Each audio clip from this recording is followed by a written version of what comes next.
A small announcement, ladies and gentlemen, kindly take your seats, and I'd request all the people who are outside to please come into the auditorium and take your seats.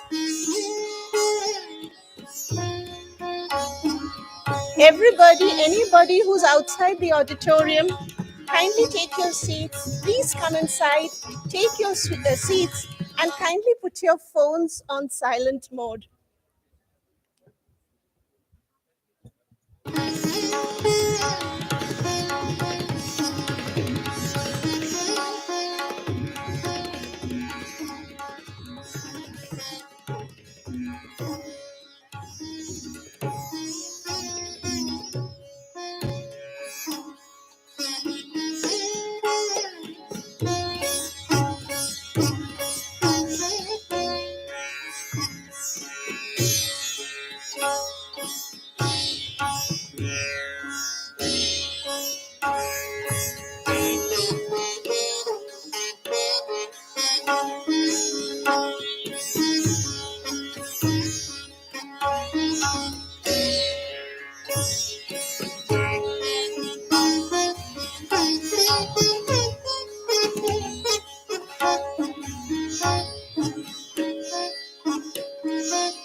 Hello, hello,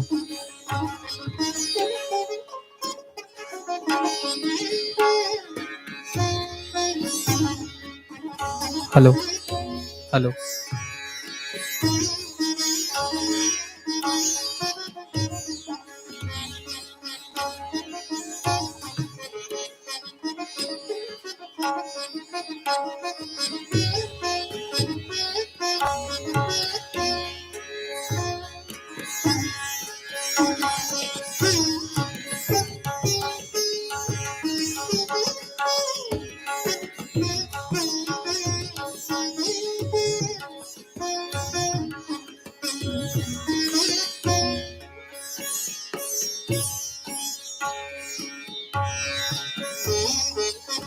Hello, check, check.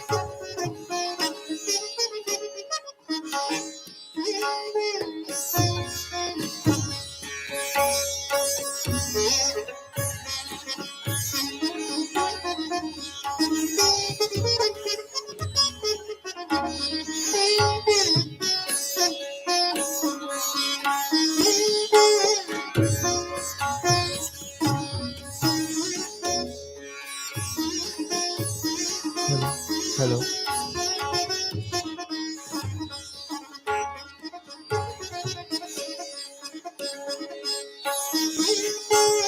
hello, hello,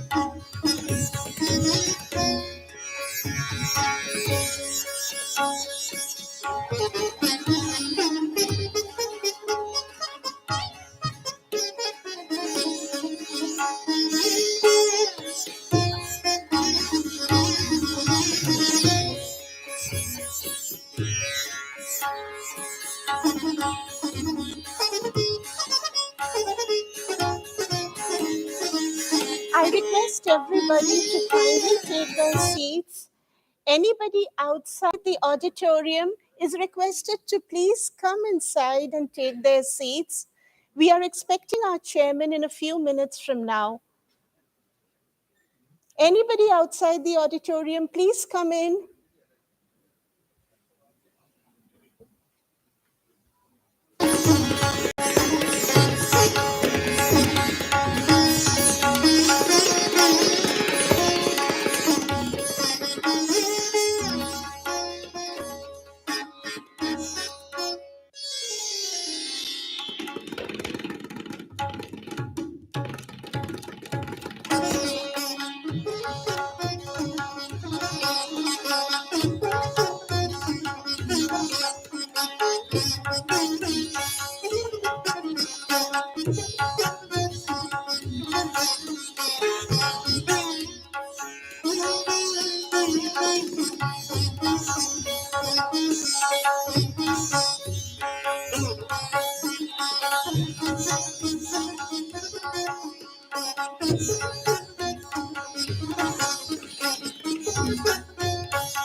good morning ladies and gentleman, नवाबों के शहर में आपका स्वागत है।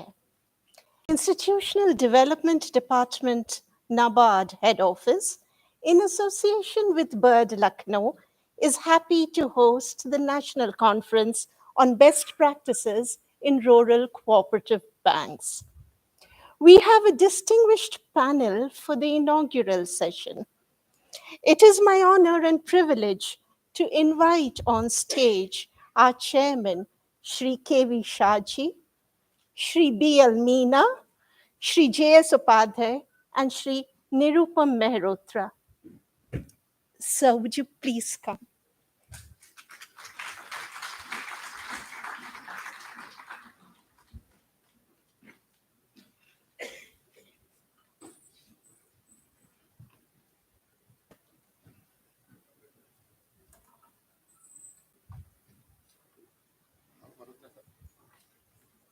थोड़ा जल्दी जल्दी करिए क्योंकि 1 बजे मैं चला जाऊंगा।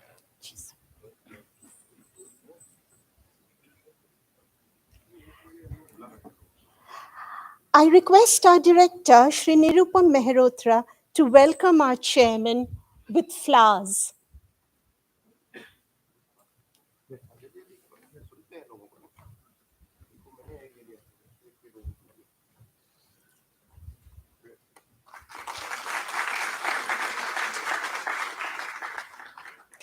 I request our CGM, Shri J.S. Upadhyay, to welcome Shri B.L. Meena, ACS Government of UP, with flowers.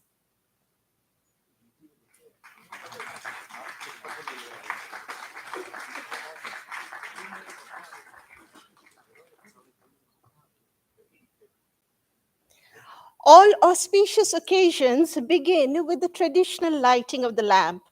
We shall therefore begin this conference with this tradition lighting of the lamp. May I request our respected dignitaries to kindly do the honors in this respect.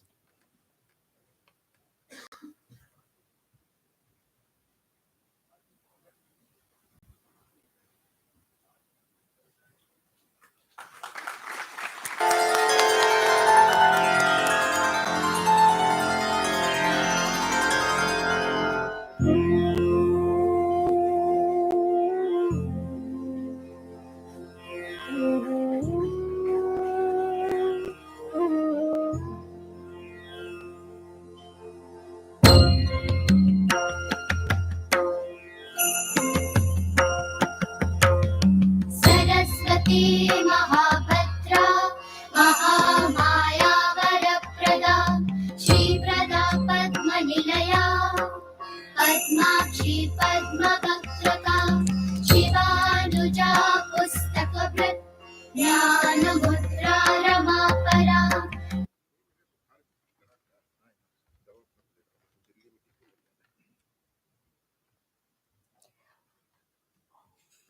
Our conference is on best practices in rural cooperative banks.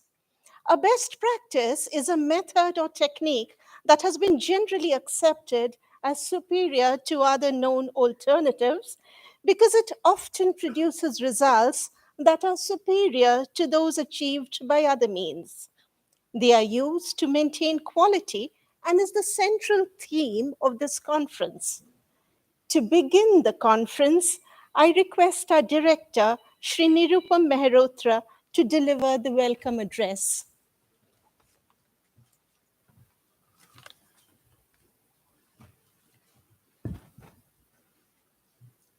Thank you madam. सभी का स्वागत। मंचासीन Shaji K V ji, chairman NABARD,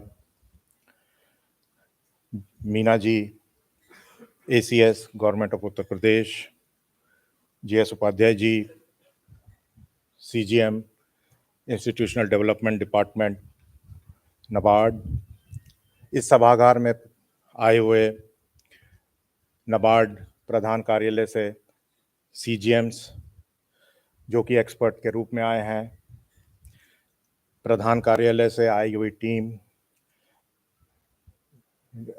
NBSC principal Malik ji, UPRO, CGM of NABARD Dora ji, और खास तौर से देश भर से आए हुए all the participants, MD of state cooperative banks, DCCBs के सीईओ, पैक्स के हमारे साथी, राज्य सरकार से आए हुए अधिकारीगण,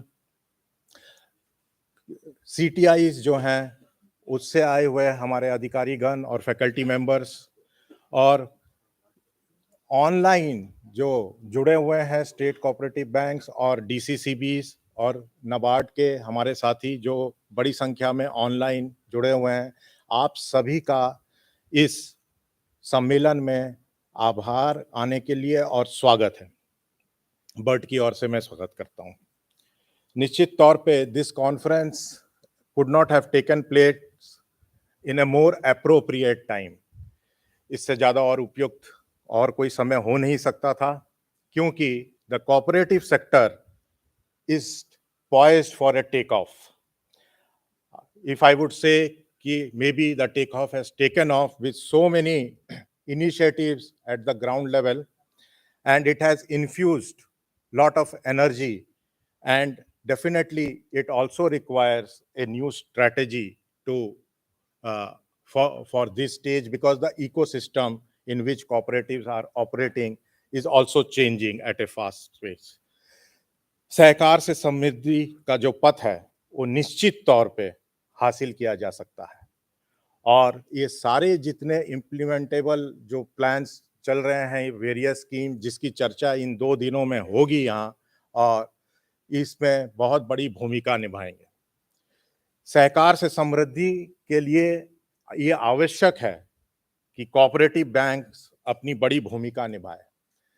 ये निश्चित तौर पे एक अवसर है, और इस अवसर को मैं अगर कहूँ कि इसको दोनों हाथों से इसका लाभ लेना चाहिए, और इससे कई परिवर्तन ऐसे हो सकते हैं जो आउटसाइड और internal to the cooperative system आएंगे। ये 2 दिन का जो कॉन्फ्रेंस है, may be it is a time to learn from the best practices, from your own strategies. At the same time, let me also emphasize, it is also a time to unlearn a few things, because the ecosystem in which the cooperatives are functioning would also require to unlearn a few things and adopt new things for this. I would say there are 3 pillars in which any institution needs to be strengthened, and that is governance, technology, and human resources. And this is more so relevant in the case of cooperatives because these are member driven institutions. ये तीनों जो चीजें हैं, ये स्तंभ हैं, governance, technology और HR, ये एक दूसरे के पूरक हैं।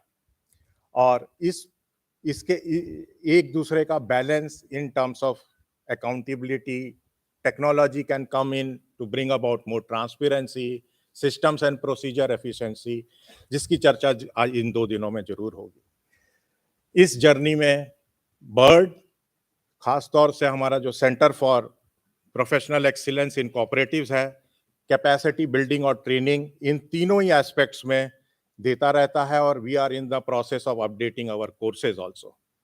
Bird is definitely, and CPEC is aware of the large needs that will emerge in this area because of PACS computerization, the world's largest Grameen storage scheme, adaptation of digital technology. So since we are aware, we have also taken upon ourselves with the support and guidance of NABARD in digitizing CPEC itself so that we can offer better, efficient, more relevant services with lesser turnaround time, and more importantly, an interface with our clients, so there is a two-way interface. Today, also taking a cue, we are also releasing during this session a guidance document which will, for the internal audit system of the cooperative banks, which can become a guide, because each of the banks can have their own, but this is a humble attempt on our part of CPEC to put this in the public domain so that it becomes relevant to your policies can be changed accordingly. अभी ये हम English में ही इसका अनावरण करेंगे, पर निश्चित technology का पावर इतना है कि इसको हिंदी साथ साथ वर्नाकुलर लैंग्वेजेस में भी ट्रांसलेट हो सकता है, because we have the now Bhashini at our command. So that also we are very much aware of how we can do that. From our side, I would only welcome you all once again, and especially Meena ji, and especially Chairman NABARD, to have taken his time from his immense schedule. Sometimes I really wonder that he is crisscrossing the country in such a fashion that he's able to somehow manage his time and be with us and guide us. From our side in Word, we have made all attempts to make your stay comfortable. I am sure there may be some shortcomings, but my team is there. You can reach out to them and we will take care. In the end, if I have to choose a matrix, कि अगर कोई एक मापदंड हो कि अगर what is the outcome of this, so I am sure कि आप अपने अपने बैंकों के लिए एक स्ट्रैटेजी, कुछ बेस्ट प्रैक्टिसेस लेके जाएंगे, और उस मापदंड का अगर आंकलन अगर करना हो, तो I would say the share of cooperatives in the ground level credit flow should increase, and that would be, I think, the outcome that we all should strive for. Thank you very much and welcome once again. Thank you. Thank you, sir. We in NABARD are partners with the government in the process of computerization of 63,000 PACS all over the country. The entire process of computerization is being done under the leadership of our Institutional Development Department. The key components include Enterprise Resource Planning Solution, hardware, project monitoring unit, training, and handholding support. To meet this objective, NABARD has engaged a national level PAC software vendor, as also system integrators at the state level. May I invite Shri J.S. Upadhyay, Chief General Manager, IDD NABARD, to share his thoughts and set the context of this workshop. Sir.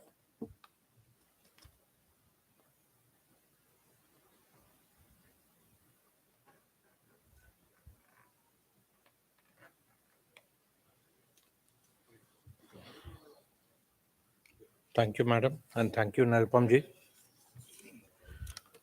Respected Chairman, sir, respected Meena ji, my friend Nirupam ji, my colleagues who have come from head office in Mumbai as subject matter specialist, all the people who have come for the conference, and very important one, of course, in this period of Navratri, that is a very auspicious and pious period.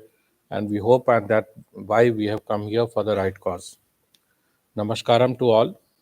In fact, for Namaskar to all the North Indians and Andarki Namaskaram for all those people who have come from the South. I hope I am spelling it correctly. Being All India Conference, I'll speak in English. Respected dignitaries on the dais and the delegates from all over the country, a good morning to you again to you all. At the outset, I extend a very warm welcome and the dignitaries from various parts of the country.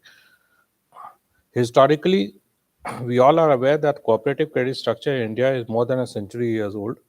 At one point of time, the cooperatives were the main purveyors of credit institution, and not only the credit part was being taken care of, but also the credit needs of the redemption of debts was also being taken off care of by the rural cooperative institution from the private money lenders.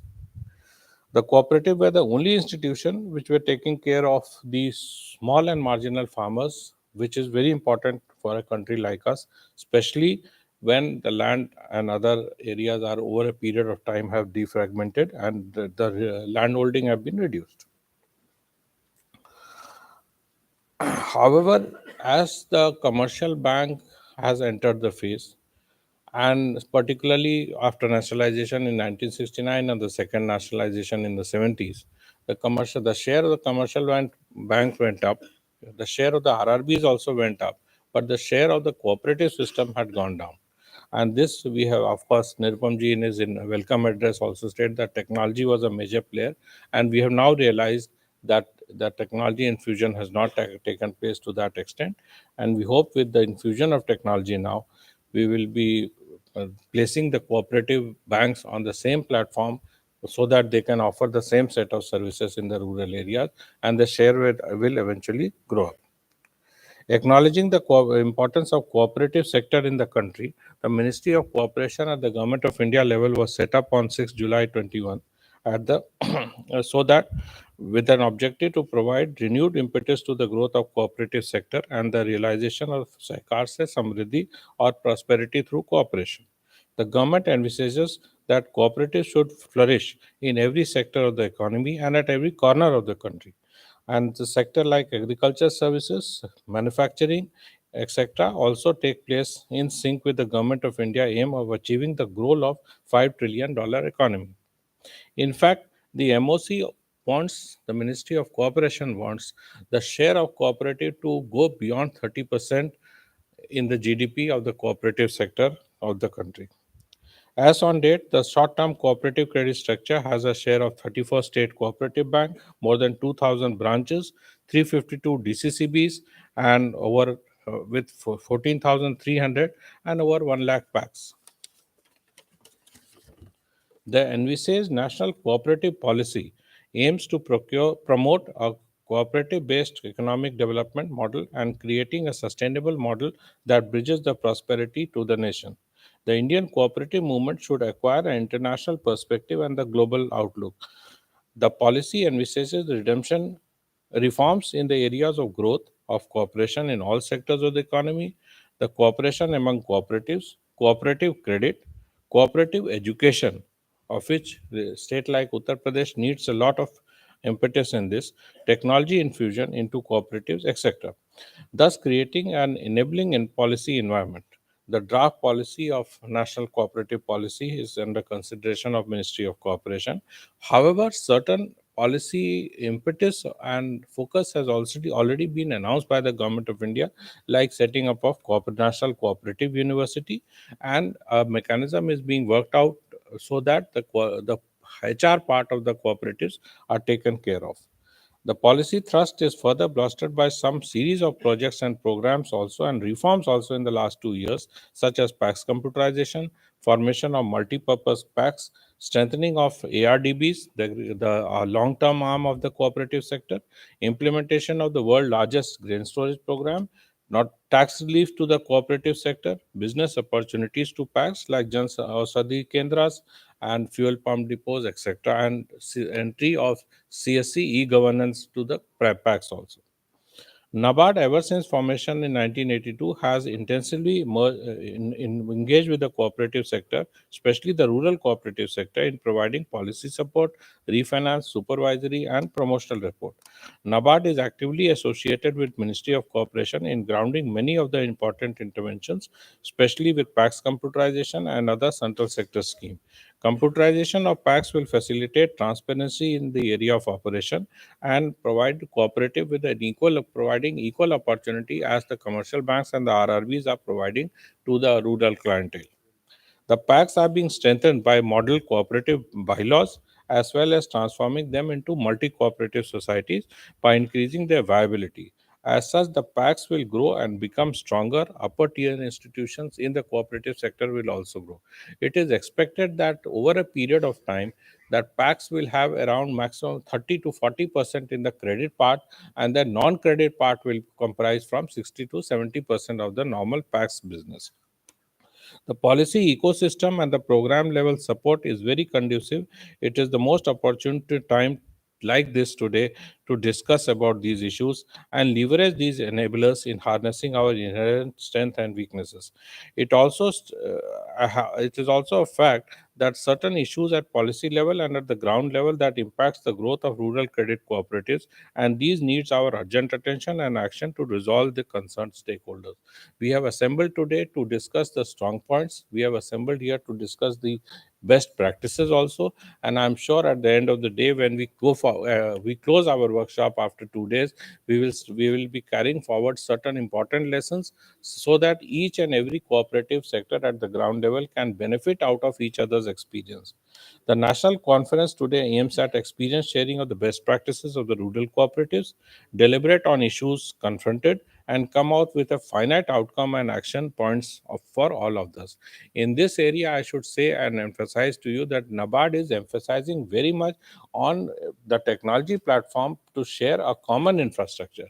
The infrastructure as such, at the retail level, appears that just a PC and the simple monitor is the computerization level, but providing an infrastructure with cyber security which is otherwise a very expensive proposition, we expect that we will be thinking on that, and NABARD is very eager to provide a comprehensive background infrastructure so that the cooperative can benefit out of the scale of operation.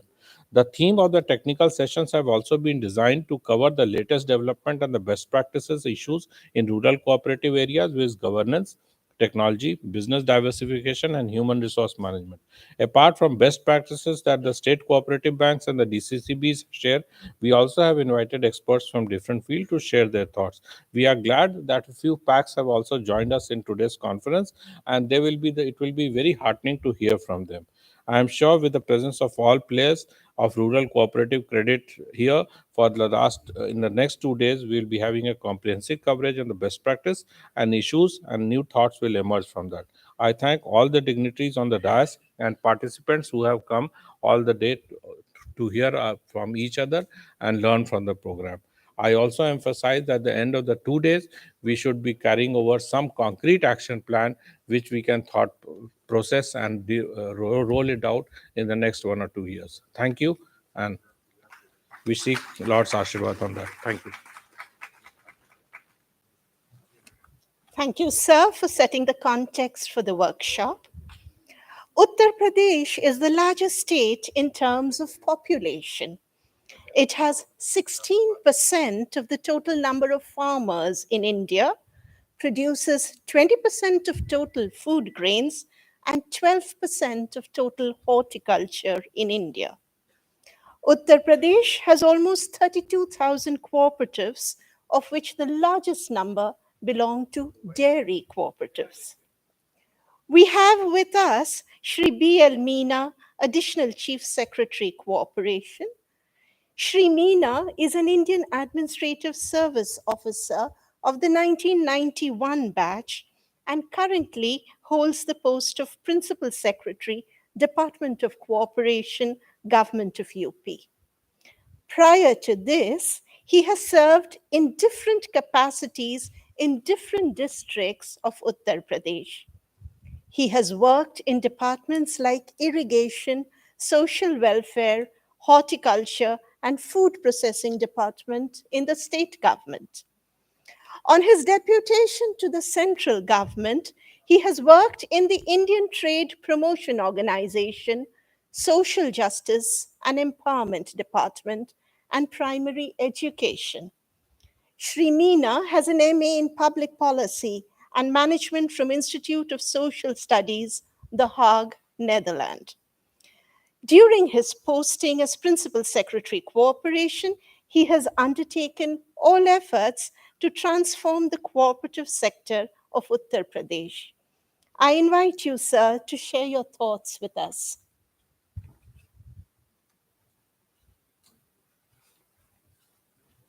इसमें नहीं है power point, इस पे अच्छा आता रहेगा। तो आप चेयरमैन साहब नाबार्ड, उपाध्याय जी, सीजीएम साहब, आप सभी का लखनऊ में बहुत बहुत हार्दिक स्वागत है। वणक्कम, नमस्कारम, नमस्ते। I had in fact requested Malhotra Saab last time that we should have a all India conference, so I thank him and I request him further and Chairman Saab that in future also, say every 3 months, Bird should have national conferences of RRBs, PECs, DCBs, LDBs. If I keep speaking, there are 1024 cooperative entities of different kind. So I'll request you to kindly go through this booklet, and today's conference, I'd request, and our Chairman Sahib has also agreed that those who have come from other states to kindly tell us their experiences. Sri Amit Rajak, AGM Bardhaman, West Bengal; Sri Pradeep Bora, MD Gujarat;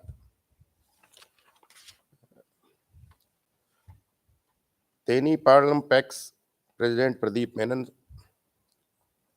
Sri Raj Singh Praful Singh Desai, Secretary Sevani Pex, Gujarat; Nirpingali Pex, Maharashtra, Sunil Mehare ji; Komugundam Pex, Andhra Pradesh, Chenuru Sarma Garu; Chiram Kela Pex, Chhattisgarh, Samil Pradhan ji; Choppan Dandi Pex, Telangana, Tirupati Reddy Garu; and Sarvan Manda, Himachal. Himachal is doing very well.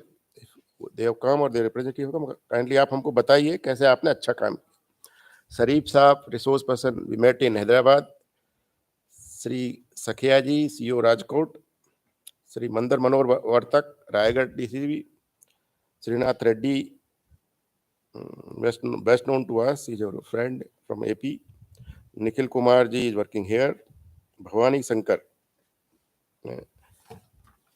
So coming to this booklet, I'll go through some of the data and request you to deliberate today. Classification of state cooperative banks based on growth in deposits. So some of the banks, including UP, the growth is below 10%. In fact, it's a minus. But where is a small bank like Sikkim, the growth is 14%. Classification of state cooperative banks based on growth in advances. Some of the states, here UP is in more than 10%, but the states which are less than 3% are Arunachal, Meghalaya, Sikkim, and less than 5% Assam, Chandigarh, Jammu Kashmir, Maharashtra. So Maharashtra, somebody has come. These are very good figures. आपने इकट्ठा किए, very good. आपने बहुत अच्छा काम किया. NABARD is doing a very good job now. Size of business of DCBs. This is up to 31st March 2023. So figures in terms of total capacity. Maharashtra. Now I'll give you one figure. Out of 300 largest cooperative societies, happy to announce that Maharashtra, Karnataka, Tamil Nadu, Gujarat, Madhya Pradesh, Andhra Pradesh and Uttar Pradesh state cooperative banks figure in it out of 300 best cooperatives in the world. So these are the district cooperative banks whose business has increased. But Jharkhand, Jammu Kashmir, Bihar, Uttarakhand, this booklet is with page number 25. Now coming to state-wise analysis of growth in deposits, which is very important. So more than 10% deposit is done by Tamil Nadu and Jharkhand, and less deposits by state including Maharashtra, Uttar Pradesh, 4.3. Last two figures only, I'll take. State-wise consolidated GNPA percent of DCCBs. So it has increased in case of 4-5 banks and decreased in case of all banks. State-wise number of loss-making DCBs. So it is an important indicator. Andhra Pradesh 1, Bihar 6, Chhattisgarh 0, Gujarat 0, Haryana 0, Himachal 0, Jammu Kashmir 1, Jharkhand 0, Madhya Pradesh 15, Maharashtra 2, Karnataka 1, Odisha 0, Punjab 6, Rajasthan 1, Tamil Nadu 0, Telangana 0, Uttar Pradesh 11. But the number has decreased from 18 to 11. Madhya Pradesh 16 to 15. Uttarakhand 0, and West Bengal they are static at 1. Last figure which we have mentioned is long-term refinance disbursement and disbursement under STSAO. In this, I think I would request NABARD officials to later discuss it. So on behalf of UP, I'll present certain issues to you and request to the states to kindly share your experiences. This is first slide. Next kariye. Next, you can read best practices. Next slide. These are the back. These are the new initiative bylaws. We were the first to adopt PAX bylaws. Now all states have adopted. Computerization of PAX, I was discussing with Chairman Saab. UP is the only state who has finalized the hardware way back in August. And for second phase also, we have finalized it. Mr. Dora or CGM is here. He has done a lot of good work. And we are about to launch it also once the software NOCB gets. Second is this database. So this database now is available to you also. That I request our MD Kulseshji to share the link of Government of India. Next. This is most important. There are gaps, especially in states like Madhya Pradesh, UP. आ जाइए हमारे additional bank की आ जाइए.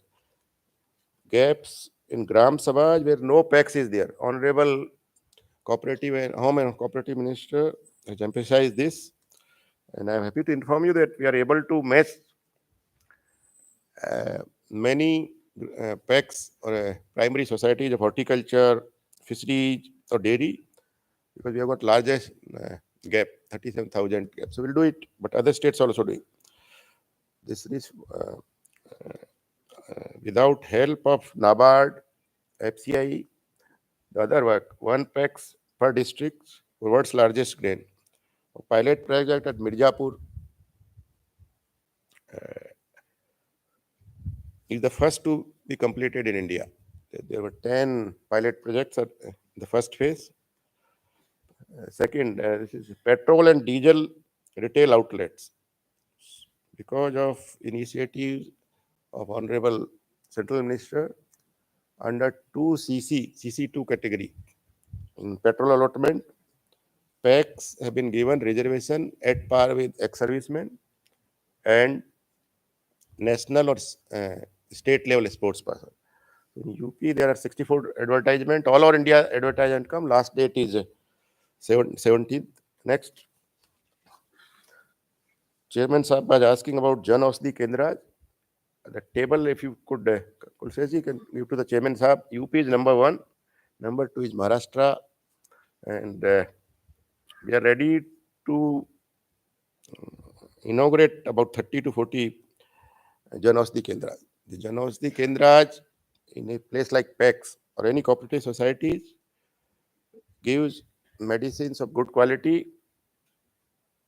and they connect the farmers with the society. This PM Kisan Samriddhi Kendra, I think today Secretary of Government we are having VC at 3:30. We'll go back and attend. IFCO has mapped the societies, but there are other activities that has to be mapped or done in these places, like soil testing lab. They are mini RKY. KSKs, Krishi Kisan Kendraj, if you've seen, in run by ICR. Next is rural pipe supply. So rural pipe supply is worked done by Panchayat Raj department, and PEX can participate like PEX. Many of the PEX, Madhya Pradesh especially, have this ration shops. All Madhya Pradesh PEX compulsory have PDS shops. Here they can apply like that only. Next, this is the biggest work which PEX can do or other societies can do, and it will directly add to membership drive or new loans in the DCBs. 250 societies have become members of the National Cooperative Export Society. Its office is in NAFED. Yesterday only they got order through DGFT to export basmati rice to 7-8 countries. And one of our apex bodies, Pradesh Cooperative Federation, PCF, has contributed 1 crore. This is the first. आ जाओ madam बैठ जाइए most. First state level federation contributed 1 crore to it. Other is cooperative organic societies. Headquarter will be in Amul Anand, and MD has joined there. MD has also joined in National Cooperative Export Society. 400 societies have become members, and 2 of our apex bodies, is UPSS and PCF, they have contributed 10 lakh each. This membership drive of Bharatiya Beej Sehkar Samiti. Headquarter is in Kripko office. MD has joined. Chairman is Mr. Has also joined. He is ED present in IFCO, and UP is the first state where 4,500 societies. We are first in all these 3 initiatives. Agla kariye. Next is this is what Secretary Cooperative tells us to do every 2 months, and NABARD DDMs, NABARD CGM is a member in the Chief Secretary Committee, and others are members in the DMs committee. So this is more important. Micro ATMs, UP is number 1. We have given micro ATMs to the tune of 8,500. Also, we are buying it. Gujarat is number 2. AEPS also we have activated. BC banking correspondent UP. You must be knowing that banking Sakhi of Gram Vikas are number 1 in India. Now we are tying up with them. FPO is 500. This number has increased. FPO is also tying up with us. Next. This is a unique initiative taken in 1 month, and I think this is the crux. Within a month, our Honorable CM and Honorable Minister of UP, they have launched the program on 1st September. As on today, our MD Kulseshji will tell the number has gone up to 30 lakh. We have got share capital of, I think, more than 75 crore. And these members are skilled farmers, unskilled labor, those from animal husbandry, those from fisheries, members having small holdings. Basically, cooperatives have been established banks or NABARD for small farmers, 19 lakh, and large holdings, UP we call those about 2 hectare, but some state they are about 10 lakh.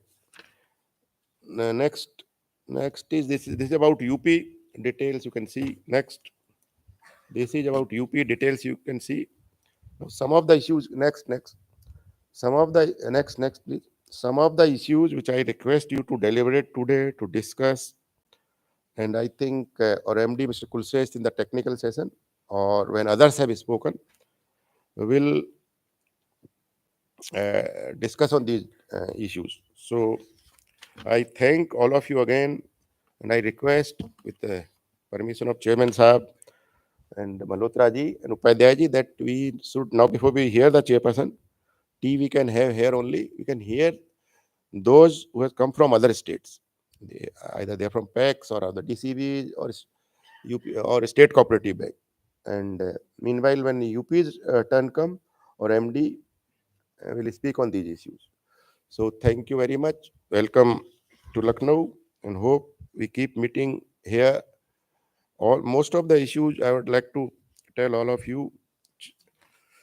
Chairman NABARD, I, the then ACS of Maharashtra, and 47 other knowledgeable persons all over India are members of Honorable Suresh Prabhu Ji committee. We have met in different places at like Mumbai, Pune, Gurgaon, Delhi, and we have discussed many issues. And most of these issues have been included in your booklet. And NABARD has now formed some subgroups also, because today we are not discussing the other cooperative banks. There also many issues are coming, urban cooperative banks. One of the agenda is to set up one bank, one urban cooperative bank in one Nagar Palika. So 3 lakh city is one Nagar Palika. UP has got some 500 Nagar Palikas. We have got 32 districts which are covered. And then every DCB, every district to have DCB. UP has got 50 DCBs. One of our DCB Gonda, the license has been taken away by RBI. So 75 minus 51, rest DCBs, we don't have DCB. So that also NABARD and RBI has to relax the deposit rule of 500 crore rupees. Other is opening of branches.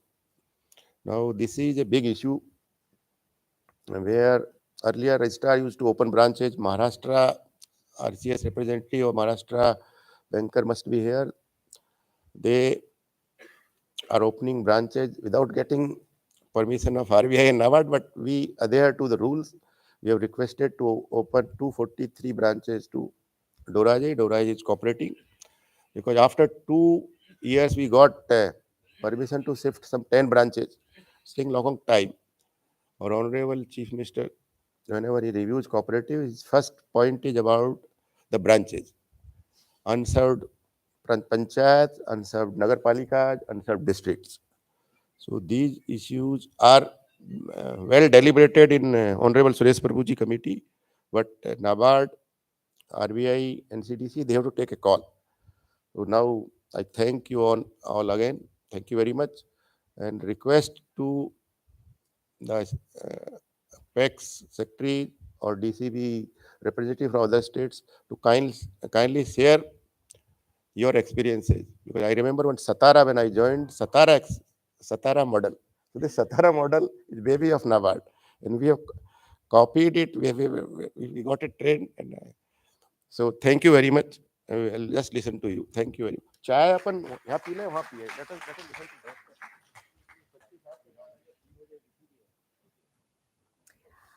Thank you, sir, for painting a picture of cooperatives in Uttar Pradesh.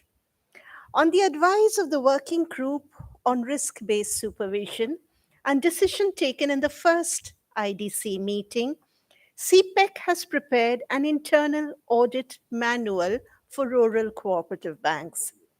The contents of this manual has been designed to provide guidance to the supervisory entity when the entity inquires into various aspects relating to financial health of the bank. This guidance document will help the RCBs and will be beneficial to strengthen the short term cooperative credit structure of the country. We take this opportunity to release the BIRD publication, Internal Audit Manual for Rural Cooperative Banks, a guidance document.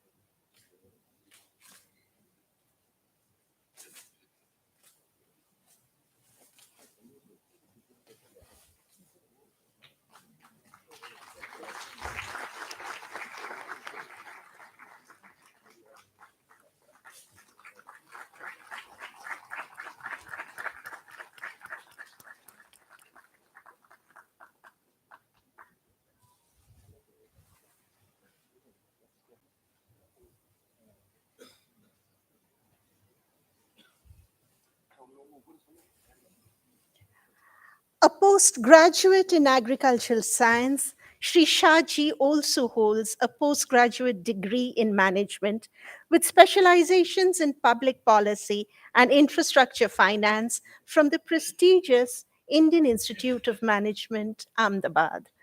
He is also a certified associate of the Indian Institute of Banking and Finance and holds a diploma in Treasury, Investment, and Risk Management.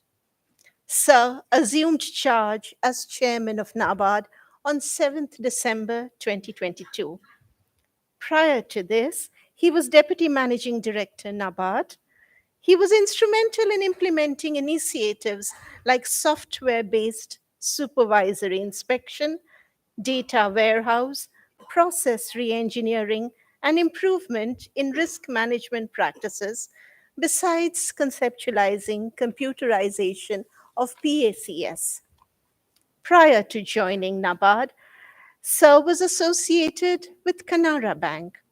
His area of expertise includes retail banking, SME banking, and corporate banking in rural, urban, and metro areas. Sir has also handled banking coordination and policy matters for over 6 years as in charge of SLBC Kerala. He handled the merger of Syndicate Bank with Canara Bank. He also handled amalgamation of two RRBs to establish the Kerala Grameen Bank. Sir is also chairman of NABCons, NAB Sanrakshan, NAB Ventures, and NAB Foundation, different subsidiaries of NABARD. He is also chairman of the Governing Council of BIRD and a member of the board of directors of DICGC. As an industry leader, he was also director of various organizations such as NPCI, Canara HSBC, OBC Insurance Company Limited, and Canara Bank Securities Limited. Sir has been a member of many national level expert committees, working groups, including Working Group on Agriculture Value Chain Finance, Expert Committee to suggest future roadmap for RRBs, Technical Group on Social Stock Exchange, Committee for Drafting Guidelines for IPO by RRBs, Committee on Cost Sharing of ATMs. I have the honor and privilege of inviting Sir to deliver the keynote address on the future outlook for rural cooperative banks. Yeah. Good morning to all, and thank you for the lengthy introduction to me, respected Meenaji, who has detailed the initiatives taken not only within UP, also by the government of India, around 20 odd initiatives in cooperative sector. He has detailed and how UP is performing in vis-a-vis that. That also has been given. And my colleagues over here in the dais, my representatives from state cooperative bank, district cooperative banks, PACs, today and tomorrow, what we have decided is that we'll have some business sessions, specific topics to be discussed. Of course, we can gloss over a lot of data and tell that we are doing well, but then whatever has been done is history. We have to actually plan for the future. I'll give you some data, and then I leave like that. I'll not be digging deeper into that. I'll be part of the deliberations, sitting in that side, listening to the suggestions which the dais will give. Uh, Banking sector as a whole, recently you might have read in newspapers, it is doing well. Public sector banking, especially regional rural banks. In fact, for the first time in the history, the public sector banks business has grown faster than the private sector banks, because history in the sense recent history, when the private sector banks have started uh, eating into the share of the public sector banks. Now slowly public sector banks are improving their share, especially in the advances.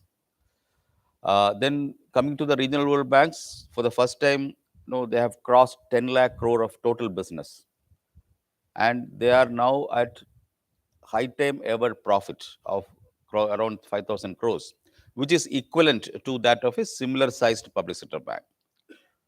Now, I have told about two types of banking institutions, that is the commercial bank and then the regional rural banks. Then coming to the cooperative banks, how did we fare during this time?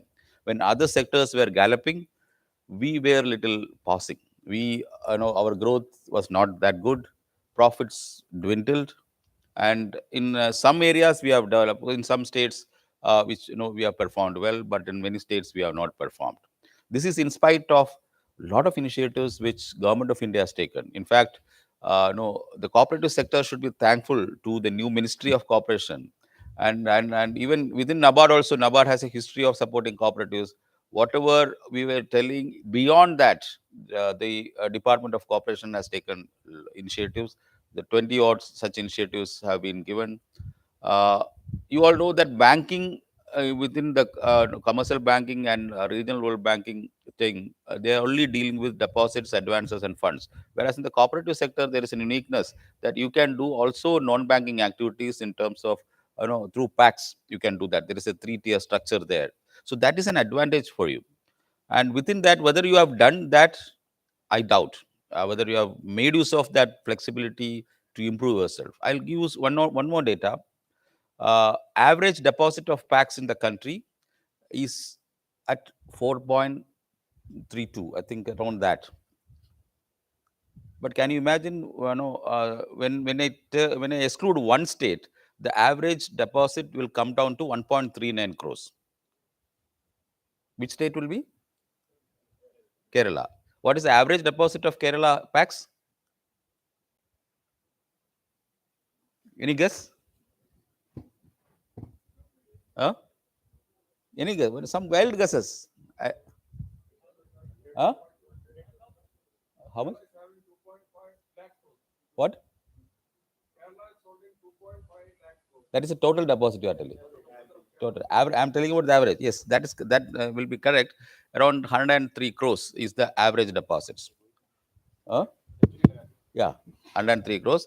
And if you see that, no, last 2 years, from 70 crores, they have increased to 103 crores. A small state like Kerala, 103 crores of deposits, whereas in the other states, we are not reaching to that. Why it is happening? Deposit is, is based on the trust the people will have in you. Of course, there are doubts about recent developments you might have read in Kerala. There are some governance issues there, but that can be solved. But one thing it should be true, no? Trust if you have, that too you are working with rural people. I was told that around 10 crore members are there in cooperative sector, of which only 4 crores roughly is having deposits, and similar figure is there for advances.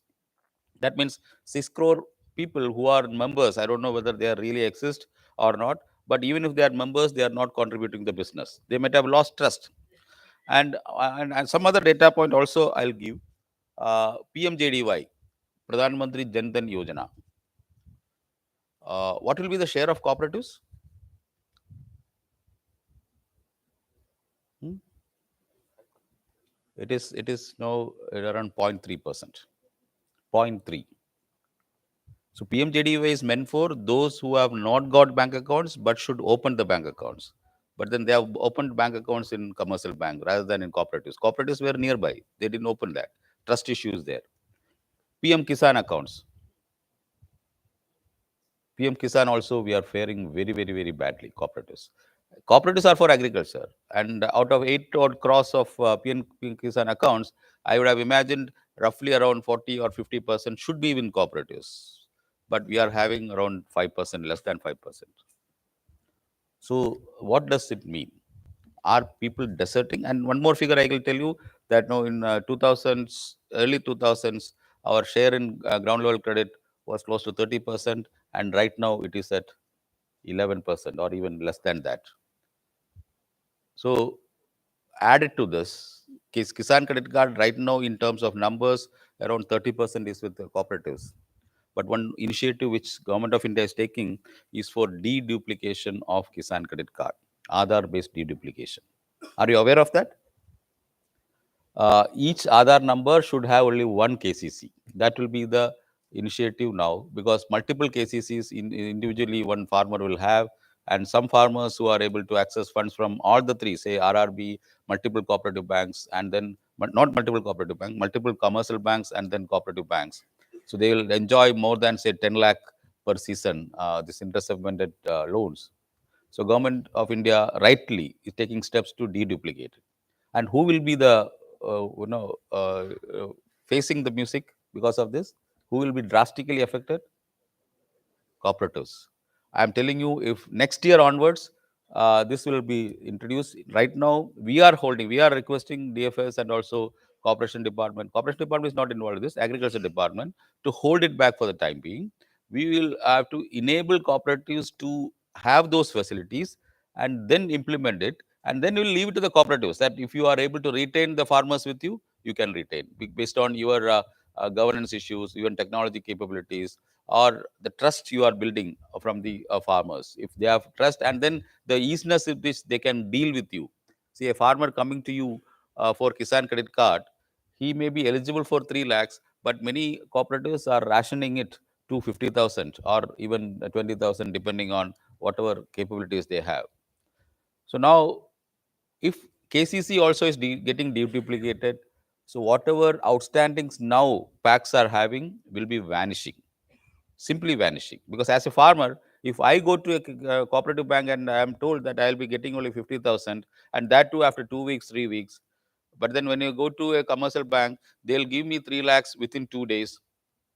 To whom I'll go? I'll go to a commercial bank. I can't. I can't be blamed for that. Even if I have more affinity to the cooperative sector, I'll not be able to be with the cooperatives. I can only sympathize, but then all my dealings will be with commercial banks or regional rural banks. So now it is time for us to rethink in a harder way. See, whatever systems, procedures, yes, we will be able to, NABARD will be able to help. And this is the right time. Now, Government of India is giving a lot of importance. They have, no, they have even sanctioned Janaushadhi Kendras, fertilizer institutes, then fertilizer shops. Then you have multi-service centers, computerizing, and then now they have included land development banks also in computerizing. And many states have merged. Around I was told that only 5 states are having active land development banks. 13 states, though in the paper it is there, they are not active. Remaining states, they have merged land development bank with the short-term structure. So now this is the best time for the cooperatives. If you are not going to make use of that, then God can only save this sector. And Honorable Minister for Cooperation, because I have got innumerous time to meet him, not a lot of meetings I had, and the concerns he is expressing, I was just thinking that at least 1/10 of that concern, or that no, with a MD of a cooperative bank or a secretary of banks I have, I think the sector will come out like anything. And government's will is there to support. And government, you see, Minaji was telling about export cooperative societies coming in.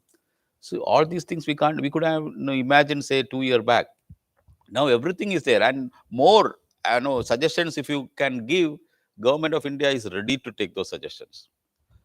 Now, right now, computerization activity is a primary thing a bank has to do, and many state cooperative banks, district cooperative banks have done it in a differential manner. In different levels of maturity, they are there. Packs were left out, but if you see the Kerala packs, they are more computerized than even state cooperative banks. So I was there in Kerala as a Grameen Bank chairman. So I as a best regulated entity, that is Grameen Bank, is reasonably good regulated. I found it tough to compete with a packs, local packs. They had all the facilities and they have the public trust also. So now, how we can build at least half of that, if we can build in other states, I think we can just give a run for the money for the other types of banks, and that is what exactly what NABARD is also concerned about. And we have a supervisory duty because that is at arm's length. So we will be supervising cooperatives, banks, scheduled banks. What we need to do is that the lowest tier, that is the packs, need to be strengthened. And the packs computerization project, we have initially thought of computerizing the current activities, and going forward we will be trying to transform these packs into multi-purpose societies. That is all these Janaushadhi Kendras, the fertilizer shops, the petrol bunks, and supermarkets, whatever. And if you see that, no, you can go to Kerala again to see what types of activities they are doing. The best labor contractor in India is now a primary cooperative society. The best of the hospitals in the state is run by cooperatives. The best cancer center is run by cooperative. So what we need to do, that we need to at least learn. In a democratic country, politics is a necessary thing. We need to align with that. but that doesn't mean that banking, which is a specialized activity, a professional activity, gets mingled with politics too often. No. At the policy level, yes, something can be done. At the operational level, politics should not be there. It should be a professional thing. And our endeavor will be to help the sector to reach that level, that activity level. And for that, no, see, we are ready. NABARD is ready to go an extra mile towards that. That is what institutional development department. I was constantly telling them that forget about the supervisory thing. We'll keep supervisory things separate, and that supervisory department will not interact with institutional development also. But then they will be very strict, because as we grow, the going by the concern of the, or rather the desire of the Department of Corporation and Government of India, that no, for at least 40% of the rural income should flow through the cooperatives. If that has to happen, they should have, the cooperatives should have the wherewithal to handle that, the technology, the human resources, the infrastructure, the policy level activities, the audit. These are all supervisory things, which we have to now be concerned about. We will be very strict in that. And but then at the institutional development level, we need to equip the society, the sector, the banks, to reach to that level. For that, we are thinking out certain steps. We need some cooperation to you.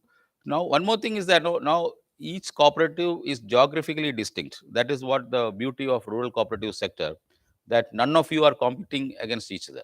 You are all divided by the geographies. So why can't we come together and set up common infrastructures for helping ourselves? See, even those corporate, commercial banks who are competing with each other are coming together for common infrastructures. You might have heard about the ease reforms in the public sector banks, where a lot of initiatives are taken through collaboration, because they understand that no, the and the back end, lot of investments are needed, and if individually each bank is going to invest, then it will be very huge, and we will be serving only the IT sector or some other companies, giving them money. There is no need for that. At the common level, we can have shared infrastructure, and at the front end level, we can compete with each other. So there is a competition aspect also there. But in cooperative sector, fortunately, we don't have that competition aspect, because we are geographically distinct. So we are the best institution, type of institution, who can have shared infrastructure in whatever HR. Yes, common training facilities, common call center, even common branding across country with say state level sub brand components. If you see the old no, State Bank of India with their associate thing, their common brand was there, but within each associate, which is state specific, they were having common, some brand, state element in that brand. Why can't we think about that? We should think about that, because, and then we should give a, our customer an uniform experience anywhere in India. He may be moving anywhere in India. So just because he's a customer of Tamil Nadu Cooperative Bank, he should be able to even deal with UP Cooperative Bank in a seamless manner, as if he is a customer of that. Technology gives us capabilities, but then we should have the thinking, or rather we should be in a position to give that. Cost wise, we are there to subsidize to some extent. NABARD's Cooperative Development Fund is there. And I've told also, if there is a willingness from the sector, I will allot more funds from our profits for this, if there is a willingness. And then the governance aspects need to be strengthened. That these things need to be there. And one more thing which I'll urge many states also, that to give trust, first of all, we should have better governance, better technology. And beyond that, see, the commercial banking sector or the scheduled banking sector, rather, no, they will have that DSCGC cover, whereas at the PAX level, at the ground level, they don't have the deposit guarantee, at least for 50,000 up to 50,000, provided governance are good, the technology is there, and audits are happening properly. In that case, we can think about state level or at a national level also, a counterpart of deposit guarantee corporation with proper, because that will be different from the DSCGC, which is there in the commercial banking sector, because there it is more regulated and there are sureties of that happening, or rather the governance issues will not be that lax. But in the states, it has to be strengthened and then supported by a deposit guarantee type of thing, because there can be genuine problems which are happening in the sector, especially with the PAX level. So now, uh, one more thing I'll tell, and I'll stop at that. Whether PAX should confine to lending operations only. some states they are confining to lending operations, but the direction of the government of India policy is that packs should transform into multi-purpose societies. They are the original farmer producer organizations. If you see that, no, 500 farmers or 1000 farmers coming together forming a packs, and then the a lot of issues where there political and also governance issues happened. A lot of legacy issues are there. Because of that, they became weak.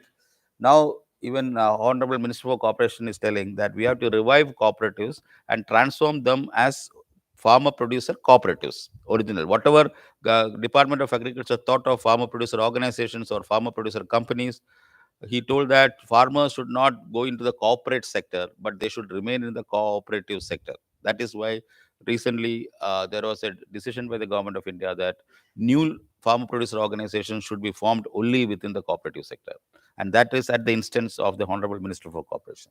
And he is very particular that he even told Agriculture Department to surrender all those unused budgets to the cooperative sector so that new FPOs can come in. And the new FPOs, yes, packs can themselves transform into FPOs. That is what the desire is. Or if that packs is weak, we can form a new FPO in that area. But then they should form integral part of the value chain. The value chain process, that is very important. Now, Minaji told about the exports, the basmati exports. So now such exports should happen from all the agriculture exports should happen from the cooperative sector. Whether we can do that, it is doable, and we are there to give you support. We will liaise with APIDA, we will liaise with export agencies and help you out. But then at the back end level, you have to aggregate farmers, you have to improve your technology, and we will provide support for that, the traceabilities, such other things. And only when that happens, the desire of Honorable Minister for Corporation that 40% of the rural income at least should be done through cooperative sector, that will happen. And if that happens, I think the GDP, see, there is a larger reason for all these things. If you see that, no, the Indian inflation almost 42% agri related. And if that volatility in agriculture prices is actually affecting the country's growth, so if we can smoothen that volatility, that level of change, the demand supply of agri producers, if they can be leveled, then the volatility will not be there, and Indian inflation can also be reasonably put under control. And that can happen only when we'll deal with the demand supply gaps, the deficits and the surpluses which are coming. And for that, this value chain, whenever surpluses are there, that surpluses, instead of going to the market, it should be driven to some processing value chain and get it stored, so that whenever there is a deficit, this can be released, or these surpluses can be immediately directed through exports, and then we'll get a better price realization. So those aspects are very important, and for that, individually a farmer will not be do, considering the fragmentation which we have. So collectively, as a group, if a PAX is empowered to do that, I think that will find a lot of solutions to the problems of the country. And then the growth. India is nearing the double-digit growth, around 7% is a real growth. Nominally, if you see, it is almost double digit is there, but then that growth is not happening in the rural areas. That no, there is a sector, that is a rural-urban divide happening, and that also need to be smoothened. And that can happen only when no, in the rural sector, agro processing entities come in, and that agro processing entities, private sector will not be setting up, but this PACs can set up. So the PACs, instead of concentrating on lending can be left to the district cooperative bank or the state cooperative bank as the state chooses. But PACs should be the beneficiary of this lending, because DCCBs, which are scheduled, they are under the DCGC, they can attract more deposits. The cost of funds can be reduced. PACs, unless a guarantee is there, they will not be able to generate enough resources for their operations. Then they can become borrowers of DCCBs, and we are there. NABARD is there to support in all these activities.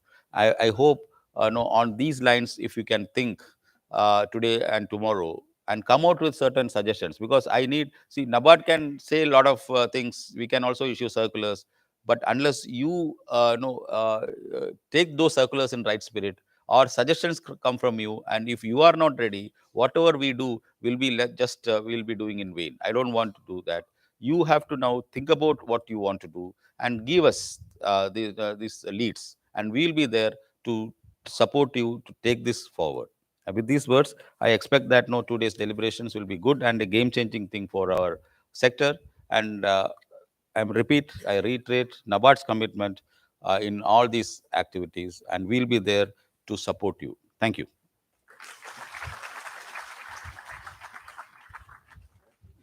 Thank you, sir, for your inspiring words. We have with us certain small mementos to show our love and appreciation. I request our director to present a token of our appreciation to our chairman.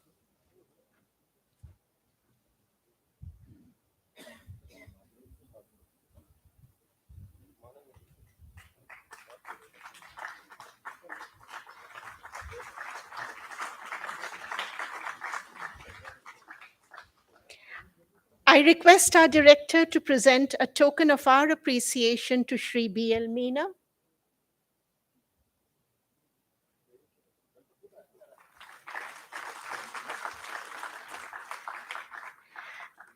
I request our director to present a token of our appreciation to Shri J.S. Upadhyay.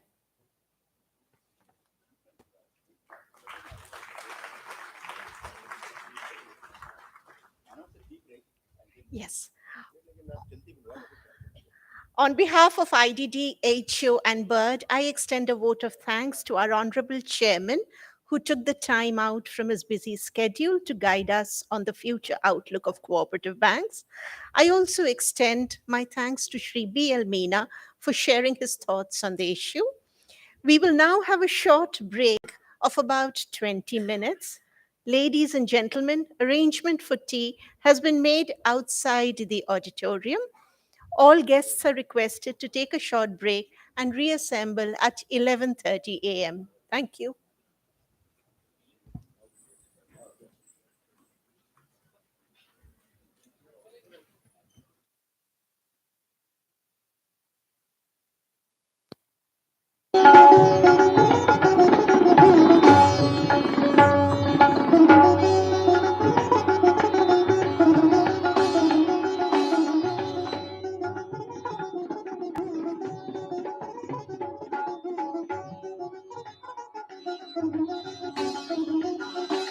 Guests are, a minute please, your attention please. Guests are requested to assemble here at 11:20 a.m. after tea. Thank you.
Welcome back to the Postie sessions.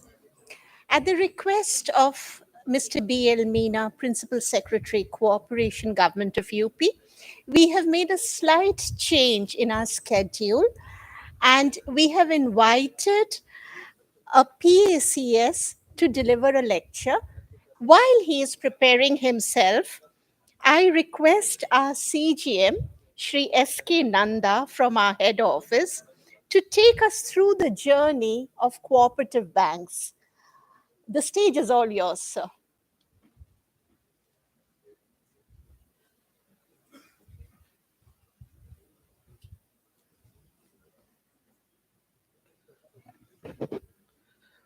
Res-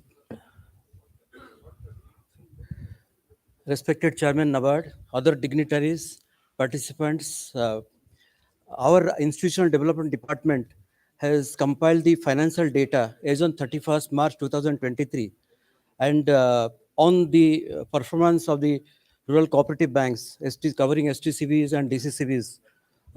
So I'll be making a short presentation on the performance.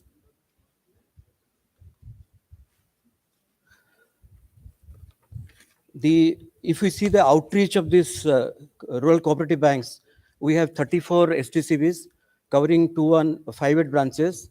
We have 350 DCCBs with 13,701 branches and around 1.04 lakhs. So all put together, the branch network and packs, it is a huge outreach of 1.2 lakh. And if we compare that of the branch outlet of all commercial banks put together, they stand at 1.5 lakh, whereas rural cooperative bank is about 1.2 lakh. So this is a huge opportunity for the rural cooperative banks and the short-term cooperative structure to harness this credit potential and for the purveyal of rural credit. Now I'll be speaking about the state cooperative banks. There is a improvement in the capital CRAR norm as on FY23. From 12.9%, it has increased to 13.6%. And the three STCBs, which were in FY22, they were less than 9% CRAR. Now it has come down to 2. Now we have in the country only 2 STCBs who are having less than 2% CRAR, 9% CRAR. One is this Arunachal Pradesh State Cooperative Bank, and other one is J&K State Cooperative Bank. And the CRAR of Puducherry STCB also has improved, and now they have crossed the milestone and they have gone above 9%, thanks to the recapitalization made by the UT government. Now, if you analyze the sources of capital, there are 4 STCBs who received the recapitalization assistance from their respective state governments. They are Odisha, Kerala, Puducherry, and Goa. And if we see the consolidated share of state governments in share capital of STCBs, it is now at 21.3%. But then there are 11 state cooperative banks wherein the state share is more than 25%. As you know, the Vaidyanathan Committee, one of the recommendations of the Vaidyanathan Committee was that the state must retire its capital and it should not be more than 25%. So there are 11 state cooperative banks where the state government has its equity more than 25%. Now, if we see the composition of liability of state cooperative banks, the deposits constitute 54%, the borrowing 34%, and the total balance sheet size of all STCBs together is 4.5 lakh crore, and there is a growth of 7.9% growth. But the one thing that is striking is that the cost of borrowing is less than the cost of deposit for STCBs. The cost of borrowing for the FY23 stands at 5.15%, whereas the cost of deposit is 5.66%.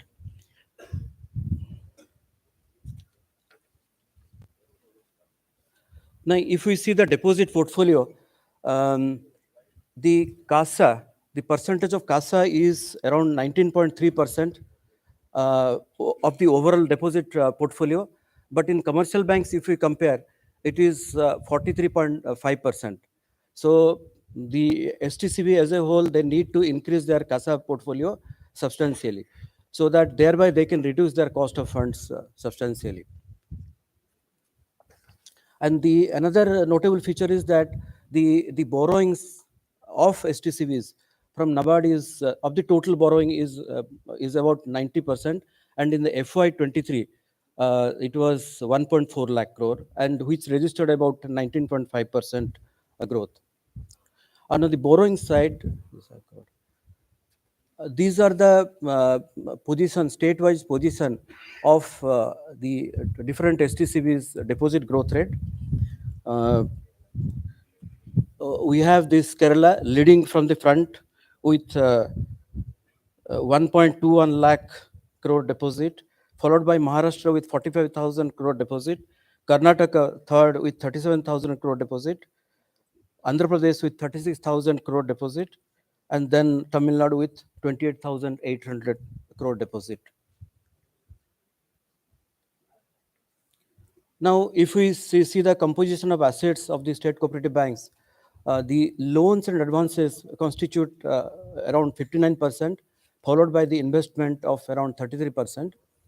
And if we see the yield ratio, the yield on loans is 7.21%, and yield on advance is about 7.26%.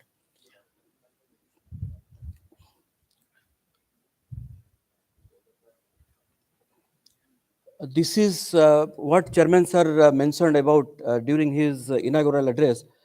This is the area of concern.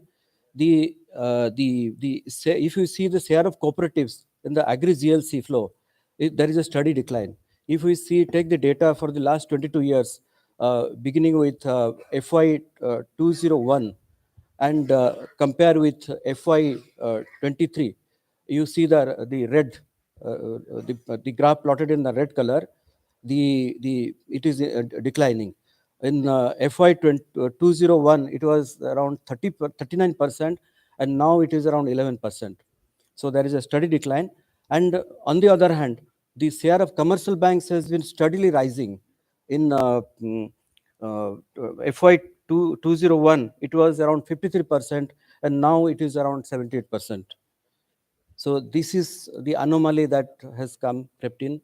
And this seminar, as Chairman Sir has suggested and directed all of us, that this seminar must look into the reasons of this and come out very clearly about the possible solutions for enhancing this share of cooperative in the agri GLC. And we expect that by 2030, it should at least reach 20%. And by 2047, the end year of Amrit Kal, it should reach at least 40%.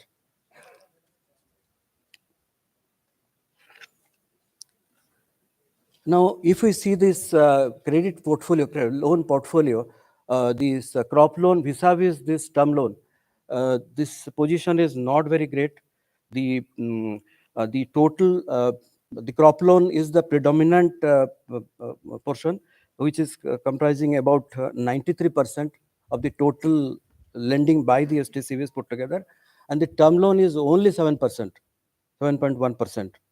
So again, this calls for business diversification at STCB level.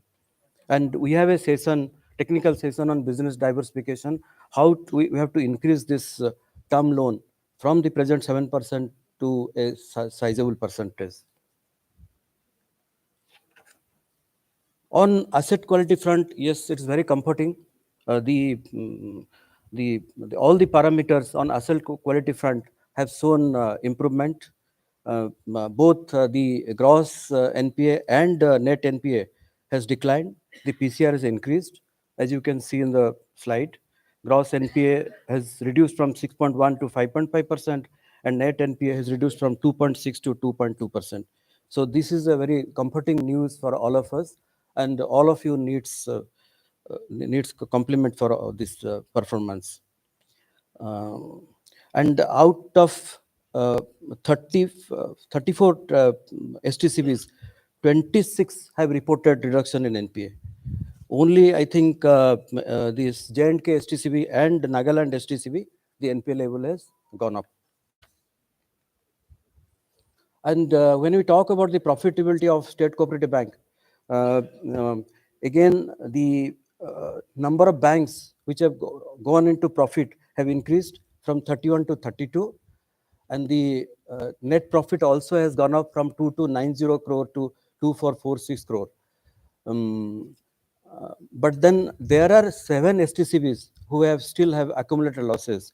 And these 7 STCBs are Andaman, Jharkhand, Arunachal Pradesh, Manipur, J&K, Kerala, and Puducherry. So this is again, these STCBs, they have to wipe out their accumulated losses. Then on the cost and margin fronts, the NIM has come down from 2.09% to 1.91%, but miscellaneous income has gone up from 0.22 to 0.25%. The return on asset, there is a marginal dip from 0.62% to 0.61%. Now, I'll be covering about the DCCBs as a whole. DCCB again, but then the DCCB having CRAR less than 9% has increased to 41 from 39. So this again, the number has gone up, which is not a very positive feature. There are states where it has gone up, like Madhya Pradesh, from 11 it has gone up to 15. Bihar, it has gone from 3 to 5. Maharashtra, it has gone from 3 to 4.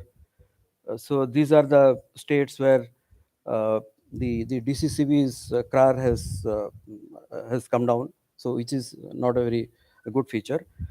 Punjab, of course, earlier there are 4 DCCBs which had CRAR less than 4% and 4, and which has come down to 2 DCCBs now. So Punjab has improved, whereas states like MP, Bihar, Maharashtra, they have slided down. Again, on liability side, if you see this constitution, the deposit constitutes 62%, borrowing 21%. Again, they are actually in STCB, the CASA was 19.5%. But here in DCCB, the CASA is 42%, which is almost comparable to that of commercial banks.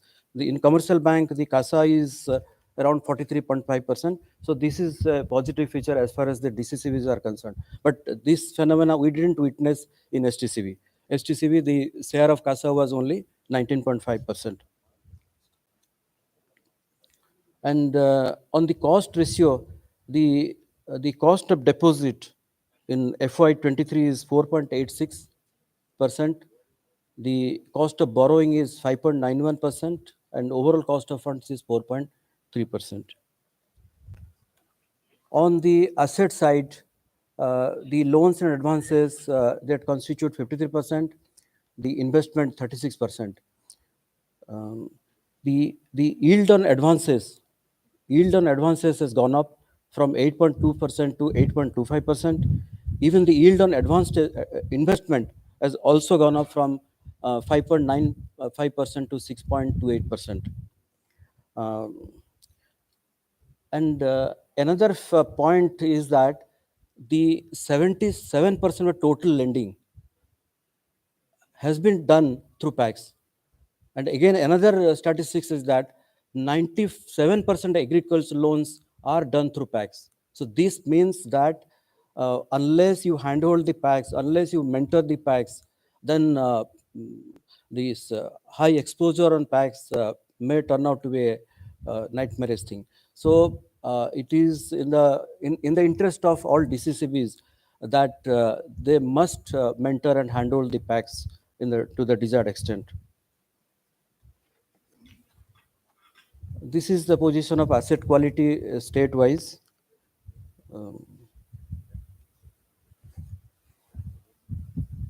this is the profitability position of DCCBs. I told this out of 350 banks, DCCBs, 305 banks are in profit. Only 45 banks are in loss. And the total net profit is 1,919 crores. And most of these 45 loss-making DCCs are in these 4 states, MP 15, UP 11, Bihar 6, and Punjab 6.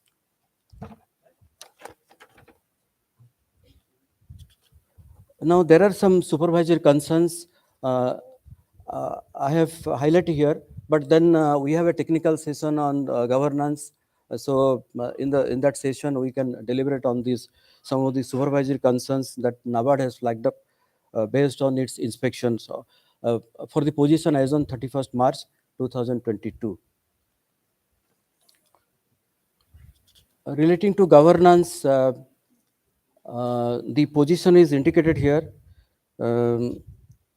We have in STCB, there are 22 STCBs which have elected board, and there are 254 DCCBs which have elected board. Of course, we receive the data from 340 DCCBs. So out against the 340 DCCBs, 254 have the elected board.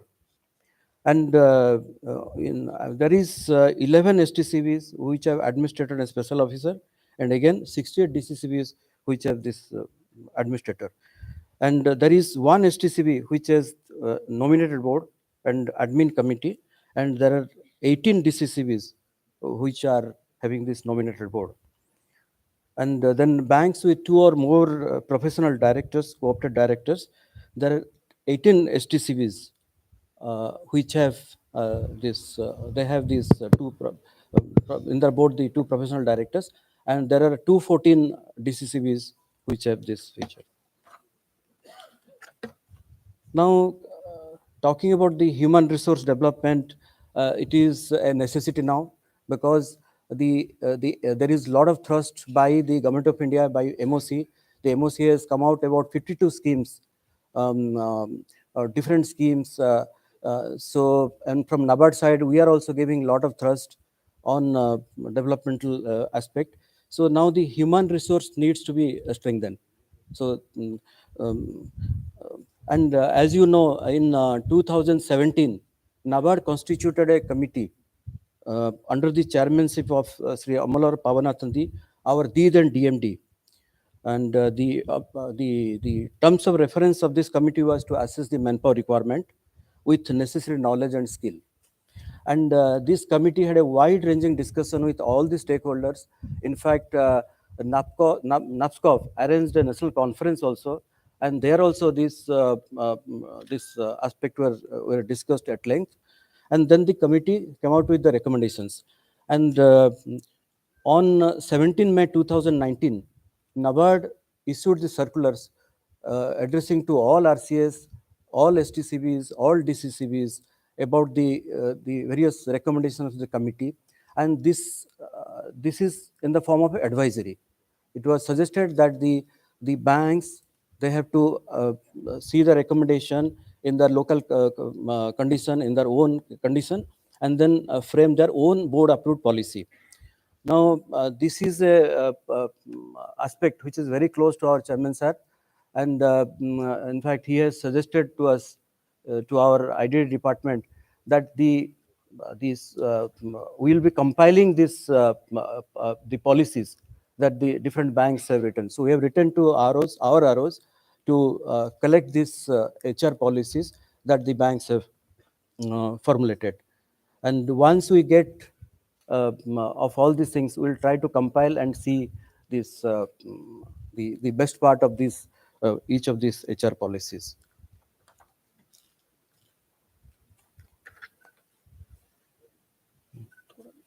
Okay. And then the last point is on technology upgradation. Of course, there is a technical session on the technology upgradation. I'll not go into details into it. Here again, we conducted a study. In August 2022, we kicked off a national level study on CVS and RCBs. 18 RCBs were visited by our study team, and they had extensive interaction. And these challenges, which the banks themselves told to our study team that they are facing these challenges, which I have flagged off here. And so that is what actually our chairman sir uh, was advocating in his inaugural address, that the shared infrastructure entity is the possible solution. Instead of you doing everything, and the way which is a cost implication, there is a vendor management issue and other all peripheral issues. So it makes sense that if a shared services entity comes, which will provide all the services in one go at a much affordable rate and at a nimble way. So this is the status of technology adoption. The different banks are at different levels. So this is there. And this important policy development, because ACS Saab has covered in great detail, so I'll not go into this. In fact, this MOC has come out with 52 schemes, and they are popularizing these schemes as much as possible. Our request to all of you is that please go through all these schemes which MOC has come out with, and then try to implement these schemes. And most of these schemes are for PACs. About out of these 52 schemes, there are 40 schemes which are meant for PACs and to make the PACs as multi-service centers. So our request to all of you is that kindly take advantage of these schemes and try to push the PACs to implement these schemes. So this I'll skip all these things. And Ghar Ghar Kisan Abhiyan, all of you know that campaign is going on in right earnest. And thank you very much.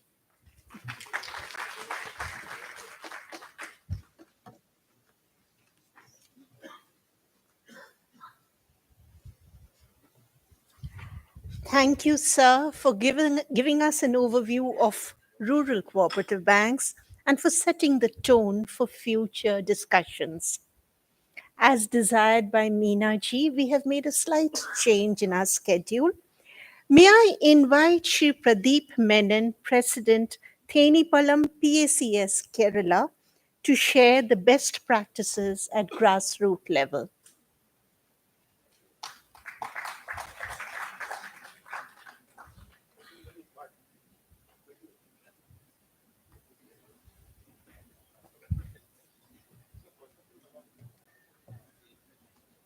Slides are not needed. No slides.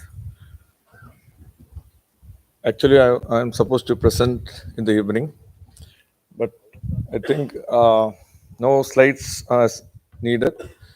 My beloved DGMs have asked me to just make a small presentation to our distinguished guest. My name is Pradeep Menon.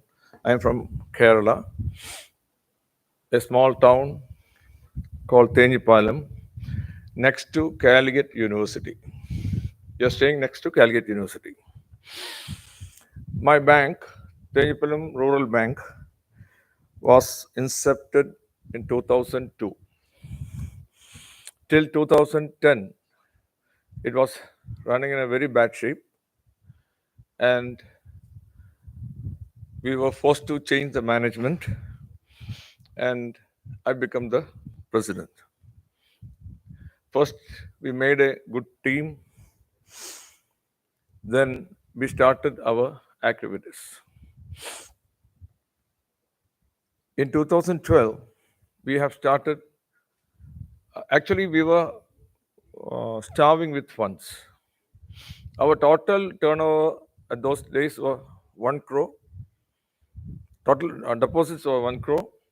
Credits were 70 lakh rupees, and the loss was 30 lakhs. With the last 12 years, it was the outcome. Then the management changed, and we were hunting for funds. We approached DCB, Malappuram District Cooperative Bank, then a lot of other agencies. Then we met Mr. Padma Kumar. Those times he was the manager there of NABARD, DDM of NABARD. He told me, I and my colleague Mr. Srijit, he was our secretary. Our DDM told me that the only thing which we can offer you is we have a farmers club. You go, you take this farmers club and do whatever you like. Then we went, what is the, go through farmers club activities and thought, and we were worked on it. But unfortunately, for the last next 6 months or 1 year, nothing happened. We made a lot of meetings for farmers, FLCCs, a lot of activities, but the funds doesn't came into.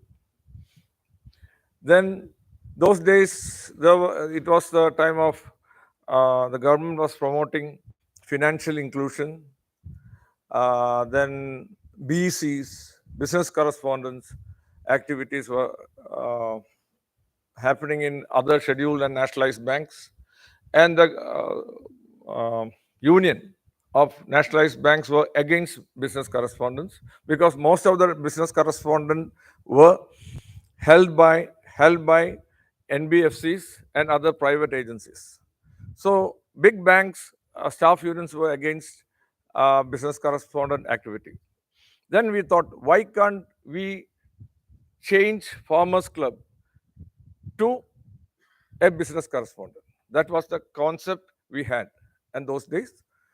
And we discussed with our NABARD managers team. They were very much helpful. We converted our Farmers Club activities into business correspondent activities. I think that was the first business correspondent in India who changed Farmers Club into business correspondent for serving a tax. We recruited 5 farmers, especially not male members, women members from that farmer family, and we taught them how to make, how to go visit each and every houses and how to open accounts. That was the first activity we gave them. Slowly we converted that 5 into 50, then into 120. Then we started, we called that small every month recurrent deposit. We changed the name of recurrent deposit into micro saving scheme, and each and every micro saving panchayats having a population of 50,000, 25. Both the panchayats having 25,000 population. Out of this 50,000 population, we converted around 30,000 accounts within 3 years. And we started a pour in of recurrent deposits, an average of 50 lakhs per month every year. Let's say every month. Per month, 50 lakhs. It was a starting. 2 things happened in those days. One, we started pouring, SB accounts started pouring in. Second, what do you call them? Customers started pouring in. And we converted around 70% of the total population into our members and account holders. It was, the whole process was helped by Farmers Club, owned by NABARD. Those days, our CGMs, Shashidhar sir, then our NABARD old chairman, Amal Pavalnath, both of them have visited our bank, and the visit gave us a very big enthusiasm. And I think it's 2016, 15 or 16, we got continuously best farmers club in Kerala, and one of the award was presented by our beloved chairman Shaji sir. At those days, he was the chairman of South Malabar Gramina Bank, who merged South Malabar Gramina Bank and North Malabar Gramina Bank. It was a very, it was a miracle in banking sector in Kerala. I think Shaji sir has done the job. In 2016, everybody knows 2016, November 8th, the country went into demonetization. and November 8 demonetization, the thing happened is all the banks went into cash crunch. But the help of this 135 men, men who are working in the market in these two panchayats, we were capable to collect around 25 to 30 lakh rupees at once to our cash deposit, where nobody can touch money. We collected around 25 lakh rupees, and we worked for a commercial app, financial app called Cooperative Paisa. We call it Copaisa, Coopaisa, Copaisa. It was the first digital app who started converting money from account to account. Those days only Paytm was introduced on that day. 2000 November 10th, Paytm introduced as a financial app. Same day, State Bank of India brought a financial app of Buddy. I think the name was Buddy. And November, same month, to November 28th, I still remember when the government of India cabinet finished that session, and our beloved Prime Minister briefed the country that we are going towards digital currency. At the same day, we introduced Copaisa app. And from that day onwards, all of our panchayats, I told you two panchayats, our customers were not having any problem for purchasing or converting cash or purchasing the groceries or commodities, or even traveling in an auto rickshaw, buying fish or the meat, whatever it may be. We doesn't have any problem. We doesn't face any problem in these two panchayats, only because of this app. So most of you have remembering it. Most of the all India medias, in Kerala medias, not all of the Kerala medias, all over the all India medias, including NDTV, came all over, all the way to Calicut and Matters, and they covered the this special news matter about this Copaisa financial app. It was functioning very effectively till 2020, when Google Pay, GPay, and other financial app came very strong. Slowly, Copaisa was set back. Even now, I am only using Copaisa for transferring money in between our accounts. Account holders who are having in our packs. Anyhow, 2007 onwards, 2017, 18, 19, 20, 4 years, the financial app called Copaisa was running the show, and that same app was adopted around 30 or other packs in Kerala. Now, I'm not. We are having a. Now we are planning for a financial point, cash point in our panchayats to avoid ATMs. People who want to pay money to our bank, they have to travel around 5 to 10 kilometers by auto or scooters, anything like that. So we converted each and every shopkeepers in small towns in our area as cash points, and up to rupees 2000 rupees people can deposit in their account, not the shopkeeper's account. They can directly deposit money to their account, and they can collect money from their account, and that cash is dispensed by the cash balance of the shopkeeper, and we are giving each and every shopkeeper 10 rupees per cash transaction. Maximum, it's a matter of 30 odd cash transactions. It happened, and the maximum amount we have to pay is 300 rupees per day to a vendor, and we can transact minimum 60,000 rupees, and we can cater around 30 or plus customers. We are starting it in around 30 odd towns in and around our headquarters. Now, this BC is having around, I told you, 135 agents are working in PCs who are getting 4,000 to 5,000 rupees in an average, minimum 5,000 to 35,000 rupees in an average. And the fact is, actually, we were having around only 12 permanent staff, but 135 women are working for us. Apart of this 12 staff, around 120 women are working for us, and they are feeding their family from our small packs.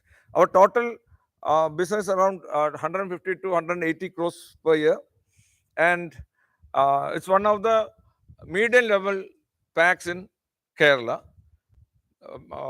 Shajisa were telling about an average pack size is around 100 crores in Kerala, but most of the packs are a history of 50 to 100 years. We are having only a history of 10 years. And within 10 years, after that first 10 years, 5 years, we needed to convert from zero to this position. So at present, we have brought a new product also. We have entered the FMCG industry, where chairman was telling the packs have to convert the activities to other activities. We have brought a new product called diet millet. We have entered the millet industry, where the central government is promoting 2023 is the millet year, International Millet Year, and we last May 23rd, we launched this product, and the brand name is Diet Millet. It is at present, it is available only in Kerala, northern part of Kerala. Now we are entering into the digital marketing, online marketing, and we have tied up with Amazon and Flipkart for marketing Diet Millet, and most of my friends can get Diet Millet within 1.5 months from in the online stores. So I'm not sparing our manager's time unnecessarily. But I will close my presentation. I hope I have to repeat the same thing at 4:30 in the evening, if needed. So thank you very much, sir.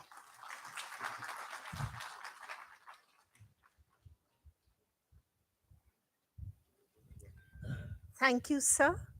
We now have a panel discussion on governance in rural cooperative banks.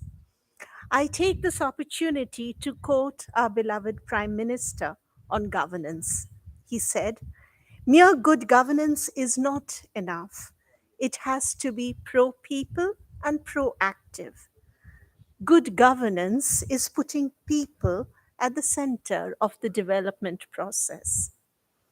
Our panel discussion on governance will have two eminent speakers, Shri K.S. Raghupati, CGM retired NABARD, and Mrs. T. Jyoti, CGM Telangana State Cooperative Bank. I invite the dignitaries onto the stage.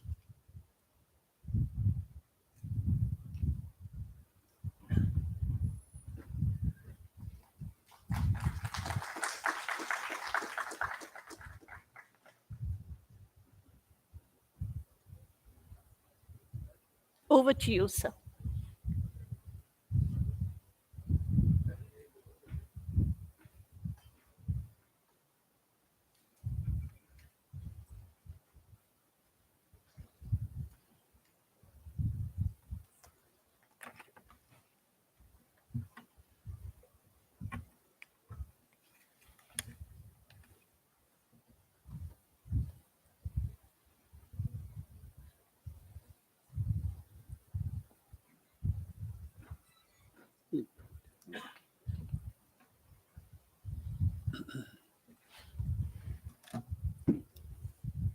Good afternoon. I take this opportunity to thank Chairman and IDD for giving me this opportunity. And I also express happiness that governance has taken the front seat. Normally, in all the seminars, workshops, and all that, governance will be the last to highlight. But this time it has become the number one, rightly so. Today's technical session will have two presentations. One supervisory and regulatory perspective from NABARD side, and another one best practices by Telangana State Cooperative Bank. It will have about total 1 hour of presentation. Afterwards, there will be an open discussion, inviting suggestions, discussions, and sharing of experiences. I will take up the governance in rural cooperative banks from regulatory and supervisory perspective. To set the context, I have the personal experience of going through around 1,200 inspection reports of DCCBs and state cooperative banks during the last 4 years. So I may not be quoting the bank's names when I quote the instances, but many of you will be knowing. One thing that comes out very strongly is if the governance is not strong, the bank will not do well. It is true in case of short term, it is true in case of medium term, it is true in case of long term. Short term, you will see lot of turmoil within the organization. Banks' books don't get tallied, there will be internal squabbles, there will be stoppage of business, there will be reconciliation issues and all that. In the medium term, slowly issues start cropping up. Frauds will start manifesting, NPAs will start growing, there will be HR issues. In the long term, Section 11, NPA is reaching unmanageable proportions, regulatory red eyes, then lot of regulatory action, penalties, and eventually cancellation of license. So a bank which claims I can manage without governance, there is no need for governance. Why do you bring all this theory? I have been subjected to this question from the forum of cooperators. When I talk about corporate governance, people say, why are you bringing corporate governance? We are cooperatives. Then at that time, I became a little defensive. I said, okay, if corporate governance is not there, you have a cooperative governance. But today I will stand firmly and again say, you may call it corporate governance, or you may call it cooperative governance, or you call whatever name. Without governance, the institution will not survive. So in that context, governance is required. Any institution, whether it is a corporate, cooperative, organization, government, any institution requires a good governance. Cooperative institution requires added governance because they have to imbibe the principles of corporate governance, plus they have to imbibe the principles of cooperative governance. And when a cooperative bank, it will have added responsibility because they are dealing with fiduciary responsibility of meeting the demands of the depositors. They are uncollateralized borrowings, and you are leveraging on somebody else's money, so responsibility towards the depositors is also equally more. Then you are, as a cooperative bank, you are not listed in the stock market. With the result, there is added responsibility of managing or being responsible to the stakeholders and also depositors. So it is in this context that cooperative governance is very, very important, whatever name we call it.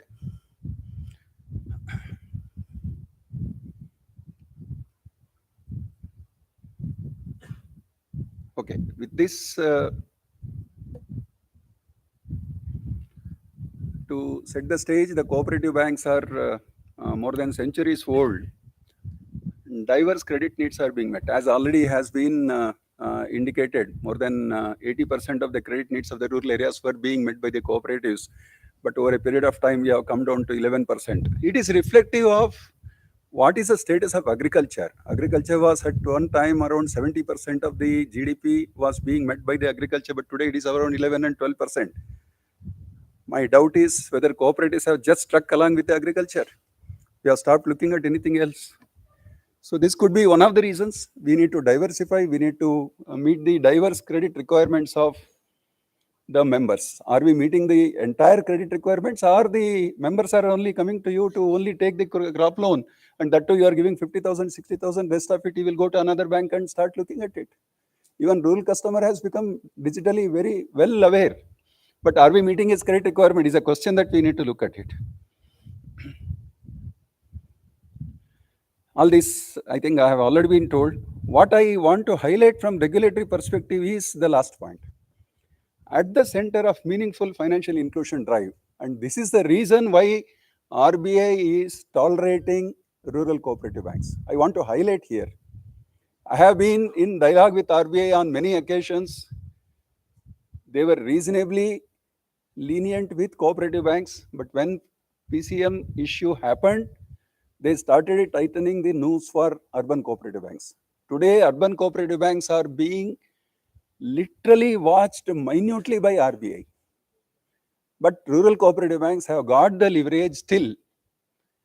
They are allowing. There is also another reason. As a development bank, as a supervisor, statutory supervisor, NABARD is in between, and we are trying to do the balancing act.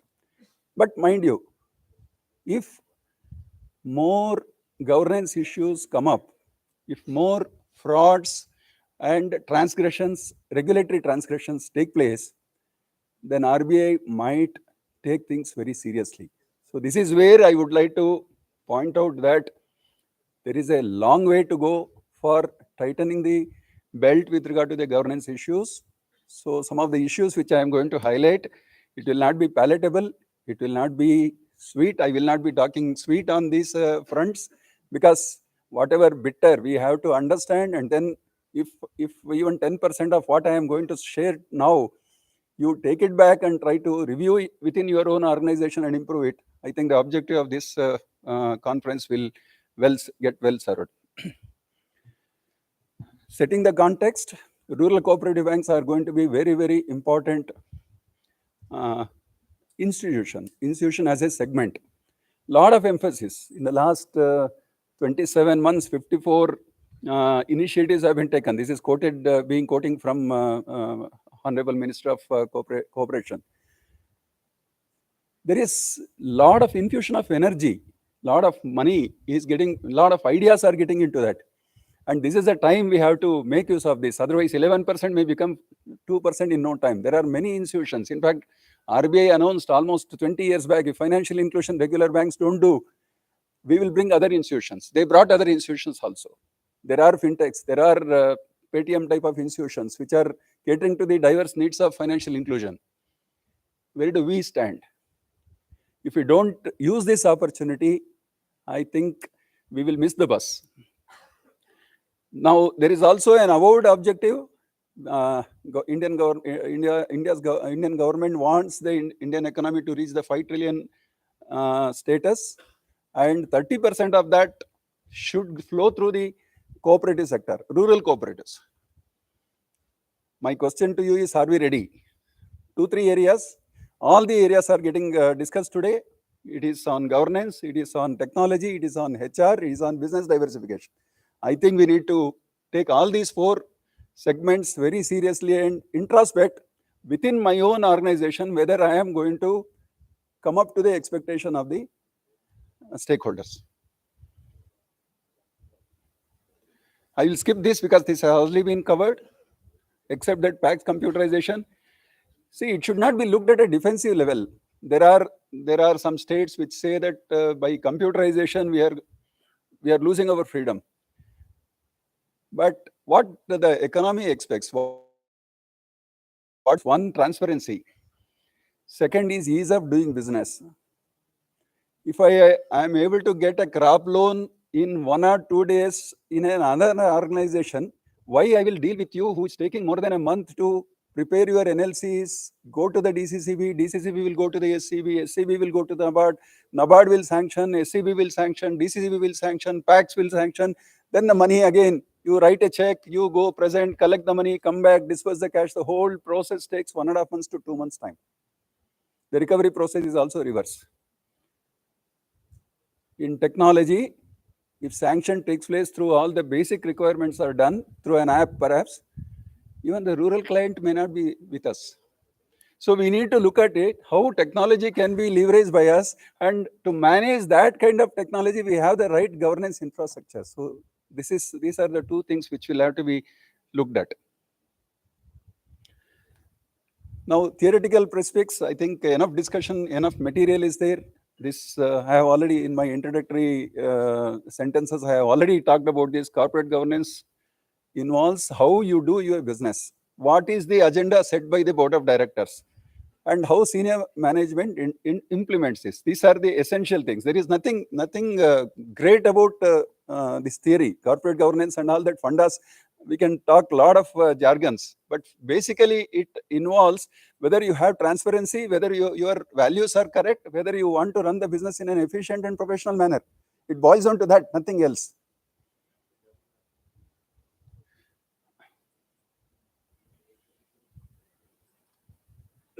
This also I have already covered, so I will not dwell into this. Financial cooperatives, 2-3 things I would like to emphasize. There is a fiduciary responsibility of managing two institutions.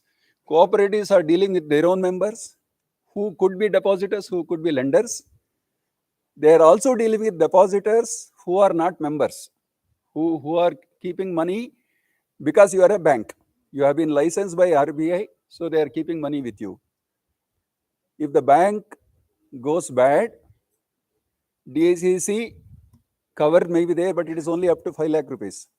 But it is a question of losing trust. One cooperative bank fails, the impact is there on many other places. This is true for any bank. One bank fails, there was an issue with regard to Yes Bank. Suddenly people started telling whether we can keep the money in a private sector bank. Is it not worthwhile? Immediately SBI was flooded with a lot of accounts. So it is true for any bank. Bank runs on trust. You can always say state government is behind me. You can always say DIC is behind me. But if there is a small fraud and if the word spreads, there will be a run on the bank. There were instances where the senior managers of the banks were telling, don't give the money to the depositors. You can't run like that. So we have to understand what is the basic principle of bank. What is basic principle of my bank? You are taking money, you are giving money, and you are making money. So when you take money, it is with the promise that I give back along with interest. But you can't say you kept the deposit with me, but I don't give that deposit back because I have got RBI instruction, I have got state government instruction. No, it won't work like that. So the primary responsibility of a bank is to give back the money. You have accepted deposit for the purpose of lending, only to be repaid to the depositor. And what RBI looks at you, are you capable of meeting the obligations of the depositor for today and tomorrow? That is how your solvency is judged. That's all, nothing else. As a bank, if I am looking at your strength, it is only your ability to meet the depositor's demands, present and future.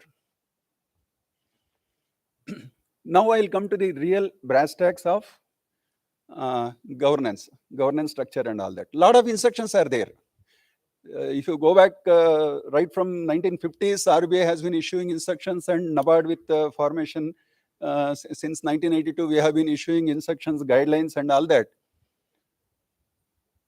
The basic question is how much of that instruction we have translated into action.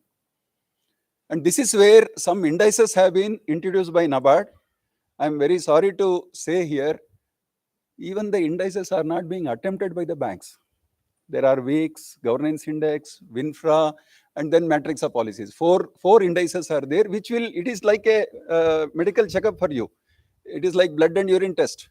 You can test for yourself whether your governance structure is good, whether your policies are being implemented, or whether they are in place, whether your fraud vulnerability is high, or cyber security infrastructure is in place. But there is no willingness to look at it. So the basic question is whether your board and the CEO meets the fit and proper criteria. Why somebody else will have to tell what is your fit and proper? That is my first question. Why a regulator or a supervisor should tell you that how you should be constituting your board and how your CEO should be there. That is because over a period of time, we have observed that even the basic necessary qualification or the experience is lacking in cooperative banks for running a basic banking business. Now, character of the cooperative you cannot wish away. With elections, people come. They may not be educated, they may not be experienced. That is where independent directors, people with skills, you have to co-opt. Now, it is in whose interest this prescription is given? NABARD or RBI does not want this, but we are interested in proper running of the bank. For proper running, the board members need to be aware of the issues. If they are not intrinsically aware of, if they are not qualified, if they are not experienced, if they are not knowledgeable, then bring somebody into the board. They could be special invitees, they could be independent directors, but your board need to be equipped with adequate knowledge and information.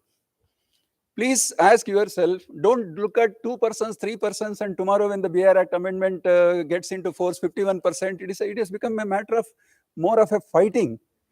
It is not the question of fighting. Why 51% prescription is there? Because you need to be professional. The board which is running the bank, taking money from the general public and being amenable to so many external risks, we should be responding at a very short pace. Supposing there is a failure of a bank in the nearby area, how do you manage it? Supposing there is a big fraud within your bank, how are you managing it? There is a cyber attack on your bank, how are you managing it? If board is clueless, if the senior management is clueless, then the whole system becomes a joke. So this is where the fit and proper criteria or the additional people or people with additional qualities are required. So that is where there is a need for assessing the skill gaps or the knowledge gaps at the board level and at the CEO level or senior management level, and try to plug it by outsourcing or taking such kind of expertise from the outside. This is one of the starting points. Various guidelines are there with regard to board committees, model agenda for discussion in board meetings, need for professional board, need for timely and proper decision making, code of conduct for board and members. Now, there is a requirement. The circulars have been issued over a period of 20-30 years. So I suggest from this forum, NABARD to come out with a consultation of all the circulars and circulate once again among all the cooperative banks so that there is no gap with regard to the knowledge.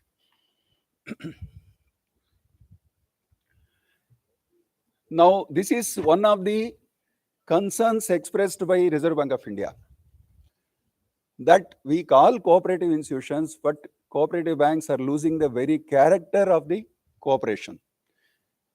Many times it is becoming one or two people's hold. How do we address this? Now, we saw statistics just before. 65% of the cooperative banks and 72% of the DCCBs are only having elected boards. What does it mean? The remaining ones are being managed either by the government or by the nominated board. Where is the cooperative structure then? Restrictive practices in admitting new members. You have members coming in only at the time of election, and then they may not be participating members. In fact, there is a new demand that we have to define who is a member who is eligible to vote. The member need to be eligible member for voting. Voting turnout is less, then re-election of the same management or their family members, unanimous elections, lack of meaningful discussion. This is with regard to the board constitution. Now, what are the overall responsibility of the board? Board needs to do what it is expected to do. This is a basic thing. It has to run the bank. But when it is running the bank, it has to put certain things as an underlying factor. That underlying factor is the value, the transparency, the risk appetite which they would like to take, and taking into account the size and the capacity to bear or expand its business. If you do not do this, if the right tone does not go down to the lower level senior management and then down to the operating level and then further to the branches, then there will be chaos. So you have to look at the long-term interests of the bank. approve the bank's business objectives and strategy and monitor the implementation. See, you approve, but many times the monitoring does not take place. There is lack of flow of proper information from the senior management to the board, and board also will not spend enough time on monitoring the performance of the senior management of the policies envisioned by the board. So two-way process need to be looked at. Banks, corporate culture and values. Now, when I say corporate culture, it is more of telling in the form of an institution. You can convert that into a cooperative culture. What is the cooperative culture of your institution? What exactly you would like to be seen as? Would you like to be seen as a person who works only for profit? Or would you like to be seen as a bank which is for the lowest person, smallest person, meeting the emergent credit requirements at the cheapest possible credit, but involving the technology so that there is no hassle, there is no bureaucracy. So you have to set your stage. This is what is determined by the board. Review banks' size, complexity, geographical footprint, business strategy, markets, and regulatory requirements. This is where the CEO's responsibility increases. Many times we expect the cooperative board need not be all that educated, but it is the CEO and his team who have to take time to sensitize, educate, train the board members. There has to be a regular practice. Whenever there is a new set of directors coming or a new one or two individuals are coming into the board, the CEO and his team will have to arrange for sensitization. Enough material, enough capacity building efforts will have to be done. And what is your bank's risk appetite? Now, this is where I would like to emphasize on CMA. The bank's total size is around 300 crores. The deposit is 300 crore. But there is so much pressure for financing 150 crore to a sugar factory. Are we comfortable with that? 300 crore your total deposit and 150 crore goes to one sugar factory. And the refrain is that, sir, I need not bother about 150 customers and I will get 14% interest rate. What is the flip side? The flip side, you see, there are at least 31 Section 11 non-compliant banks. Straight away, the bank will go into Section 11 because your capital gets eroded, your NPA levels reach such a high level, you will not have liquidity, you will not meet the requirements of the depositors. Can we take that kind of risk? You have to ask yourself, and if there is such a pressure, cooperative banks are not for financing such big loans. This is where RBI is not comfortable in enhancing the CMA limits. The CMA limits, which are already in vogue, perhaps is the highest in the world. No bank can allocate 50% of its capital funds for one single account. But we already have it. So RBI does not want any further dilution in that. In fact, they go to the extent of telling, why don't you apply urban cooperative bank norms? NABARD as an intermediary said, okay, don't do reduction, we will continue with what we have. So oversee performance of the CEO and senior management, integrity, independence, and effectiveness of the bank's policies. We have policies, we have adopted a lot of policies, but to what extent we implement it in honesty? What is the transparency level? What is the disclosure levels? I'll take one small example. We indicated to the banks, when NABARD shows you a divergence that your IRAC norms are not implemented properly, there is a divergence which is emanating out of a sample study, you share with the auditors. 90% of the banks did not do it. I, as a supervisor, come out and tell you that there is a problem in your IRAC norms. You are not identifying the NPA properly. So these are the sample cases. What should be your immediate response? Why this has happened? Is it because of the technical error? Is it because of the implementation error at the branch level? And then why auditor has left it? Should I not ask the auditor, why did you leave this? No, I will not share with the auditor also. 2 years we waited. Third year, NABARD started sharing with the auditor. Now I am going one step ahead. I means I am now 3 months away from NABARD, but from NABARD side, the internal understanding is that we are going to question the auditors. If next time, when I have shared with the auditor the divergence, and if he doesn't take into account the divergence in the next audit report, we are going to ask him and probably take up with this Chartered Accountants Association to take administrative action against that person. Because NPA is the barometer for health of the organization. If auditor and bank join together to show a bad picture, good picture, then it doesn't go well with the health of the institution. With regard to the qualification composition, as per the fit and proper criteria, now what we have to look at is it should comprise of individuals with a balance of skills, diversity and expertise. See, definitely nobody can be expert of everything. We have now so much of IT product. CBS has come, now you have mobile banking, internet banking. We want to adopt everything. But board level, nobody understands anything about technology. So the moment you put up a note, they say, hey, we don't understand this. There is no point in presenting. So what? It is taken as read. And decisions are based on such kind of taken as read. Can we afford to do this? When cyber incidents happen, even the CEO is not able to appreciate, understand why this cyber incident has happened. Have we built up adequate checks and balances? And we are all on CBS. I'll give you an example. There was a big cyber attack on a bank. We came to know through informal sources. My seaside people called up the CEO of the bank. CEO says, my technical officer is on leave. He will come after 4 days. I will give you details after 4 days. Can this be a proper governance?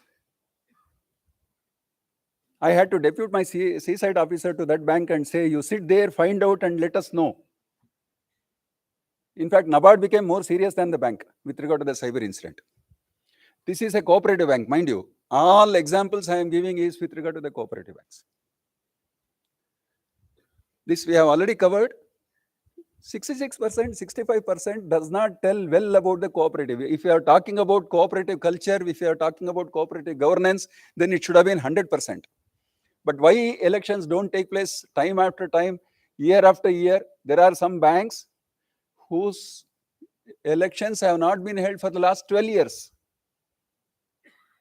Why do you call yourself cooperative then? Why don't you convert yourself into a corporate bank? Board level committees.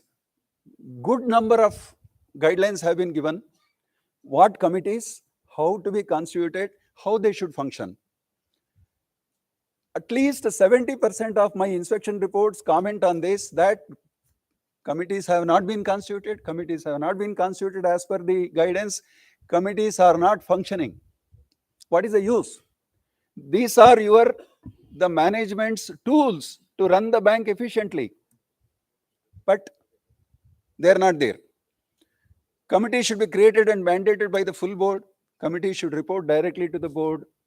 And the adequate feedback, appropriate record should be maintained. When I go for inspection, when I look at the record, hardly 1 page of description is there on the minutes and proceedings. What do I make out of it? What does it tell? It is not for supervisor. I will conclude in 2 minutes, your governance is not good. There is no issue on that. But what does the senior management and the board itself will look at it? It exhibits that the board is not interested in running the bank properly. This is a conclusion. If I find that the proceedings of the committee meetings are not properly recorded and put up to the board, and board analyzes that and then gives back a direction either to the senior management or to the branches or to the committee itself. It doesn't happen. Kindly, when I tell this, kindly introspect yourselves what is happening in your own bank and make note of it, go back and see.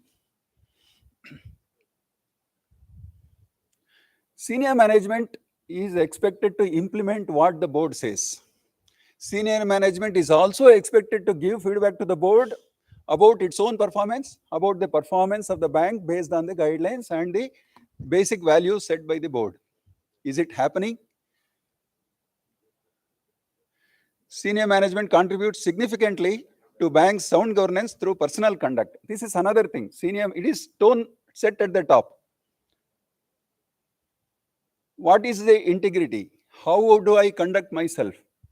Whether when I conduct in a way, down below, all the junior officers will follow the same thing. I'm happy to share, after 35 years of working in NABARD, we have learned a lot from our seniors with regard to transparency, with regard to integrity, with regard to being hands off when there is a conflict of interest is concerned and all that.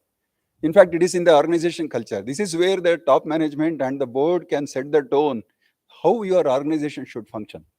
If we encourage the fellow, if there is a NPA, one branch manager calls up and say, my NPA has gone up.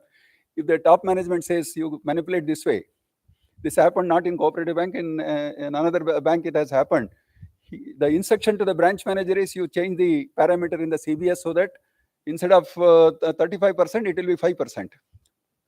See, at that time, short term, you have managed the problem. But what is the message that you are giving it to the junior fellow? The message given is, ye chalta hai. So tomorrow when it becomes 70, he will not even call this as CEO. He will say 70 system mein kar do, chalta hai. But even the management will not know what is happening.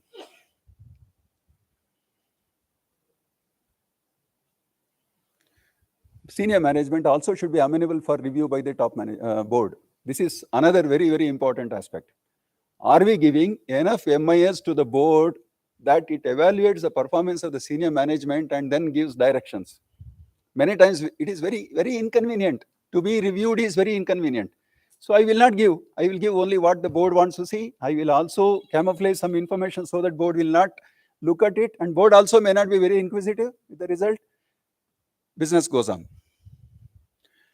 Now, what are the factors affecting the governance in RCBs? In respect of each of these, I have 10 examples, but for paucity of time, I am not going to dwell. But when we talk about these things, they are all equally important in terms of governance.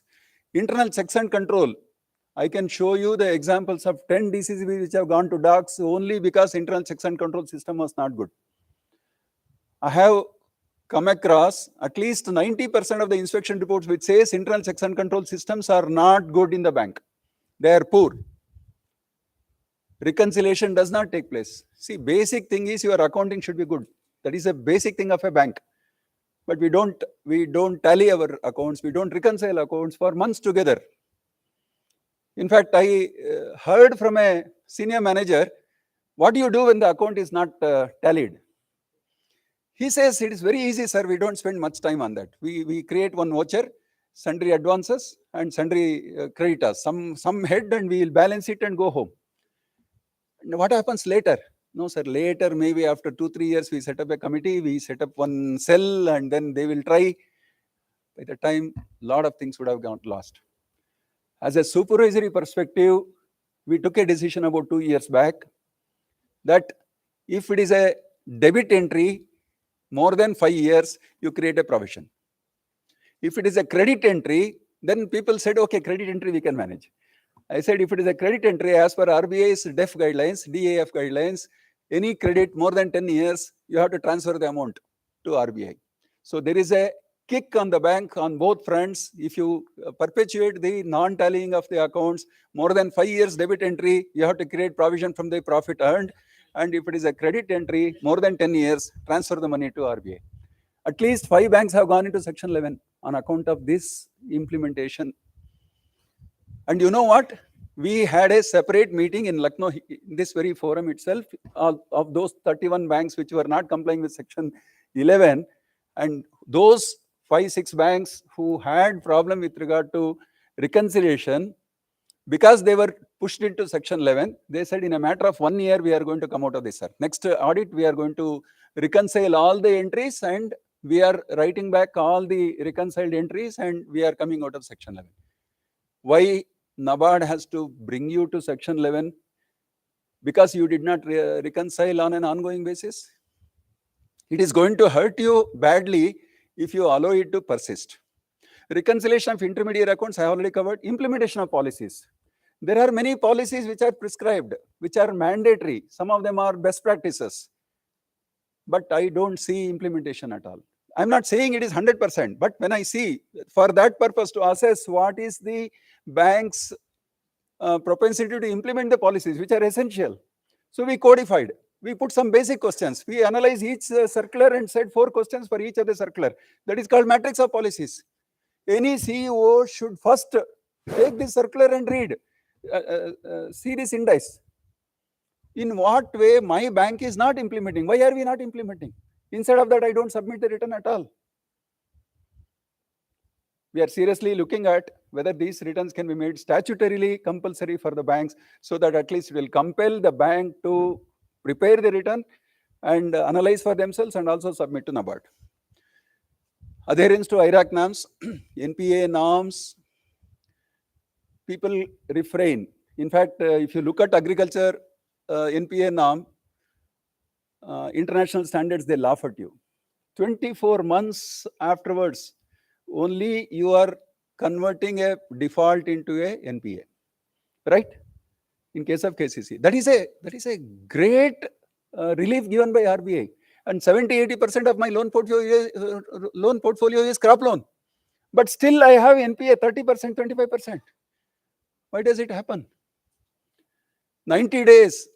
If you are really looking at the entire NPA as 90 days, then what would happen? This is where I have seen a best practice. Some bank within the cooperative sector treating even the crop loan as 90 days loan. The moment it crosses 90 days, they are telling the branch manager, look at this fellow, why he is not repaying. This is a best practice. Implementation of guidelines for frauds. Again, vulnerability index on WinFra. You kindly go through these indices. What do they actually have analyzed? We have analyzed only the circulars and what you need to do. So it is a great tool for the bank, for the CEO, for the board to see whether these risks are properly arranged, managed. Similarly, VIX, because there were so much of cyber incidents happening, we came out with a vulnerability index. In fact, it is quite technical.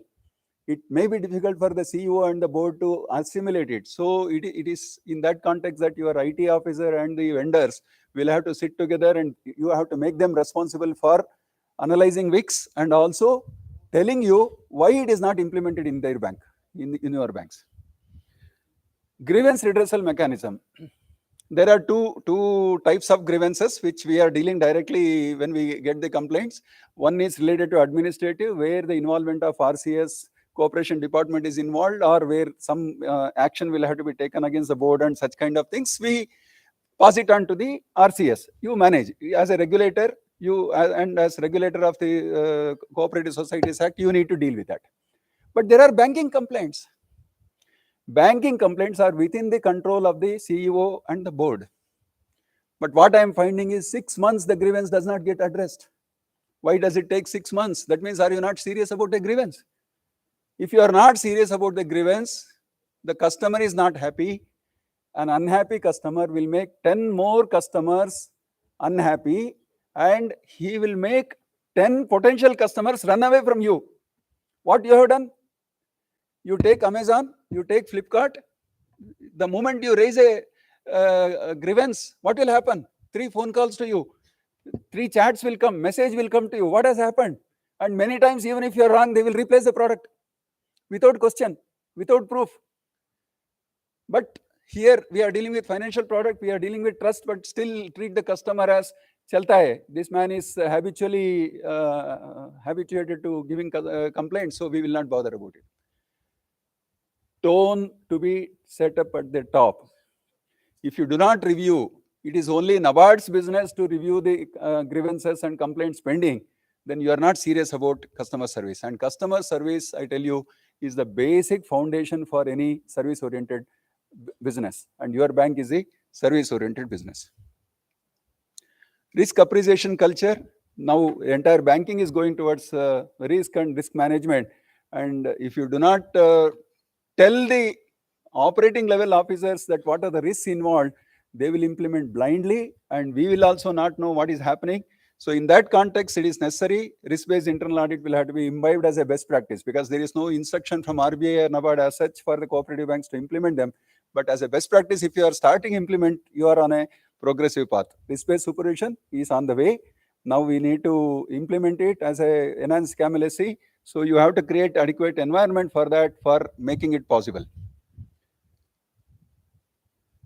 I have a big list with regard to some of the decisions with regard to such governance negative issues, but I will not dwell into that. But a few of them which I remember is with regard to decisions affecting depositors, shareholders' interest, NPA not being depicted properly, or a loan.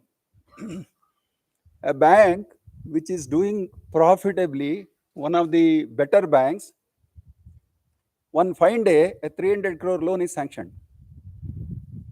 No appraisal takes place, no loan, policy is seen. The CEO puts up, the board chairman approves, the money is dispersed. Within 3 months, the loan goes bad and the money is siphoned off. The bank is still in Section 11. I'll take another example. A bank which is doing extremely well, one proposal comes for LC business, letter of credit. The person who has come is not even a customer of the bank. If he is a customer, okay, you could take some extra, he is a long-lasting customer and then you have a lot of business dealings. He is a new customer and somehow you wanted to lend. And in the whole business, the borrower has managed to swindle the money and the bank has been caught sleeping. The whole thing happened because of two things. One, you did not have an iota of knowledge about that LC business. Second, you did not bother what happens to the end utilization. You did not bother to understand how that business is done and how to safeguard my interest. 45 crore is the exposure and 8 crore is your security. And I felt 8 crore is a good money to keep as a security. When the really loan went bad, 8 crore I realized. Remaining 35 crore is an NPA. Decisions detrimental to bank's interest. There are umpteen number of examples. Loans given, election is approaching. A bank gives loan, 500 crore, 600 crore. Scale of finance is changed. Crop loan only. You are doing in your own business. Scale of finance is 30,000 rupees, but you lent 1 lakh rupees, 2 lakh rupees, 3 lakh rupees. Left, right, center you dispersed. Then you appointed people left, right, center, some 300 messengers. A bank which was competing with the best in the business has come down to Section 11. The funds that is required to be infused is 850 crores to bring it out of Section 11. State government has said, I have nothing to do with this bank. You do what you want. Now RBI and NABARD also are worried. How do I address when 3,000 crore, 4,000 crore business is there for this bank? In a matter of 1 year, the bank's status has been knocked off. This is purely a governance issue. Role of top management and executive. CMA loan is something which there is a clamor for increasing the CMA limit. But I would say kindly do a study at maybe at a IDD level or at maybe Department of Supervision level. All the banks whose position has become weaker, if you study, CMA appears to be the one strong point which has contributed to the downfall of the banks. Especially those banks which were A, I am seeing all the banks which have gone bad on account of CMA, today C or D, they were at 1 point A. Because they were having surplus funds, it is almost like an individual. I have money full of money in my pocket. I do not know what to do. So I go around squandering the money. Same thing happens here also. I go around squandering the money, and then when it becomes NPA and all that, that is the end of the bank. Ineffective monitoring and control, I think I have covered. Corrupt, unethical practices. Systems and control, there is no doubt on that. Disclosure, transparency related, I already told about the non-disclosure of the NPA levels. Similarly, there are many disclosures which are in the nature of conflict of interest. There are guidelines, but we need to, at least board should know where is the conflict of interest, but we somehow tend to cheat ourselves. Improving governance, a few suggestions. We have This presentation is going to be circulated. I think I am slightly exceeding my time, so I will not dwell much on this, but I will go for suggested best practices. Now, what is a best practice? Here in this context, a best practice is one where a regulator or supervisor has not prescribed to you, but as an additional feature, I am incorporating them. Some of you have already started implementing risk-based internal audit. That is a best practice because there is no instruction as such. Some of you have already implemented system-generated NPA. There is no instruction from RBI on that. That means you want to be a better bank. You want to manage yourselves better. That is what I am suggesting now in this forum. I have 2 slides. I am not going to delve into that. The essence of all this is kindly look at the circulars issued to the urban cooperative banks, the NBFCs, the commercial banks, and the fintechs by RBI. The regulatory prescriptions are so tight. Compare that with what you are having. You are living in a heavenly world of regulation. What I would suggest is pick up some threads from there and start implementing slowly so that it will become a practice. It will become a culture within the organization. Many of you are already doing it. Adoption of system-generated NPAs, professionalization of the board. See, RBI says take 2 or 3 members. Or today with a revised amended act, it may be taking 51. Whether whatever comes out of it or not, you should be able to special invitee. You can always call people with special knowledge to come and address your board. Let them talk. Let them, if there is a technical decision to be taken place and say technical decision will have to be taken, let somebody come and help you out. These practices can always be done. Nobody prevents you from doing that, but we need to be alive to the requirements. Increase the transparency and disclosure in operations. Sensitizing board members and top management, as I have already covered.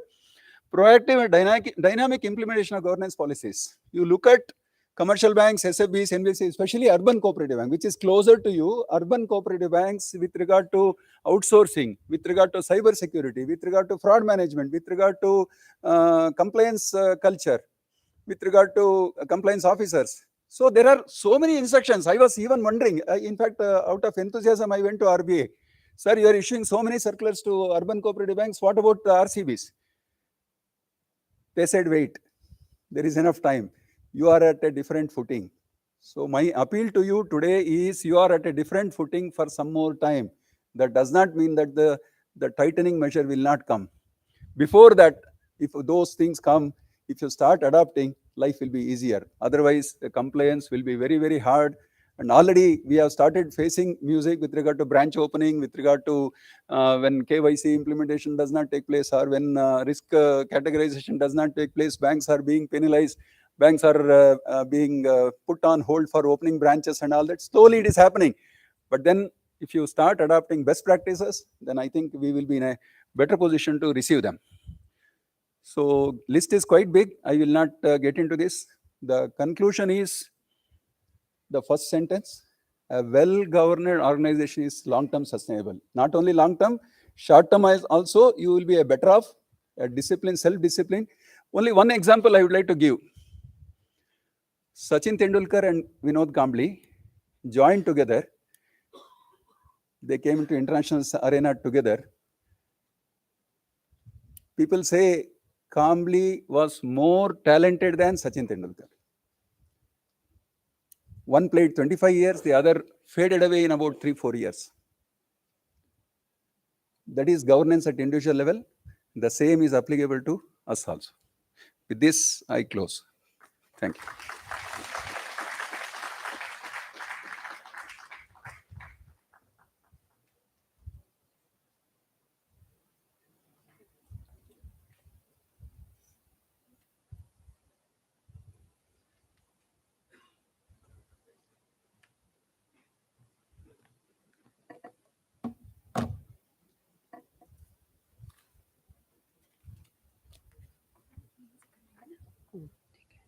I'd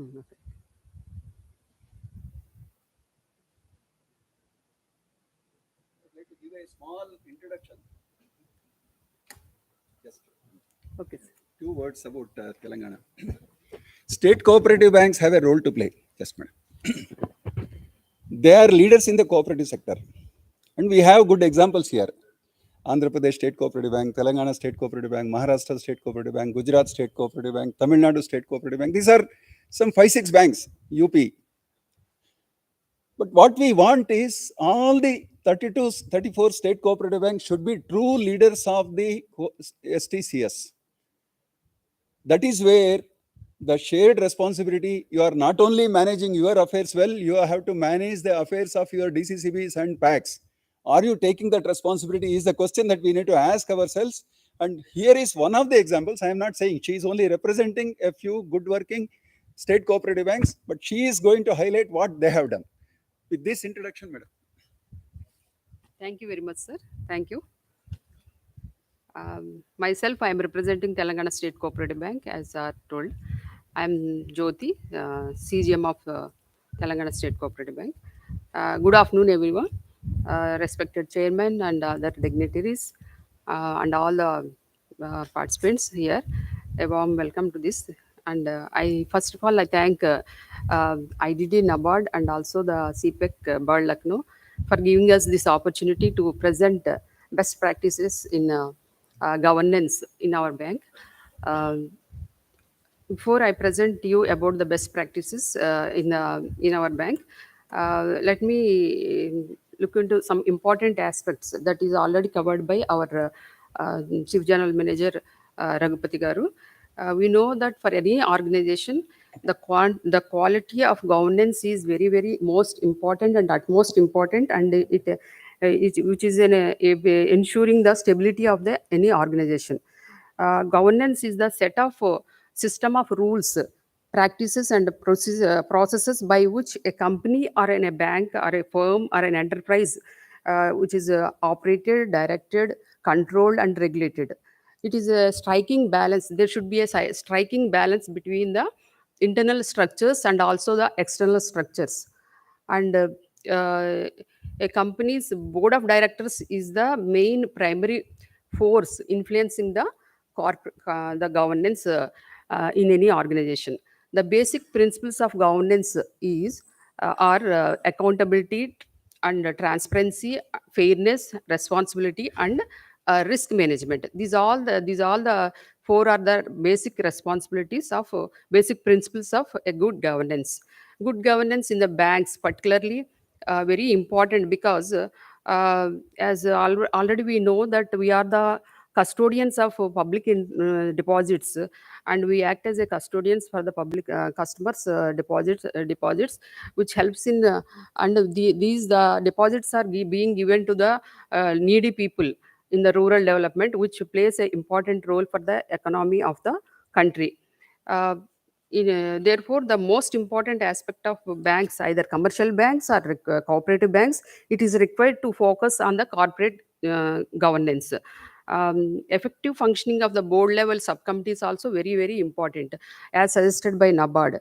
Uh, the good governance is a judicious and fair way of doing business based on the best practices, ethics, and code of conduct. With this, and recently, and one more thing I wanted to share. Recently, RBI governor also urged the cooperative banks to give more emphasis on ALM, being in proactive in ALM, asset liability management, and also the improvement of the liquidity management in the banks. And he also further urged the banks to have a practices of ensure the stability, and also emphasizing the strengthening of compliance and risk management and internal audit of the systems in the organization. Given this background, let us see the best practices what we are following in governance at our bank.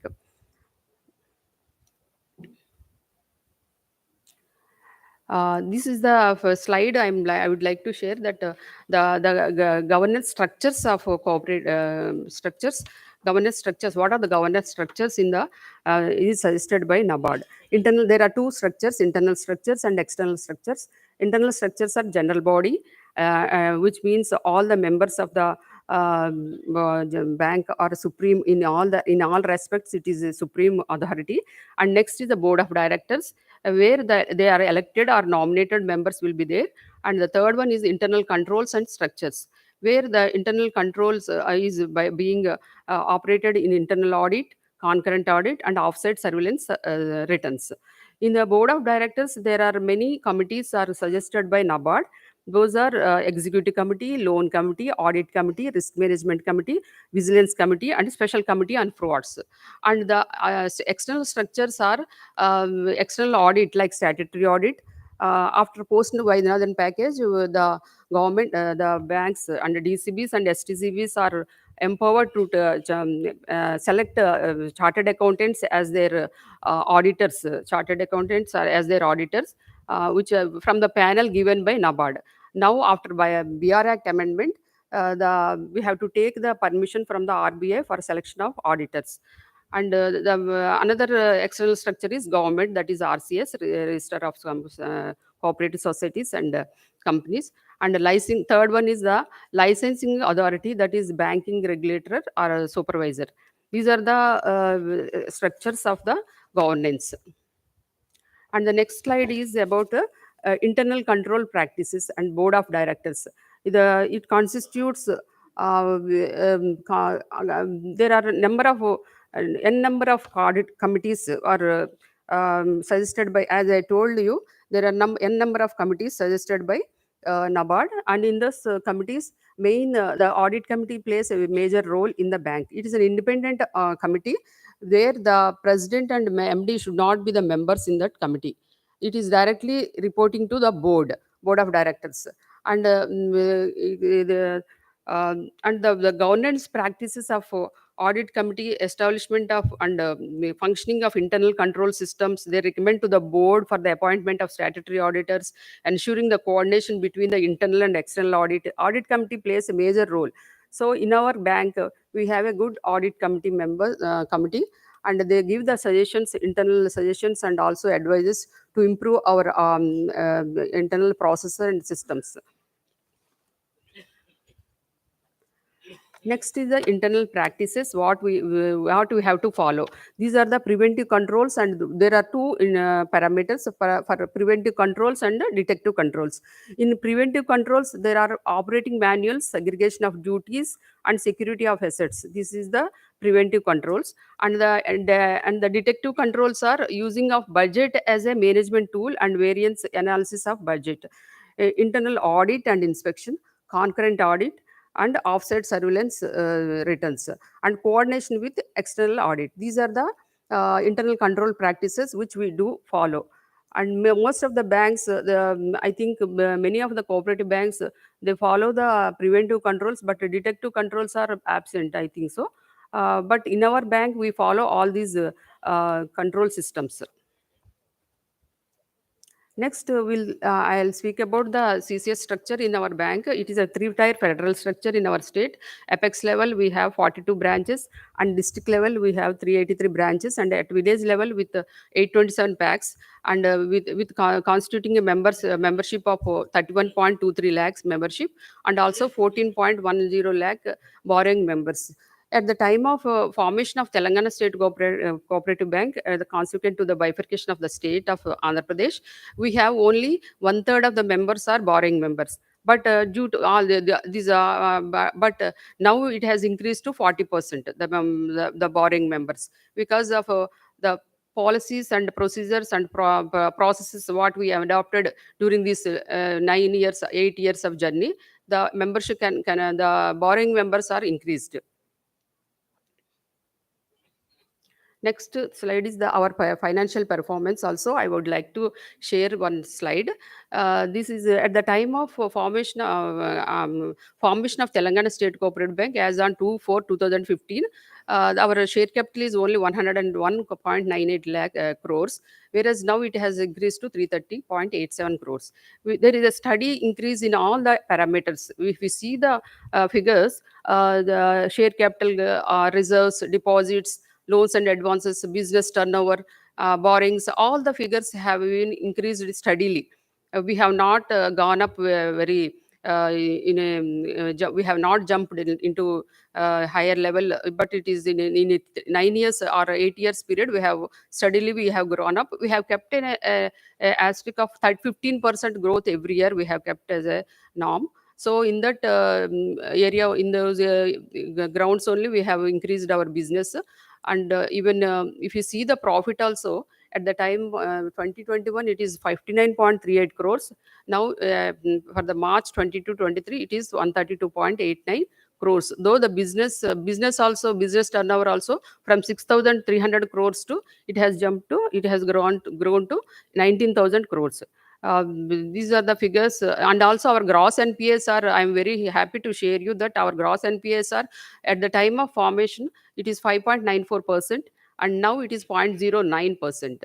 And the net NPS is 0, and the CRAR is at 10.27%. Net worth also from 518 crores to 1158 crores, growth is there. Next, composition of board of management in CCS. In PACs, what is the composition? Members of farmers elect the board of directors, and board of directors elect the president and vice president. There are 13 sizes, 13 all elected. With the different categories, are there. And in DCBs also, president of members societies elect the president and vice president of the DCB, and co-opted professional directors are two are there. And as per fit and proper criteria only, we have professional directors co-opted in the DCBs, and one DCO and DDM NABARD as a special invitee, and TESCOM nominee also, one special invitee will be there in the board.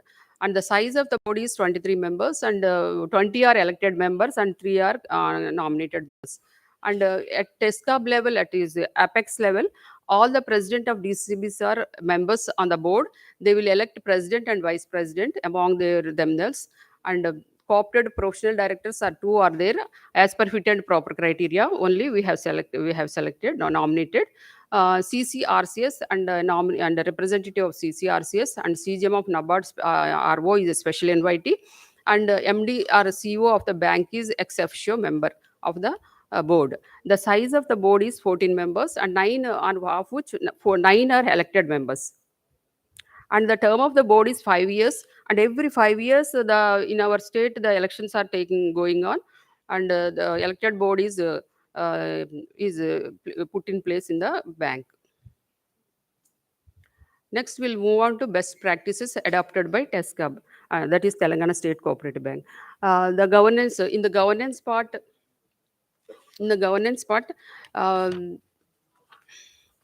Greater freedom to the SCB and DCBs in the business matters. They won't involve in the day-to-day administration. Business matters, the greater freedom is given by the boards. And minimum intervention of state government in financial and internal administrative matters. There is a minimum intervention is there from the state government side, and all the members of the board are aware of the role and responsibilities of the board of directors. That is communicated by NABARD wide circular dated 29th September 2010. Those circulars, roles and responsibilities are is clearly mentioned, and those roles and responsibilities are being given in the orientation program. After election of elected members, immediately we take up one orientation program at our training institute for all the members, and these are the roles and responsibilities are being educated to the members. Agenda reviews being placed before the board of directors regularly, and also as per guidelines given by NABARD wide circular dated 29/6/2020. In the circular, June 29th circular, their agenda is being mentioned. Already we have seen in the previous presentation by Raghupat sir. In those circulars, a very varied number of agenda is there. So all the agenda according to that circular only we place before the board. A role of board of directors is primarily limited to the formulation of policies, keeping in view the guidelines issued by RBI, NABARD, and state central government. They are primarily limited to the formulation of policies, and also they review the policies also. Periodically they review the policies also. Most of the policies what we developed are reviewed annually. And also the suggestions, whatever the suggestions given by the board, we take up those suggestions and we improvise the policies. The board is exercising overall supervision and control over the functioning of the bank, leaving the day-to-day administration to the CEO of the bank. So here I could say that our management of the board of management is a very well professionally placed in our bank, And we have two professional directors. One is in chartered accountant and another one is from banking sector. Both are they are very guide us, they give suggestions and for improvising of the bank. And other board members also, they are well aware of their roles and responsibilities. Also they know the do's and don'ts. Also they well aware of the responsibilities. So the most they won't intervene in our day to day administration. And subcommittees, the subcommittees of the board of directors are as suggested by the NABARD. We have the subcommittees. Actually in the agenda what the circular says is some committees are there, but we have the subcommittees of board of directors and also 11 subcommittees of board of directors, and we have the subcommittees of senior management, also senior officers, only with CGM and three GMs and other DGMs. We have the other subcommittees also, senior at executive level, and we have the high level committee of subcommittees also. A high level committee is especially is formed in our state, where chief secretary of the state is the chairman of that high level committee. There also annually or half yearly the operation, the bank performance is being reviewed. All the DCBs and also SCBs performance is being reviewed by the high level committee, and different subcommittees are there in the high level committee also. Co-option of professional directors on boards of DCBs, and also selection of CEOs, and all these are subcommittees are there. Branches opening, DCB branches opening approval committee is there. Actually now after by amendment of BR Act, now we have to take approval from RBI. Before that we used to have the subcommittee of at high level committees. And in board of directors subcommittees, we have the audit committee, compliance committee, special committee on monitoring and review of big frauds about 10 lakhs, risk management committee, and committee on fit and proper criteria of directors, committee for compromise and one-time settlement of loans, credit policy committee, fraud prevention committee, customer service committee, and also project advisory committee, IT strategy committee. These are the board subcommittees we have formed in our bank. And these committees, not only formation level, we do conduct the meetings in periodically. We do conduct the meetings. Audit committee, as you know, we conduct quarterly, or whenever it is required we conduct audit committee. And compliance committee also quarterly we conduct. And all other committees also we conduct in periodicity, what we mentioned in the policy, how we mentioned in the policy, like that we conduct the committee meetings also. And the committee meetings proceedings are well defined and well those are the committee proceedings are also action taken report on the committee recommendations also we keep for review before the committees for the next committees. Next, the important, so many important points are mentioned in the circular, what I told, issued by NABARD, that is the 20th June 2020. In those, fit and proper criteria is one of the main criteria we have to follow for the selection of CEOs of DCBs and also Apex Bank. All the members of the board are fulfilling the fit and proper criteria furnished by and also in compliance to the fit and proper criteria. We have co-opted two professional directors on the boards of SCBs and all DCBs except one district corporate central bank. Only one in that DCB, only one professional director was appointed. And MD and TESCAB and also CEOs of all DCBs are selected on the appointment of fit and proper criteria only, we following the due procedure. And do's and don'ts and code of ethics for directors translated into Telugu local language and communicated to all the DCBs for placing before their boards and also placing before their packs also. So that they know what are the do's and don'ts suggested by the circular given by NABARD. And they are being trained also in orientation programs about the do's and don'ts. And the performance assessment tools also, we follow the as suggested by NABARD, we follow the performance of self assessment tools. In this, the first one is corporate governance index. This is the circular issued by NABARD in the 2019. Pilot basis, our bank is selected as a pilot phase uh, among the some of the banks. So our bank is also selected as a pilot base. In the corporate governance index, there are 11 main parameters are there, and 41 sub parameters are there, and each assigning some marks for the each parameter, and total 250 marks are allotted for the for all the 41 sub parameters. And when we introduced this corporate governance index, that time we got only 180 or 170 marks out of 250. So we have improvised the systems and procedures and processes where we are lacking behind. Those systems we have improved, and now the latest CG is corporate governance index parameters, we got marks of 226 out of 254. So still there's some backlogs are there, but we are working on that so that we can achieve the 100% marks in corporate governance index. Next is the fraud vulnerability index, WinFra is it is a circular given by NABARD in the year 2020, February 6th 2020, which was introduced to rural cooperatives to measure the adherence to the fraud management guidelines, to sensitize the banks on the vulnerability to the such incidents.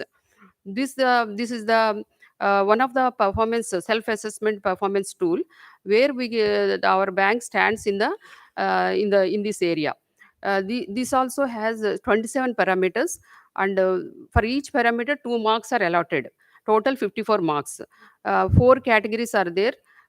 Least vulnerability, A, that is A, and moderately vulnerability, it is B, and vulnerable is C, and highly vulnerable is D, according to the marks basis they have given in that circular.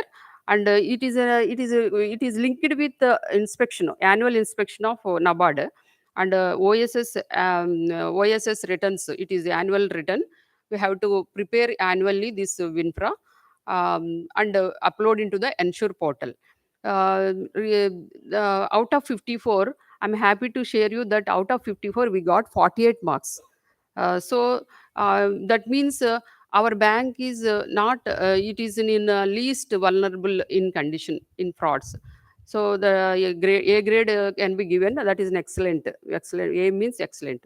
So this is about a WinFra tool. It is a performance assessment tool. We are adopting this tool, and every year we are preparing and we are reviewing also. We are placing before the audit committee and also before the board, and telling about the what is the board, our bank place in the in this area. Next is the performance assessment tool report, that is PAR. It is also um, uh, it is also linked with Ensure portal. We have to it is also linked with OSS returns. We have to after audit is completed, we have to upload the OSS returns into the Ensure portal, so that it is generated from the system only. Here also we have 13 parameters and 5 categories. Out of 13 parameters, our bank has, in 10 parameters we are very good, and only 3 parameters we are on par, below par. That are the one is CASA percentage to total deposits. That is very less. We are very poor condition. We are recorded. It is around 13% CASA, because of mainly our deposits constituents are from DCCBs and urban banks, and also from institutions, government institutions. That's why our CASA percentage is very less. And another two areas is return on asset equity, which is below par. That is only 6.66% we are recording. Actually, above 8% it should be, and we have only 6.6%. We are working on this to improve our return on equity. And third one, what I told is NIM, net interest margin. This is also we are recording only. We are recording only.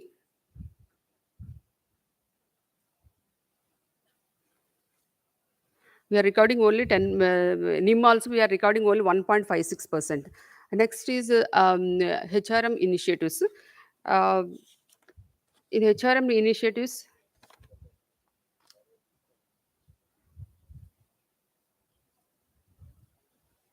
sir, sorry, sir, one thing.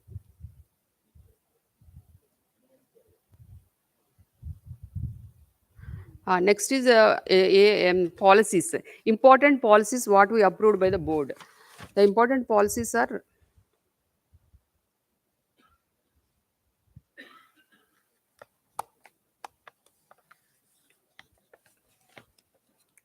important policies are actually in the circular given by NABARD, there are 16 important policies suggested by NABARD.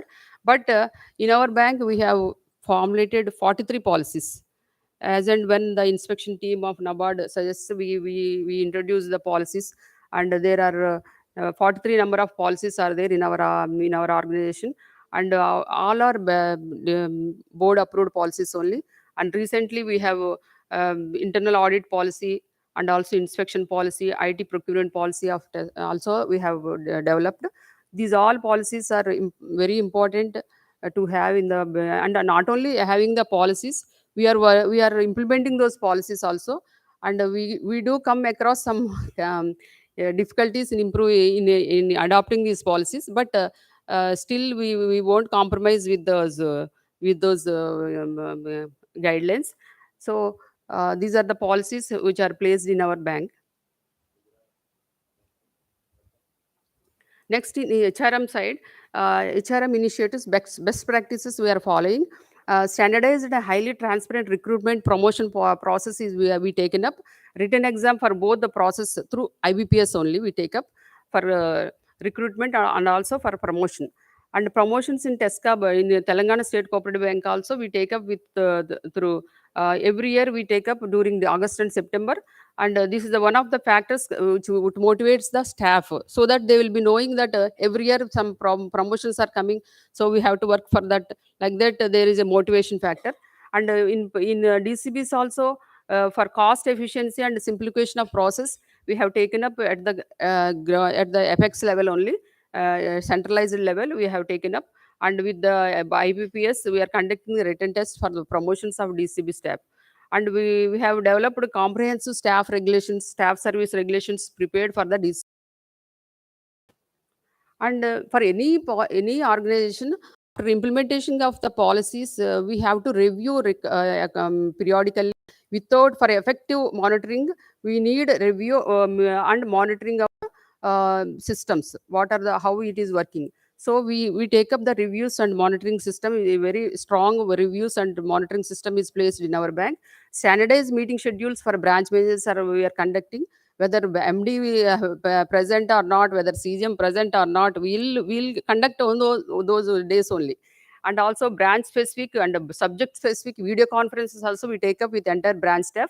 And daily reporting of whenever a circular comes from RBI or NABARD or anything, and we follow, we prepare one PPT and we educate our branch managers. And daily reporting of financial particulars by all the branch managers are being taken up. We immediately on the same day itself.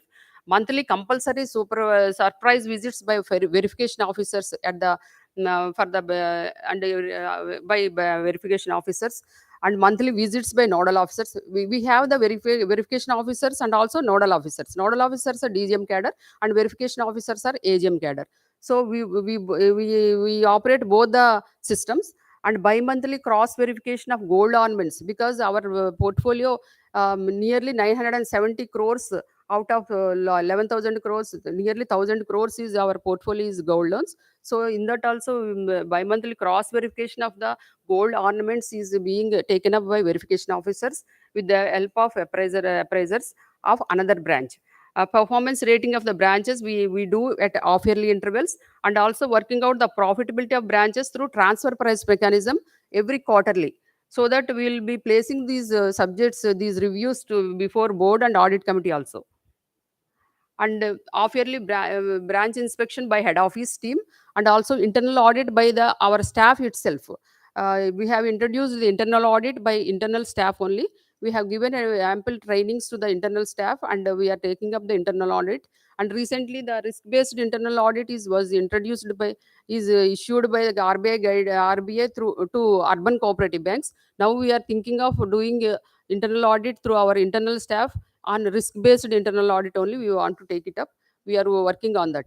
And branches less than 150 crores monthly basis we do the inspection. And branches more than 150 crores we do monthly basis, and less than 150 crores we do on quarterly basis. And also head office, the different departments are there, those also off yearly basis the inspection is going on. And fixing of communication of weekly program rate for gold loans. Even gold loans rate also weekly on the basis of bullion rate, we fix the per gram rate. And every week we'll fix the per gram rate on gold loans. It is a dynamic one. And a standardized monthly schedule for auction of gold loans is being conducted. And the calendar of this auction is being prepared in the month of April itself, in the starting of the financial year only.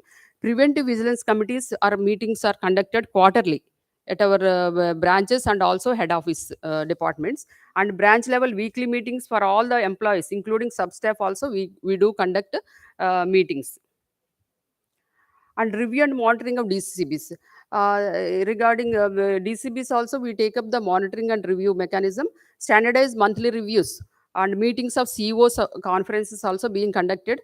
The yearly inspections of DCBs by TESCA, by Apex Bank we take up. And Apex Bank's officer, nodal officer on the managing committee of a DCB as a special invitee, so that we'll be knowing the subjects what are moved in the board meetings, and we'll guide them in a proper way whether those subjects are being correct or not. Like that we guide them. And also bank specific and subject specific video conferences are also conducted to the DCB staff and CEOs of DCBs. And DCBs are designated officers meetings and system administrators meetings are also conducted on 15th of every month. This is a standardized date. Every 15th of every month we conduct these two meetings. And in the designated officers meetings, I'm happy to share you that whatever the circulars from RBI or NABARD, whatever the circulars comes, we educate the designated officers so that they will, after going to their working place, they can again share to their DCBs. Next, compulsory participation of Apex Bank's nodal officer in DLMRC meetings. DLMRC meetings are the meetings convened by NABARD. Meetings which are to be as advised by NABARD. Those meetings are also compulsory. Apex level nodal officer attends those meetings. And some are already, this is a repetition, standardized meetings. Our MD, CEO of the bank will conduct every alternate Monday triple meetings, Monday morning meeting. It is a system in Europe countries it seems, so he copied that. And branch managers review meeting and second week of every month. DCBS conference every third week of every month. Head office departments review meetings second and third of every month. Preventive vigilance committee meetings of branches and departments quarterly we do conduct. 5th of every month we do the recovery officers meeting also, DRO recovery of NPS. We conduct that recovery meeting also. There the sale officer and DROSD are also being reviewed every month. And also ALCO meeting for every fortnight, investment committee meetings every fortnight, and also as and when required. Sir, right. Very less, sir. And another one. Yes, sir. And one more thing I want to share, that other best practices are pre-audit. Budget control is also there in our office. Chief operating officer is GM banking is designated as a budget control officer. And every file before releasing of the expenditure item, it will go through the budget control officer, and it will get the approved by the budget control officer. And also powers are decentralized in expanding the credit and also the expenditures also.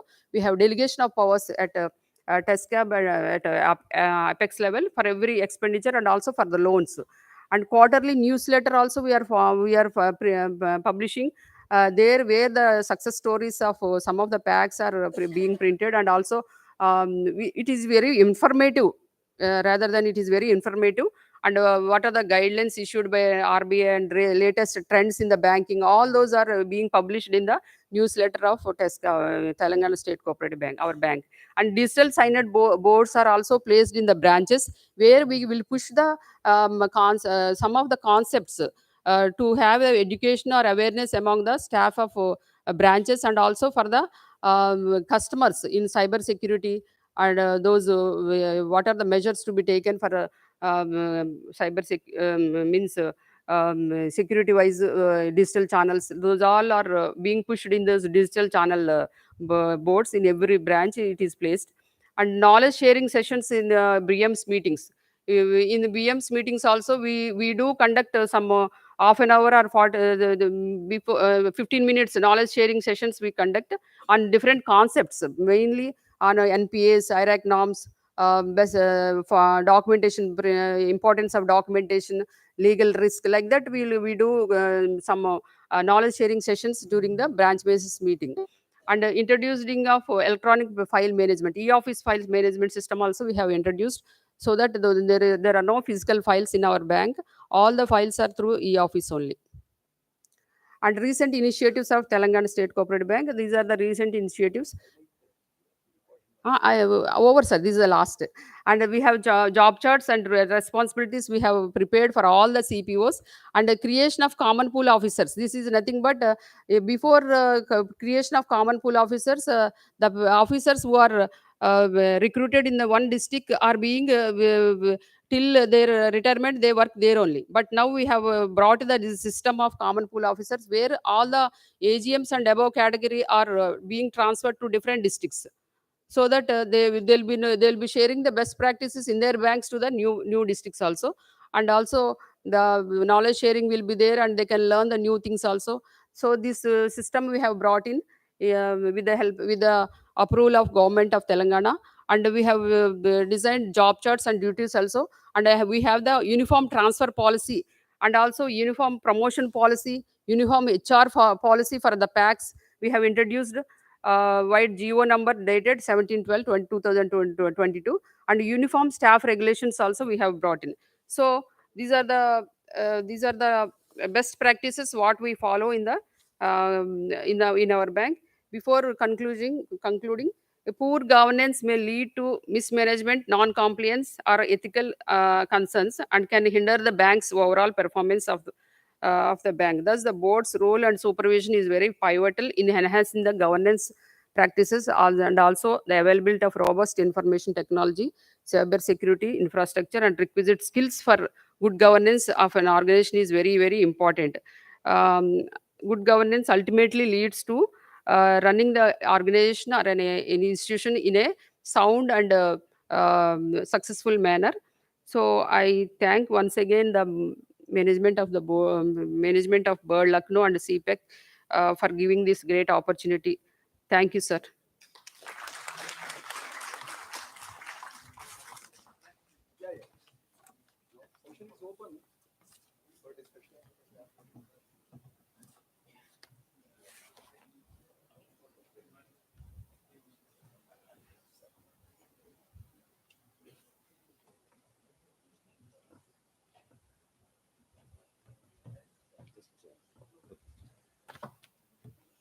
So, from the supervisor's perspective and also from the state cooperative bank perspective, some two presentations were there.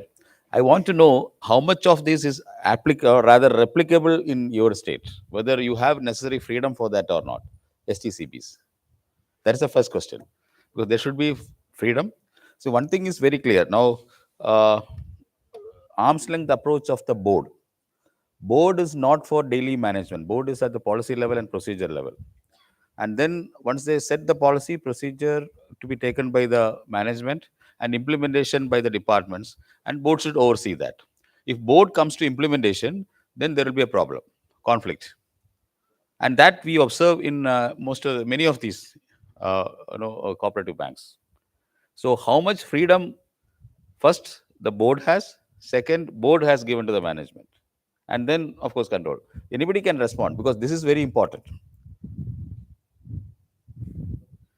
Any northern STCBs? See, whatever Telangana has presented, so all structures are there, and they are implementing reasonably well also. So I think somebody, yeah, Sir, please. I'm from the RKDCC Bank, Raichur from Karnataka. Definitely, as far as Madam's suggestions are concerned, in policy making, board is playing regular role. In implementation, in my bank, board is confined to the policy making only. Implementation part is completely left to executive. Mhm. Okay. Yes. That's so. Southern, any northern or northern cooperatives?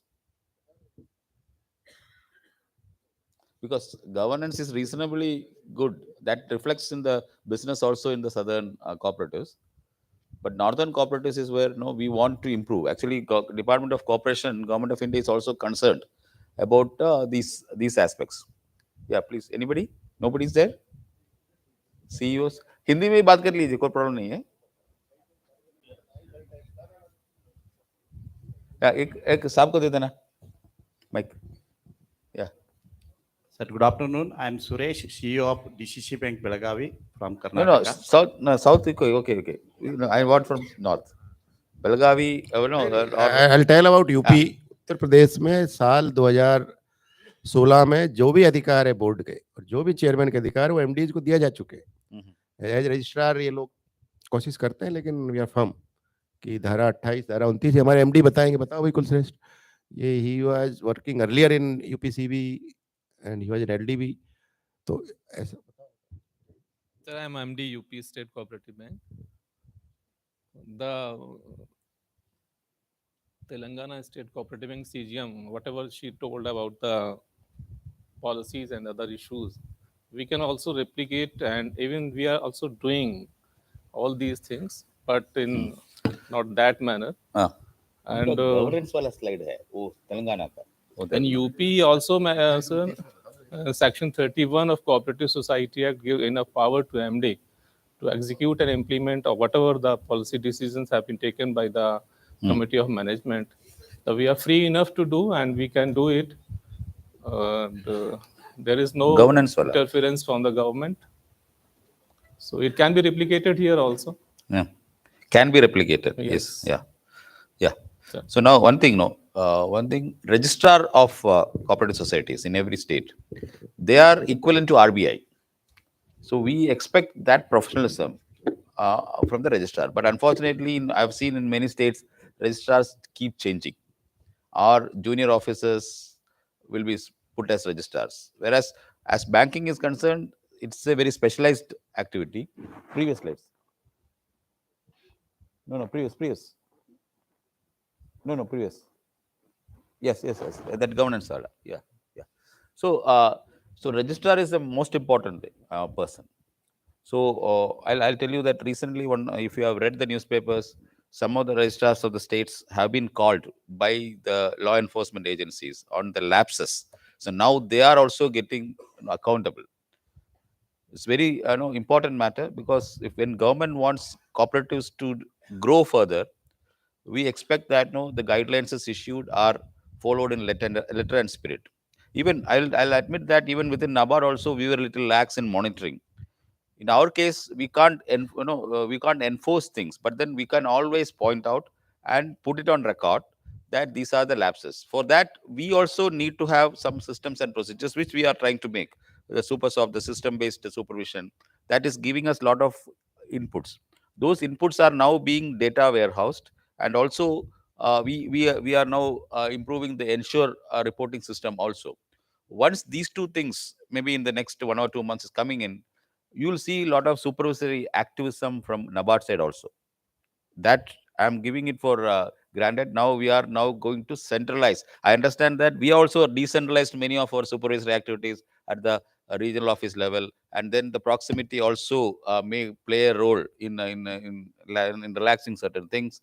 But now we are going to centralize. But then, of course, whatever benefits of decentralization which we had, we'll try to retain that through some mechanism. But we will have a definite vertical for supervision in a centralized manner. So, and then enforce all these things. If it is not there, we'll just point out and report to RBI. RBI also has now, they have a separate enforcement department. You might have heard they have started penalizing cooperatives, rural cooperatives, for violation of CMA. Recently, one of the West Bengal DCCB was penalized, and that DCCB was penalized on a matter which is already relaxed by RBI. RBI right now has relaxed, but in the past, whatever tighter norms were there, that particular DCCB didn't follow. So the activism from the regulator side is there. Now we have to match up with our supervisory activism. So we'll see a different no supervisory activities from NABARD side also going forward. Maybe in the next financial year. This year, almost all supervisory activities have come to the system. So we can even monitor now very closely, because we also should keep track of whatever observations our inspectors are giving, and then inspectors also should be professional enough to find out those lapses. So these two things will come. So now we'll expect that the implementation activism from cooperatives also, I am expecting, which I know. If not, then we may have to curtail a lot of things, because you were complaining that you are not getting licenses, but all these are because of non-compliances. Even RBI, when we discuss with them, supervisory concerns issued raised by the NABARD is one of the reasons why they are not giving some licenses.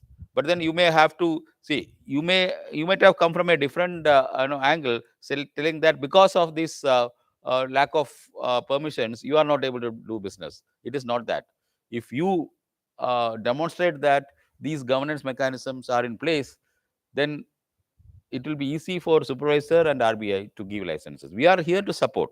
Now, one thing I can tell you, that from the earlier when I talked from the developmental perspective. Now I am talking from the supervisory perspective, that we will be very strict in these things, and we will not budge also. But then one thing is that if you want any help out of this, so we will be centralizing or trying to centralize CPEC also. We are trying to professionalize, and whatever best practices are there will be warehoused in CPEC. And if you want, say, model policies, already some policies are there, model policies. If you want model policies to be there, we will also supply that, and then you can customize it based on your need. One size fit all approach will not be good enough, because cooperatives are regional entities, and their regional innovations should happen. That freedom should be there, but within the overall framework which we will be giving you. And going forward, we also will assess not the institution. They say state cooperative bank. We will assess in toto that cooperative structure, because three-tier cooperative structure, we will view it as a single thing. And state cooperative banks will have a larger role to play in ensuring the health of the lower tiers. So that also is very important. You should handhold. For that, what mechanism need to be there? You can discuss among yourselves. If we have to set up some centralized, or rather shared services. Lot of practices. See, for example, whatever no Telangana has done, it can be replicable. So we need not do it again in each and every state. So we can just take it, centralize it, and give us advisories. You can take it as a reference document and make some changes as per your need and go ahead. So you will save time, energy, and also money. And also we will be sure about the way in which you are implementing. It is in compliance with the supervisory and regulatory guidelines. So this also, it is very important. Next is one is on internal audits of banks, that also need to be strengthened. See, some states internally the department officials are doing, some states it is given to CAs. So we'll best practices we can share. I think we are already sharing that. But going forward, this audit is one thing which we'll also, as a supervisor, we'll be looking into that.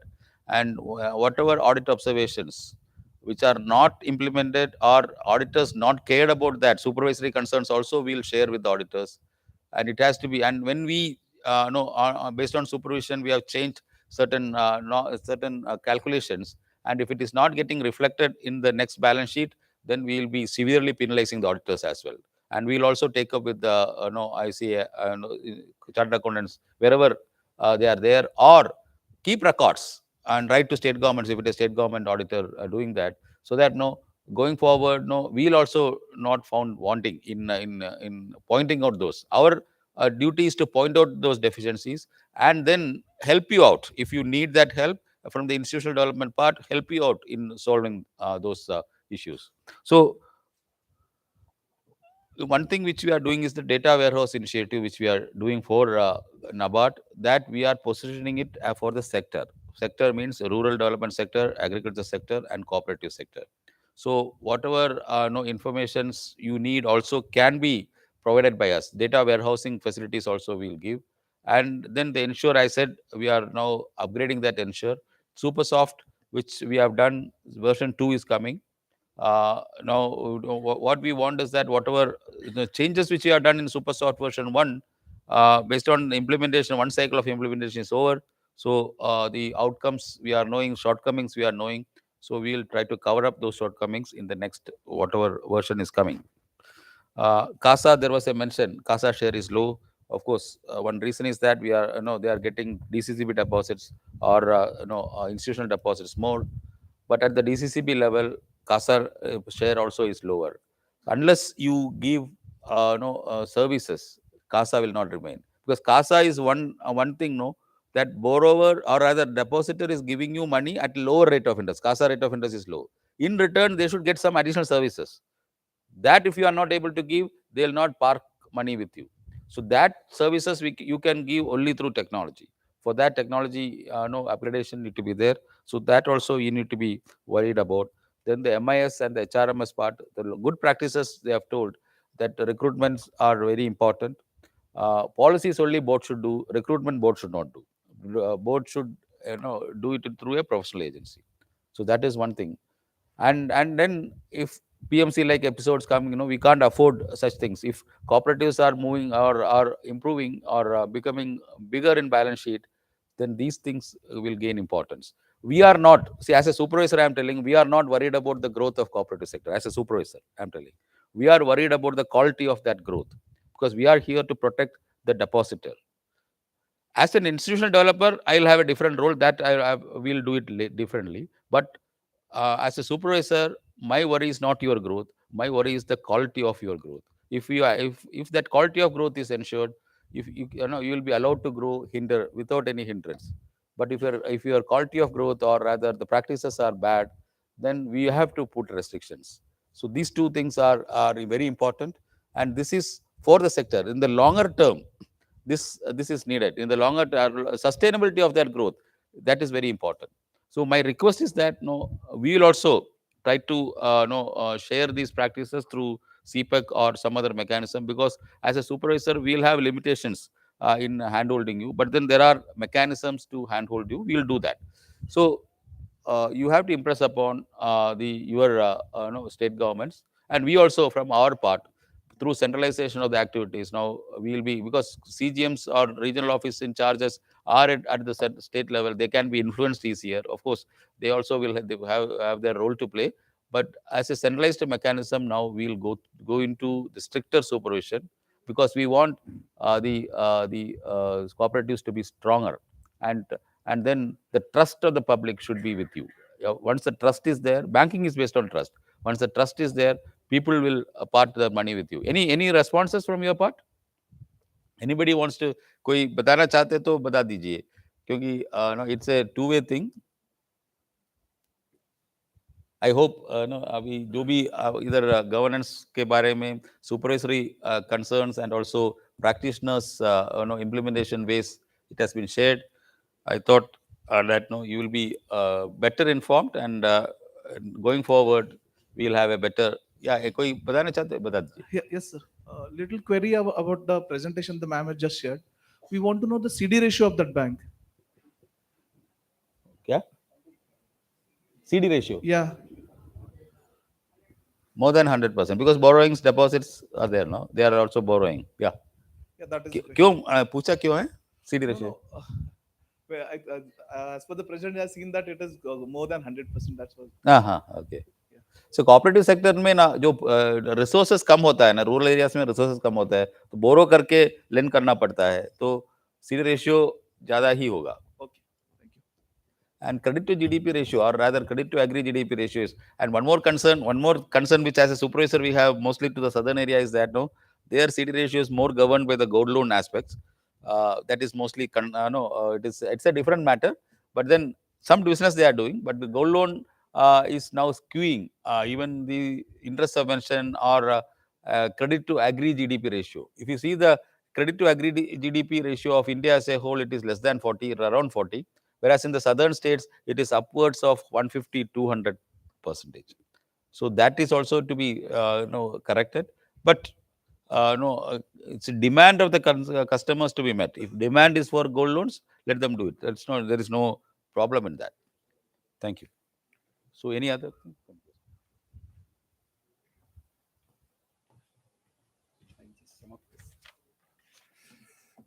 Thank you, madam. It was a very nice presentation.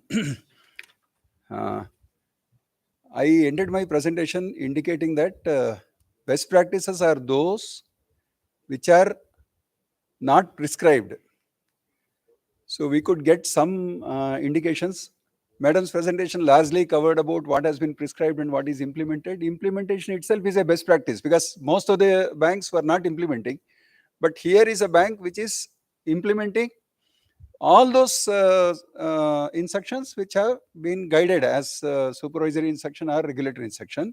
In addition to that also, they have gone one step ahead and implemented, like in matrix of policies, there are only 16. It is only for testing whether you have done or not, and latest ones, which we had confident we did not do it. But they have taken 43 policies and trying to implement seriously. Similarly, transparency in recruitment and policy, which is again not prescribed, but they have gone ahead with taking an independent route. Then STCS working as a leader of the cooperative. Technology wise, they are sharing. Then they have implemented common policies, common transfer policy, common promotion policy, common recruitment policy, and government is very much with them. So this is another positive aspect of it. So, and monitoring, branch monitoring, there are no guidelines from NABARD. But how do you manage your branches? How do you manage your DCCBs? They are best practices. So we can take a lot of cues from State Cooperative Bank, Telangana. Not that this was only an example. If we had invited all of you for talking here, you also would have come out with at least one or two best practices. I am very sure in the lunch hour, we are going to have more discussion across one-to-one, and we will look forward to this. Is the basis. If your governance is right, rest of the things can work on this. Remember, if this foundation is not strong, banks are not going to be sustainable in long run. So all of us have lot of long career ahead. So in our own interest, we have to ensure that our own banks will sustain and survive for long. Thank you.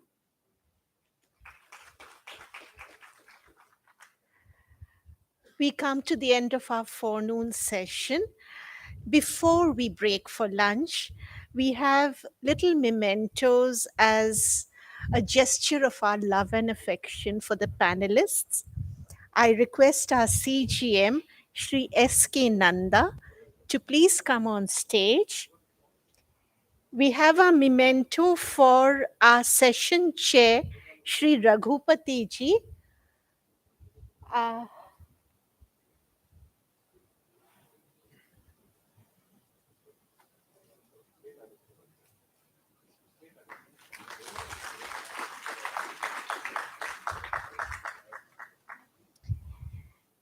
Another little memento for Madam Jyoti ji.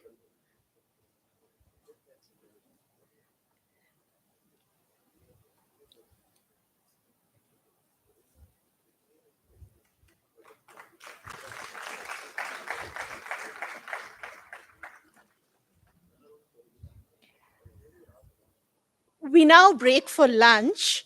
Lunch is served at the same place that breakfast was served in. Request all guests to kindly reassemble in the auditorium at 2:30. We are running the little squeeze up. So lunch is waiting for you, ladies and gentlemen.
Say, oh my God, I see the way you shine. Take your hand, my dear, and place them both in mine. You know you stopped me that when I was passing by. And now I beg to see you then just one more time. Oh, I see you every time. And oh my, I like your style. Oh, you make me wanna cry. And now I beg to see you dance just one more time. So I say, dance for me, dance for me, dance for me, oh. I've never seen anybody do the things you do me, oh. Baby, move for me, yeah. And when you're done, I'll make you do it all again. I said,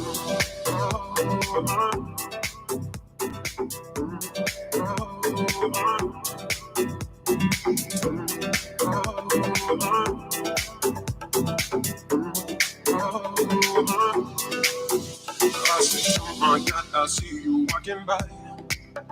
Take my hands, my dear, and look me in my eyes. Just like a monkey, I've been dancing my whole life. Yeah. And you just beg to see me dance just one more time. Oh, I see you every time. You know I like your style. Ooh, you make me wanna cry. And now I beg to see you dance just one more time. So baby, dance for me, dance for me, dance for me, oh. I've never seen anybody do the things you do before. See, move for me, move for me, move for me, yeah. And when you're done, I'll make you do it all again. I said,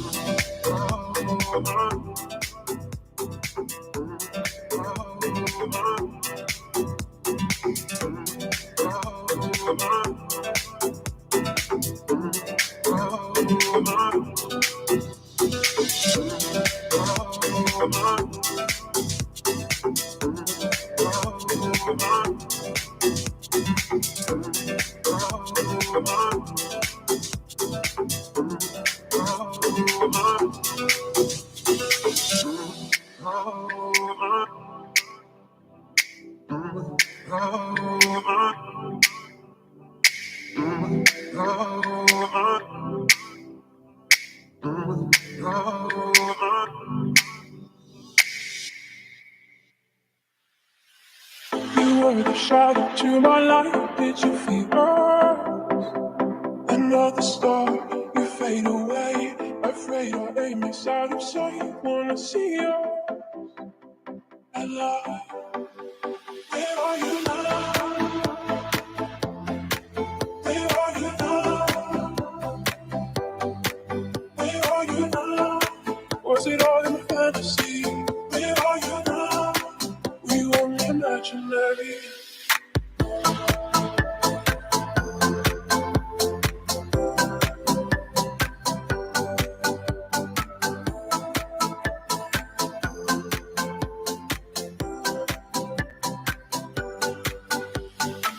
You were the shadow to my light. Did you feel another star? You fade away. Afraid your aim is out of sight. Wanna see you alive. Where are you now? Where are you now? Where are you now? Was it all in a fantasy? Where are you now? Were you only imaginary? Where are you now?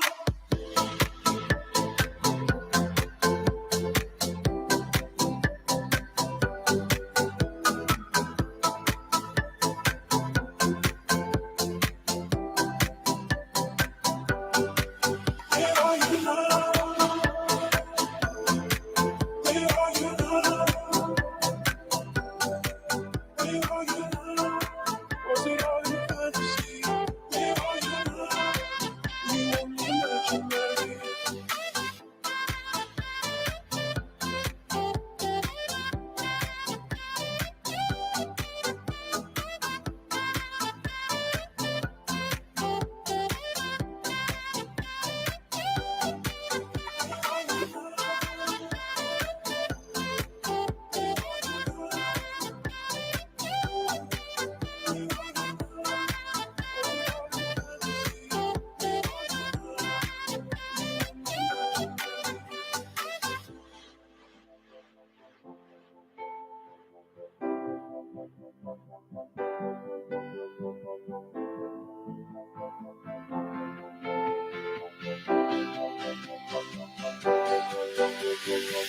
Where are you now?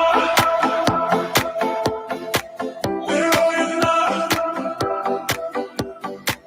Under the bright, the faded lights, you set my heart on fire. Where are you now? Where are you now?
wondering if after all these years you'd like to be to go over everything. They say the time's supposed to heal you, but I ain't done much here. Hello, can you hear me? I'm in California dreaming about who we used to be when we were younger and free. I've forgotten how it felt when the world fell at our feet. There's such a difference between us and me. Yeah, hello from the other side. I must have fallen 1,000 times since I go. Sorry, breaking your heart, but it's so bad. It doesn't tear you apart anymore.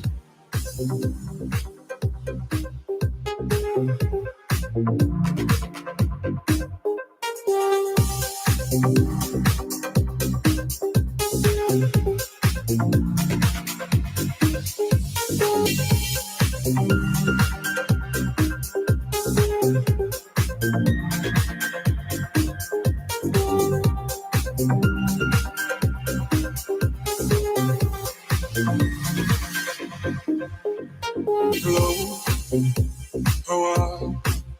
It's so typical of me to talk about myself. I'm sorry. I hope that you will. Did you ever make it out of that town where nothing ever happens? It's no secret that the both of us are running out of time. So hello from the other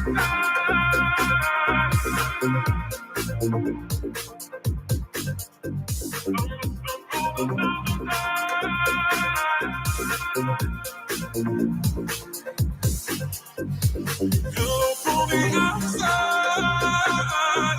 At least I can say that I'm trying to tell you I'm sorry for breaking your heart, but it don't matter. It doesn't tear you apart anymore. Ooh, anymore. Ooh, anymore. Ooh, anymore. Hello from the other side. I must have called 1,000 times. So good, sorry for everything that I've done, but when I call you, never seem to be home.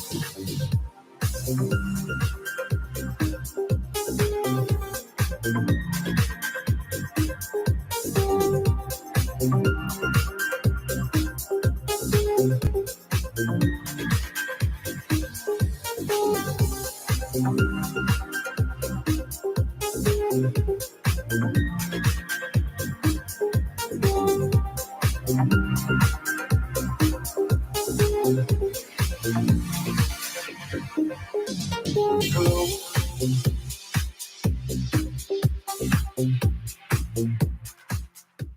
And then she'd say, it's okay, I got ours on the way, but I'm a super girl. Super girls don't cry.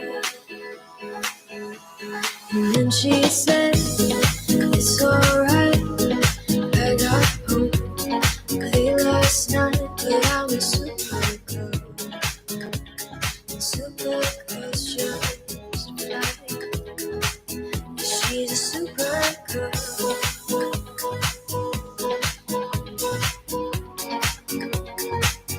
She's a super girl.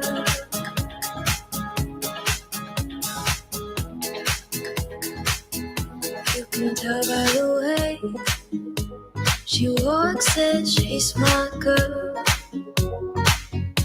You can tell by the way she talks, she rules the world. You can see in her eyes that no one is her chain. She's my girl, a super girl. And then she'd say, it's okay, I got yours on the way, but I'm a super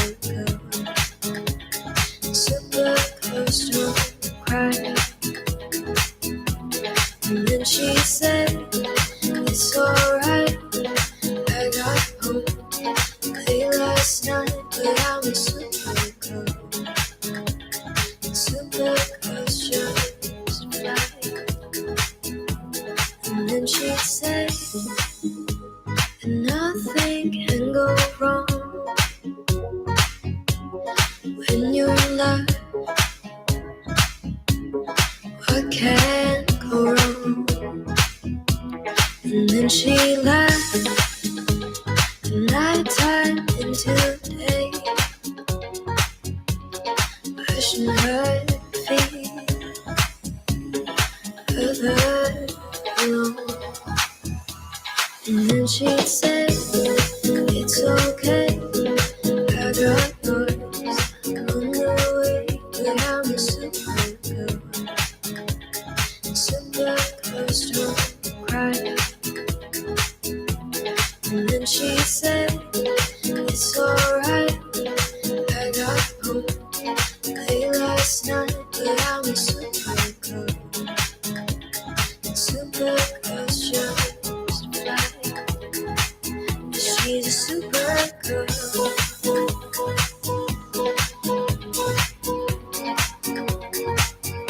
She's a Supergirl.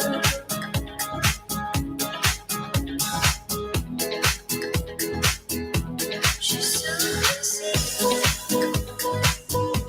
She's better. She's so sweet. She's better. But she's a Supergirl.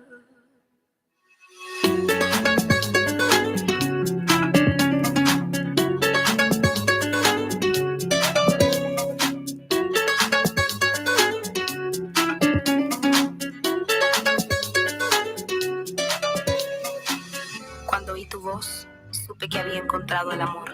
Ay, muchacho, qué bonito que te veo. Yo quisiera confesarte que te quiero. Es muy guapa tu sonrisa y tu mirada. Ay, qué lástima que tú no sientas nada. Si tú me quisieras, yo te cuidaría y tuya sería mi vida. Muchacho guapo, ven pa' acá. Ay, ven pa' acá, muchacho guapo, ven pa' acá. Ay, ven pa' acá, muchacho guapo, ven pa' acá. Ay, ven pa' acá, muchacho guapo, ven pa' acá. Ay, ven pa' acá.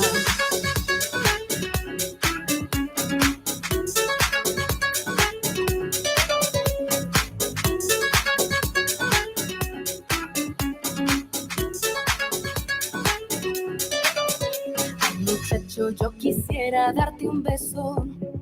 Eres todo lo que sueño y lo que pienso. Yo quisiera darte todo y más que eso. Ay, qué lástima que yo no te intereso. Si tú me quisieras, yo te cuidaría y tuya sería mi vida. Muchacho guapo, ven pa' acá. Ay, ven pa' acá, muchacho guapo, ven pa' acá. Ay, ven pa' acá, muchacho guapo, ven pa' acá. Ay, ven pa' acá, muchacho guapo, ven pa' acá. Ay, ven pa' acá. Ay, ven pa' acá. Ay, ven pa' acá.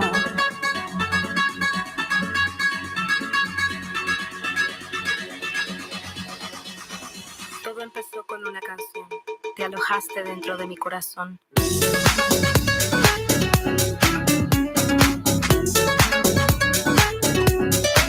Ay, ven pa' acá.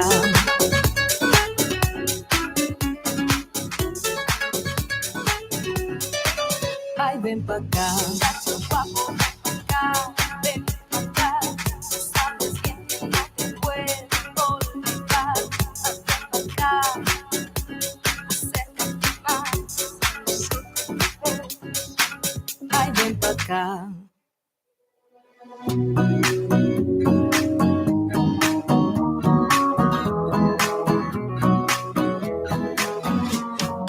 Here's to the ones that we got. Cheers to the wish you were here, but you're not. 'Cause the drinks bring back all the memories of everything we've been through. Toast to the ones here today. Toast to the ones that we lost on the way. 'Cause the drinks bring back all the memories. memories bring back you. There's a time that I remember when I did not know no pain, when I believed in forever and everything would stay the same. Now my heart feel like December when somebody say your name, 'cause I can't reach out to call you, but I know I will one day. Yeah, everybody hurts sometimes, everybody hurts someday. Hey, but everything gon' be alright. Go and raise a glass and say, hey, here's to the ones that we got. Cheers to the wish you were here, but you're not. Cause the drinks bring back old memories of everything we've been through. Toast to the ones here today. Toast to the ones that we lost on the way. Cause the drinks bring back old memories. And the memories bring back you. Do do do do do do do do do.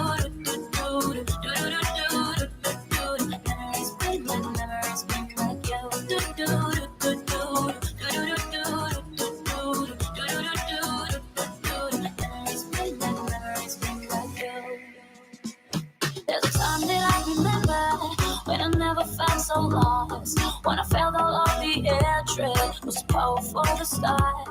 Now my heart feel like an ember and it's lighting up the dark. I can read these torches for you, that you know I'll never try. Yeah, everybody hurts sometimes, everybody hurts someday. Hey, but everything gon' be alright. Go and raise a glass and say, hey, here's to the ones that we got. Cheers to the wish you were here, but you're not. Cause the drinks bring back old memories of everything we've been through. Toast to the ones here today. Toast to the ones that we lost on the way. Cause the drinks bring back old memories. And the memories bring back you. Do do do do do do do do do do do do do do do. Memories bring back you. Do do do do do do do do do do do do do. Memories bring back you. It's hard to leave.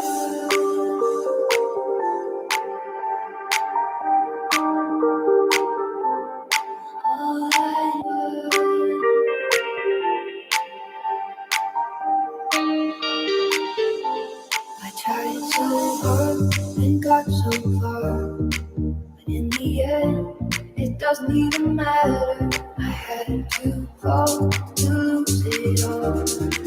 In the end, it doesn't even matter.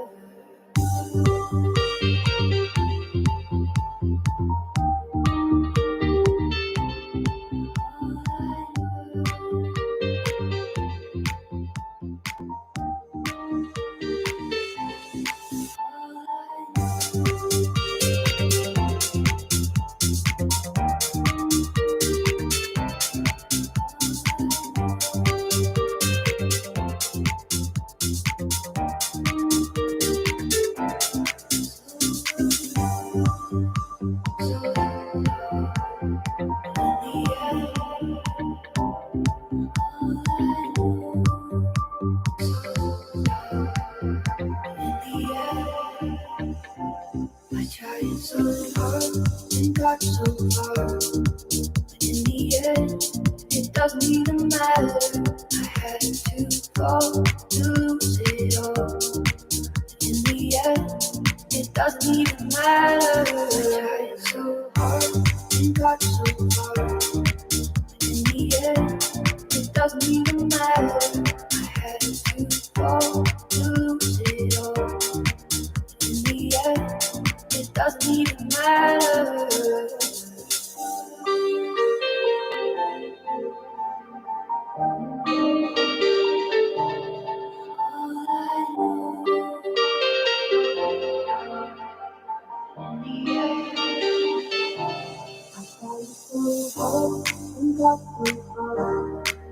In the end, it doesn't even matter. I had to fall to lose it all.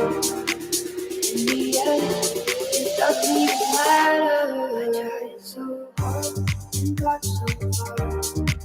In the end, it doesn't even matter. I had to fall to lose it all.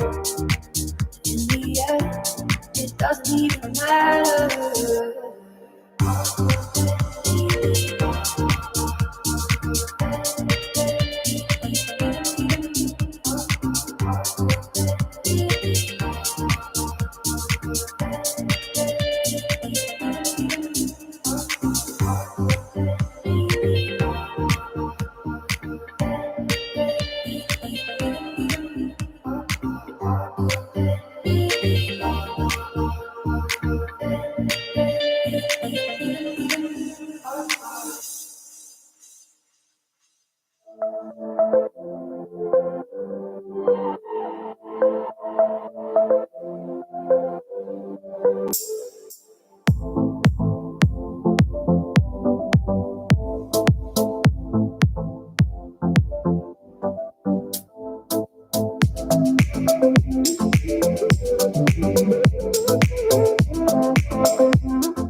Ultra beats on the track.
Good afternoon.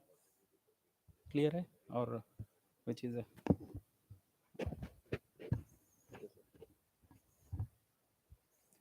good afternoon.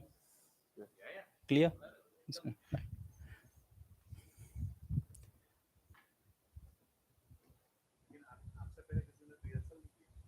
नहीं, I'm sorry. I'm comfortable only if it is planned.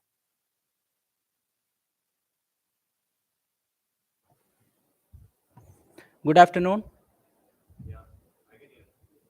That's fine. Now it's good.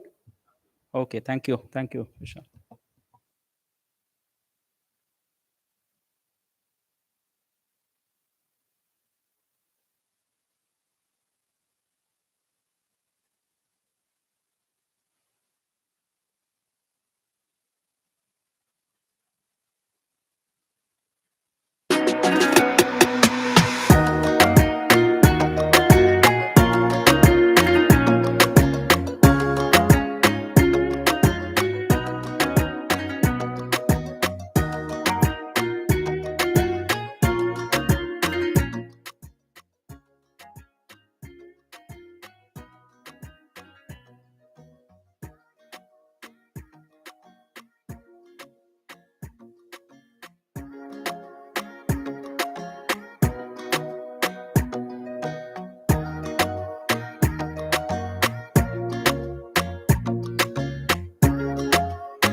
Ultra beats on the track.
Ultra beats on the track.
Hiriye, hiriye.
Request all our guests to kindly come and occupy their chairs.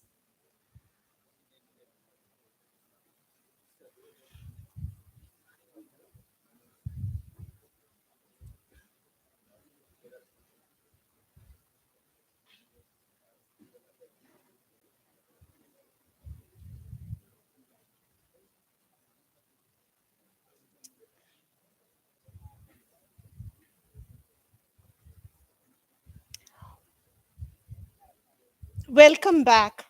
While our pre lunch sessions dealt with governance, our post lunch sessions will deal with technology.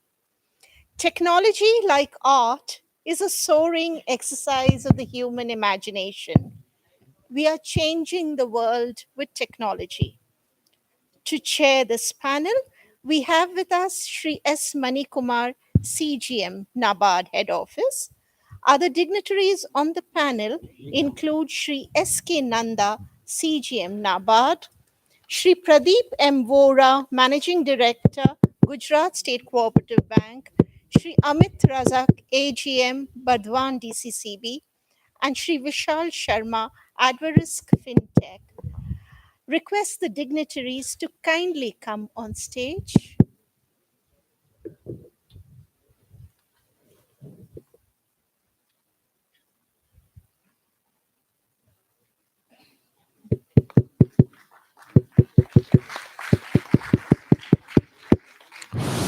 Over to you, sir.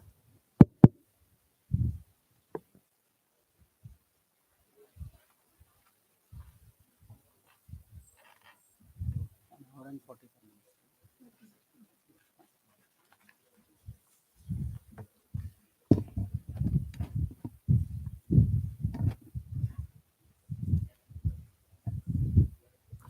afternoon.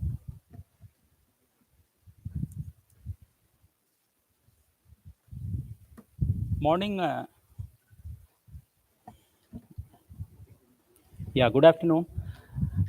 I think in the morning session, I think one common thread which was mentioned by all the dignitaries was that, we are at an inflection point in the cooperative sector's history.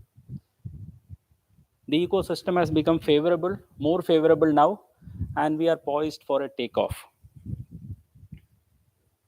And there was also mention in the first session that along with governance, technology and HR are very, very important for the cooperative sector to find a new lift and move to the next level of orbit. And our secretary, our principal secretary had also made a mention that among the challenges the cooperative sector faces today is a reluctance to adopt technology, slow in making decisions, and also many of the cooperative institutions seem to look at technology adoption as a financial burden to cope with the increasing costs of tech upgradation. So I think there is a common understanding now that technology adoption is the precursor to taking the cooperative sector forward. I'll make a very, very brief introduction to this topic. How I plan to have this discussion is that I'll take around 5 to 7 minutes to set the tone for the discussion, and we have a very distinguished and heavy dais. It will be in the fitness of things to give them sufficient time so that they can share their experiences and learnings. So each of the dignitaries on the dais will be presenting their experiences for 15 minutes. Then I'll be coming back again to sum up and then also share thoughts on the shared services entity. And then we will also have sufficient time for question and answers. So cooperative network, it forms the largest rural credit network. The numbers are there on screen. But what's more interesting is in comparison to the competition, right? The balance sheet of the short-term structure, the STCB and the DCCBs together is close to 11.5 lakh crore. And if you simply take the balance sheets of the private sector, the public sector banks as an ecosystem, the short-term structure comes as sixth largest after the State Bank of India, the Punjab National Bank, Bank of Baroda, Union Bank of India, and Canara Bank. Among the new age private sector banks, the cooperative structure balance sheet size comes as the fourth largest. And what is interesting is that the balance sheet size of the short-term structure, 11.5 lakh crore, out totals, the combined balance sheet of all the 11 old private sector banks. So it goes to show the importance the short-term structure has in the Indian scheme of things.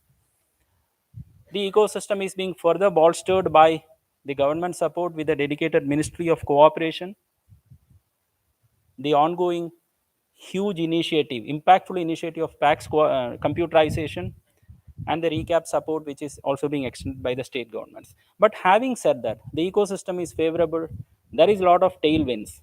But then why is the market share declining? Earlier, eminent speakers have made a mention about how we have sufficient branch network, but if you see the numbers in the end, the share in GLC credit is falling. Chairman sir made a mention, very, very important pointer of, cooperative bank share in PM Kisan accounts, its share in PM JDY accounts.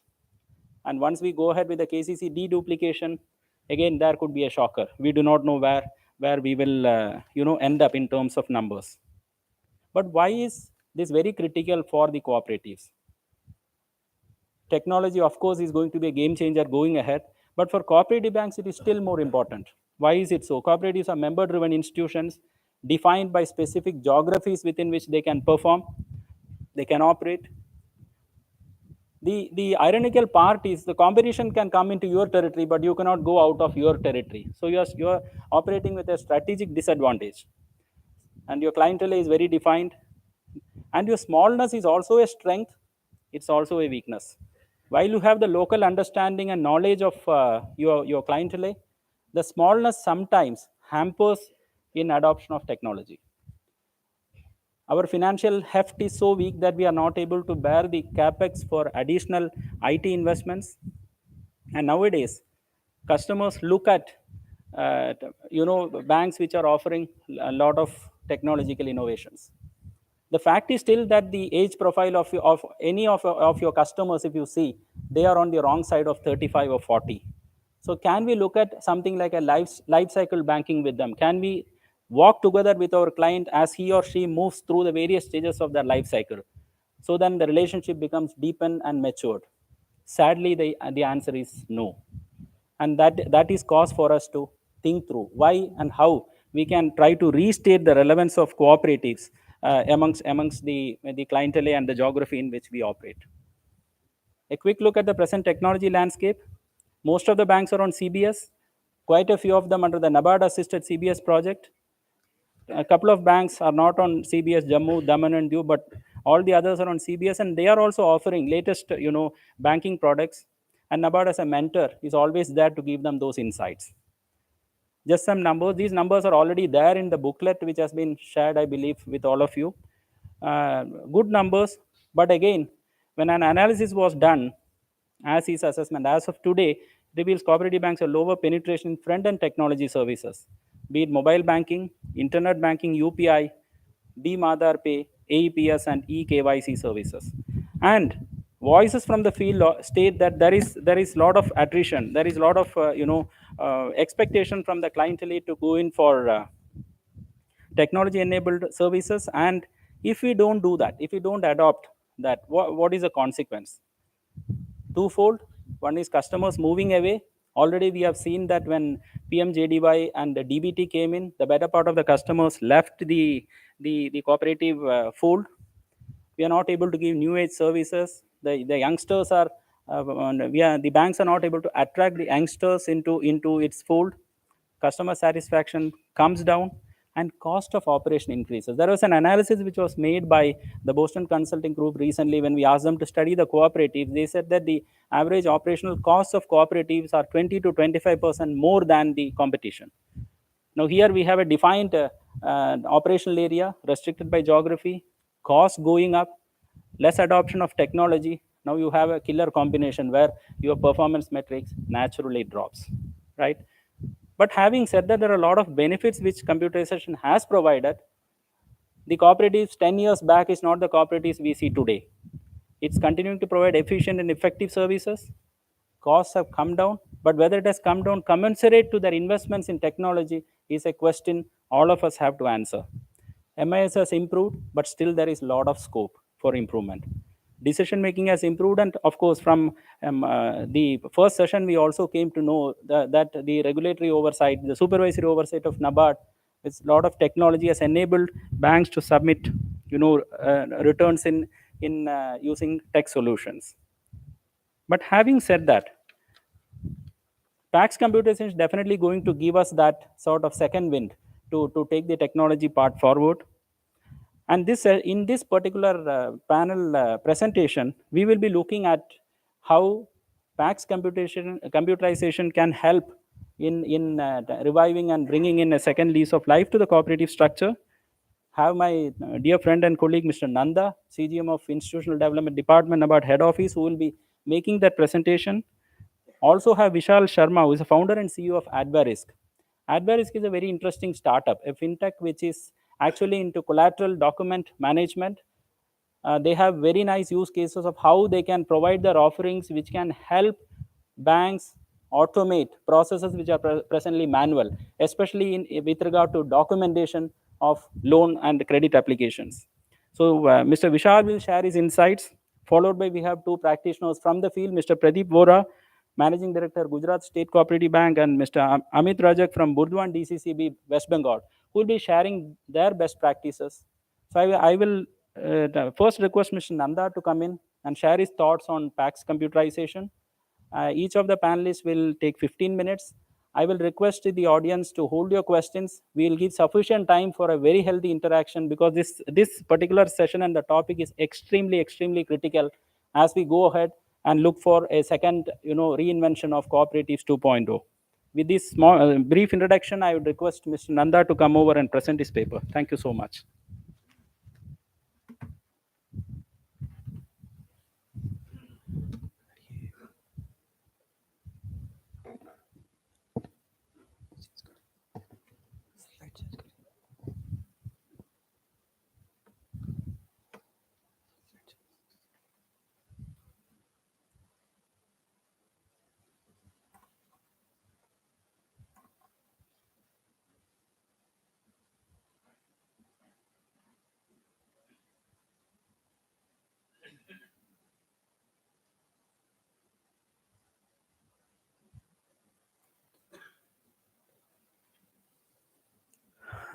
Thank you, Srimani. As you know, the NABARD is the implementing agency for this ambitious PAX competition project that has been launched by Government of India. And in NABARD, it is the Institutional Development Department which is pivoting this ambitious program. I have prepared a small presentation on this PAX computerization, covering these aspects. But as the topic says, that I'll be mainly focusing on the benefits that it will accrue to the two higher tiers of cooperative, mainly the DCCBs and STCBs.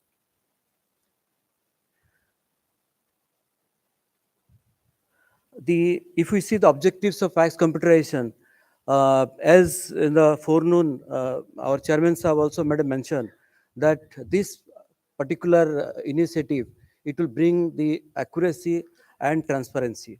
And once this accuracy and transparency in the accounting norms comes, thereby it will bring the customer retention. It will help in the customer retention and also eventually lead to customer delight, which is not happening now.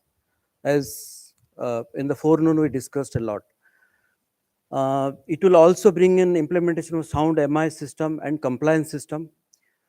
It will result in the transformation of PAX into multi-service center, and it will offer an array of services to the members. It will seamlessly connect PAX with higher tier institutions, and in the project guideline, this is there.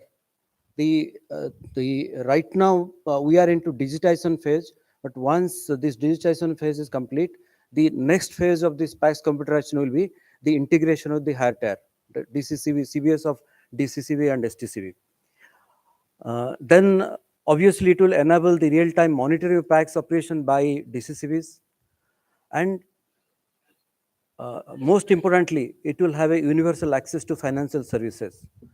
And then different suitable products, once the database is there, and based on the database, based on the analytics of the database of members and PAX, the suitable products can be designed. And thereby, with all these things, it will earn the much desired, much awaited trust among the customers and stakeholders, which in the forenoon session, our chairman sir was very passionately talking about this trust factor. And the project outline is that there will be ERP-based national level PAX software, and it is expected that this ERP software, right now it has 22 modules, but that's not the end of it. In the project guideline itself, there is provision of state specific customization. So depending upon the state's requirement, depending on the sound practices a particular state or PAX of the state is following, then we are very open to this state specific customization. And each PAX, they are being given hardware which comprises of one PC, a webcam, a VPN, printer, and biometric device. And there is system integrator who are all the system integrators in all states. They are in place, and their role is to digitize the data. They will help in the adaptation of the moving from the manual system to the ERP based national software, and also they are expected to provide post go live support services. There is we are planning, because our team from head office, they had visited Telangana and Uttarakhand to understand the pain points. As you know, Telangana and Uttarakhand are the two states where in the recent past this PAX computerization has been done, and the team basically went to these states to understand the pain points of the PAX, and they realized that if in the post go live scenario the desired training and support services are not provided, possibly maybe the PAX may revert back to the manual system. So we are putting in place a very sound, robust training and support services post go live scenario. This stages of implementation, most of you are familiar by now. It passes through these 5-6 stages. First stage is we called FHR, that is first hand report, where actually it is called as is report. The PACs prepare their as per the format, they prepare as is report. Then the next stage is we call as field verification report, wherein DCCB personnel goes there, sees what the as-is report is all about. Then there is a guideline of the FBR. So then based on this guideline, whatever gaps are there, he prepares a gaps report. What is expected is that this gap report needs to be filled up. So then the next stage is that data digitization from manual system, the data will be punched to the digitized system, and then there is process of data cleaning, and then eventually finally it leads to the ERP trial run and go live. So the same these stages have been decoded here in the form of T1 to T15 stages. The critical stage here is the T8 certificate. The T8 certificate is a certificate when the entire data is, the legacy data is digitized. The PAX secretary has to give a certificate that is called T8 certificate, which is the most critical thing. Only then, once we get the T8 certificate, we recognize that particular PAX has completed the DCT phase or digitization phase. These are different modules in the ERP software. As of now, there are 22 modules, but nevertheless, this is not the only 22 modules. It's very static and tight kind of thing. As I told you earlier, that depending on the state-specific customization and requirement, we are very open to adding new modules in the ERP software. Then, as I said also in the beginning, that we have a very robust training and support services. Right now, we have a pool of master trainers, which we have created, mainly from DCCVs and system integrators, but much more is expected from system integrators. The quality of master trainers that they have provided, we are not very happy. So we are harping on the system integrator to have a dedicated pool of master trainers, and they will be trained. Then on support services, basically it is the job of responsibility of the system integrator to provide support services, whether it is pre-migration or post-migration thing. And then there will be a call center which will be set up by our NLPSP, which is being set up. And by December, the call center will be operational. And this is about the target and achievement. The overall target is 63,000 PACs, which as per the truncated target setting by the ministry, we have to complete by 31st March 2024. And there are two intermediate targets, that is 10,000 PACs by 15th September and 58,000 odd PACs by 15th December. Of course, we have missed this first target of 10,000 by 15th September because we faced some teething troubles, and we are now in the process of overcoming most of the teething troubles, and now it is almost on a road to achieve this 10,000. We are very hopeful that by 31st October we'll achieve this 10,000 target. Now we expect there are certain expectations from State Cooperative Bank and DCCB. देखिए, this project is meant for you. Once these packs are computerized, it is going to benefit all the three tiers. So it is from this point of view that we expect a lot of support, collaboration and support from your side, and which you have been providing.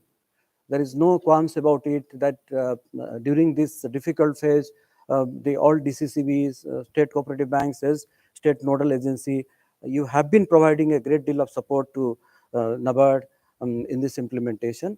But certainly some few points just I want to bring to your notice, that it is about the SI. The critical cog in the entire project implementation is the role of system integrators. So it is from that point of view, we have put some points. We have prepared a SOP for SI, and we have circulated to all the states. We want that the SOP needs to be strictly adhered to. Second is that the SI needs to create a pool of master trainers, which somehow we are not very happy the way they have created the master trainers. So we are pressurizing them, and from your side also you put pressure on the SI to because state cooperative banks in most of the states are the SNA. So you please put pressure on this SI to create a pool of master trainers, and also deploy the adequate field level manpower. Another point is that the support center, what we expect, our Telangana visit showed that the support centers are established in the DCCB itself, support center of SI. So it is working very well because there is a oversight, and there is a watch and ward, there is a proper monitoring by the DCCB. So therefore, we also expect that DCCB can permit a room or little bit of physical facility to the SI to set up their support center in DCCB. The handholding support, of course, you have been providing, and we expect the same support from your side in future as well. And we are planning a lot of post training activities for these packs. So for that, we again seek the support of the CTIs who are under your fold, State Cooperative Bank. And then the state specific customization. Many states they simply write that they need this, they need that. So I think that's not it does not convey any meaning. So what we want is that when you send a state specific customization request, it should be backed up by the process flow and illustration, and helping in integration of ERP software. This is we want this we are seeking support from your side on integration, because the vendor, your CBS vendor is there, and our vendor is there. So they have to talk to each other and facilitate this process of integration. So because as I in the beginning I said that this eventually this project, when it is implemented in full steam, it is going to benefit all the three tiers. So we expect wholehearted support from your side. Thank you.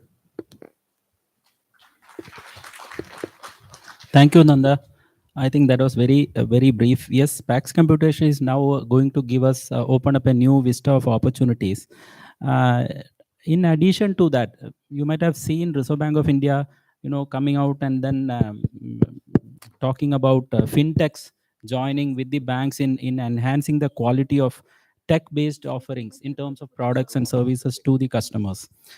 We have with us Vishal Sharma, founder and CEO of Advarisk. Advarisk is actually focused on, digitizing the entire mortgage lending business, making it, ease of doing business both for the customer and for the lending institutions, making it very fast, simple, and trustworthy.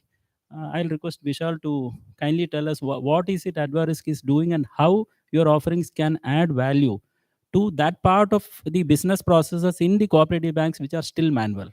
Thank you. Thank you, sir. Thank you, Chairman, sir. Thank you, Mani, sir. Thank you, Nanda, sir, everyone, for giving this opportunity. Good afternoon, everyone. My name is Vishal Sharma, and I'm one of the co-founders of Advarisk. I've also taken the responsibility.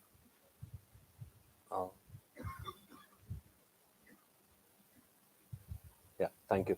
So today, primarily, I'll be discussing around the potential fintech applications for rural cooperative banks.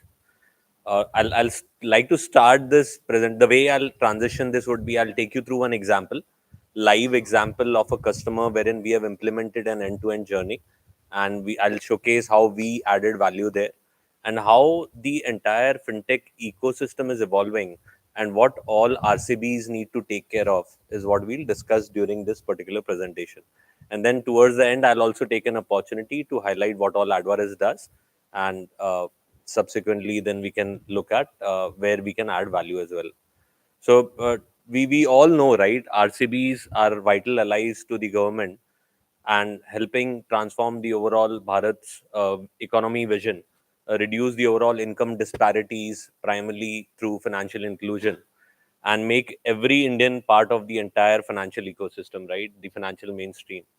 However, we understand that there are technology advancements which are yet to happen. So that's exactly what I'm going to discuss today. So to start with, what I'll do is I'll take you through a simple 3-slider presentation.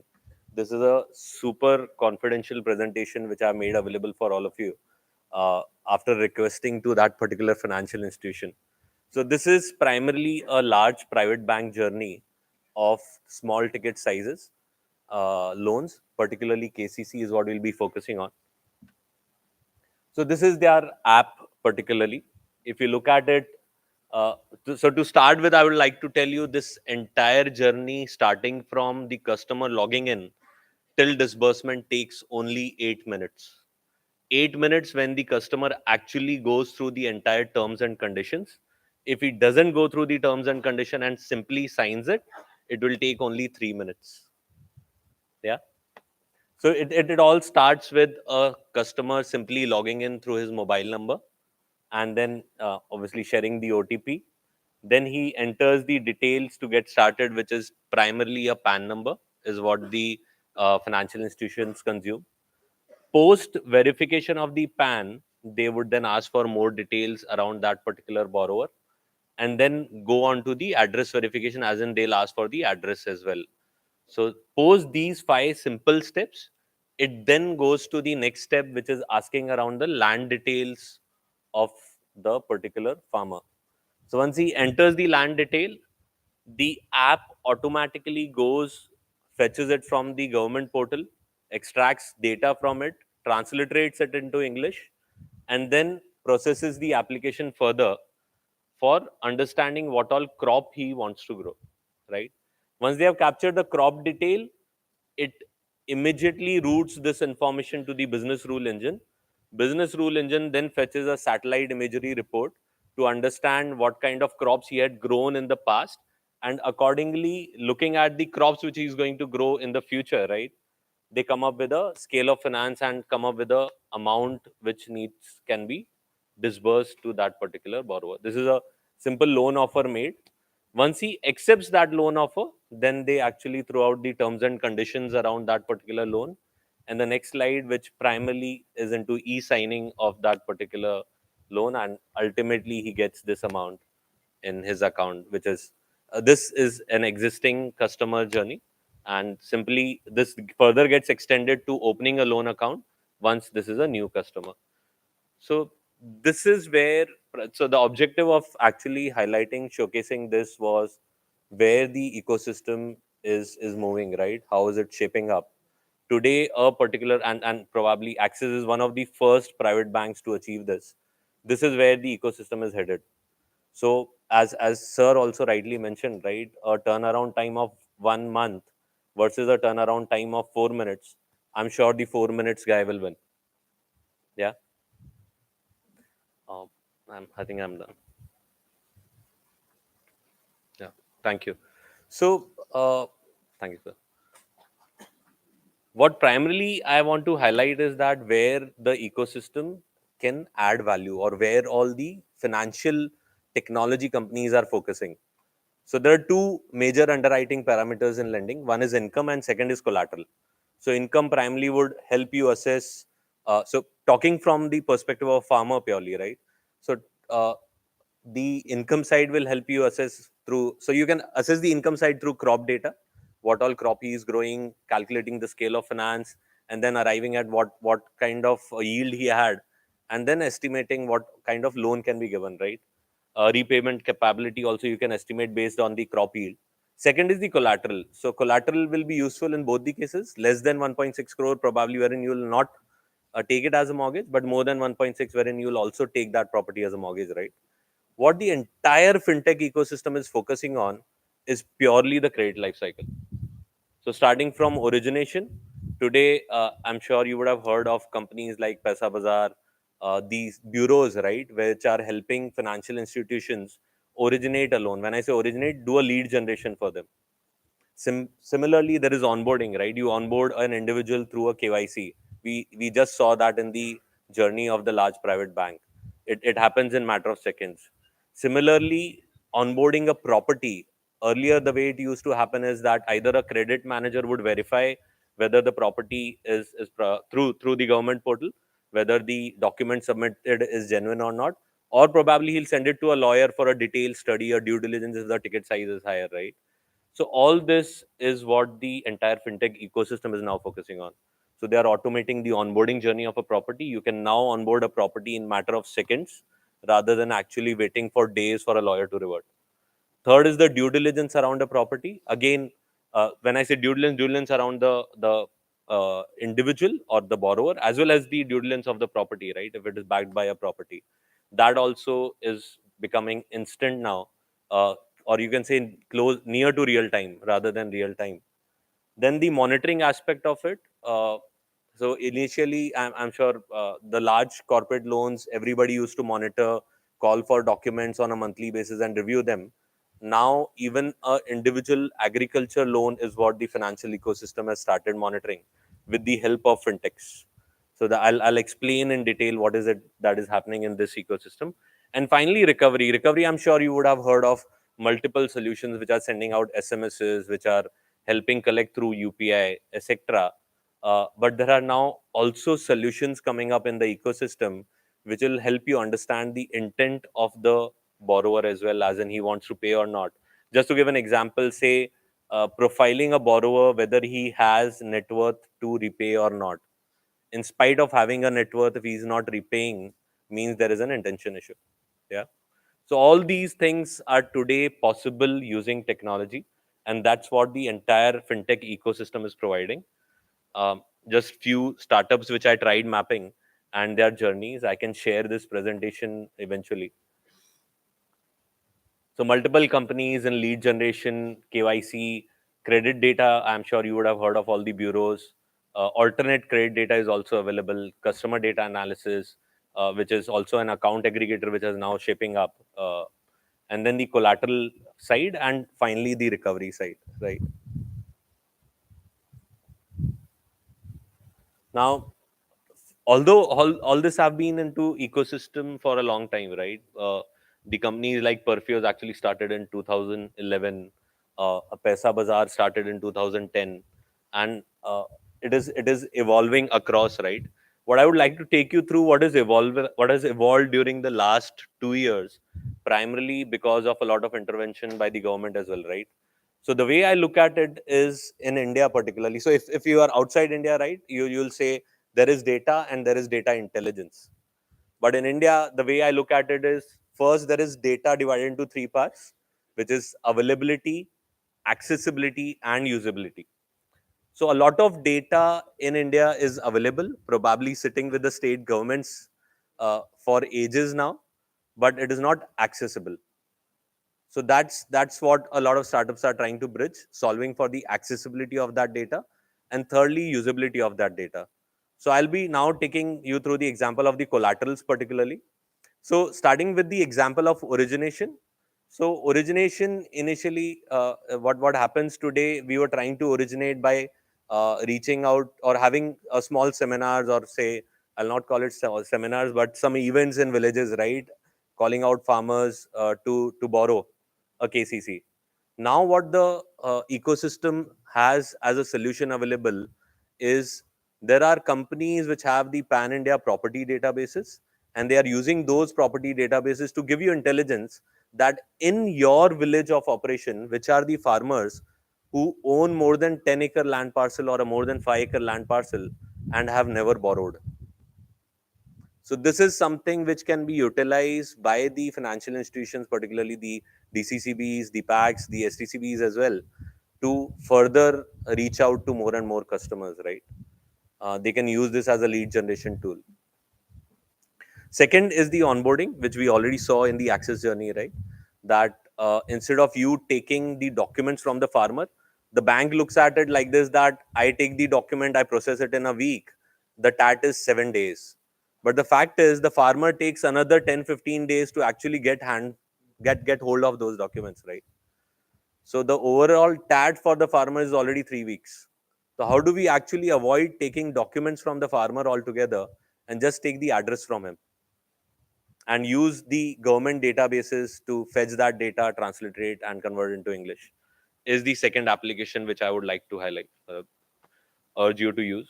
Third is primarily monitoring. So monitoring today, I'm sure you would be doing in some or other way in monthly reviews, etc., right? What is becoming very important now, as sir also rightly mentioned around governance, right? That there are multiple practices pushed by RBI today for the commercial banks. One of them is not only monitoring the borrower, but also the collateral which you have taken as a security. So it was not possible earlier because data was not available, and without technology, it was not possible. Now there are solutions which monitor purely the collateral, which is the property land parcel, and alert if there is any deviation in that particular land parcel to the financial institution. Say, for example, if there is any change in hand around the property, right, it will immediately alert to the financial institution. It not necessarily it's a fraudulent case, right? It could have been transferred to a legal hire. But the actionable for the credit manager is then to incorporate the legal hires as part of the deed, the loan document, right? So that's exactly what is happening in the ecosystem around monitoring. Due diligence is a replica of the title search report, for which we get done for the larger ticket size loans. And finally, recovery, which I already highlighted, that identifying or ascertaining the net worth of a particular defaulter, which can help the financial institutions in improving the overall recovery rate. So what I truly believe is that fintech is reshaping the banking landscape by offering innovative solutions that have the potential to change how RCBs also operate and hence impact the overall Bharat's growth.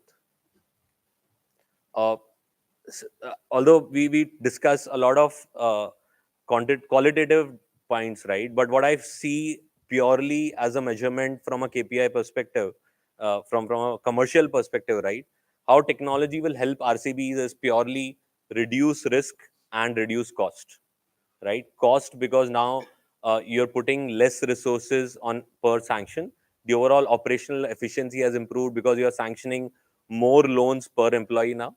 At the same time, the risk is reducing because you have monitoring solutions which are automated, which can keep on alerting you around your portfolio itself, and you can then take corrective action to maintain the overall quality of your portfolio.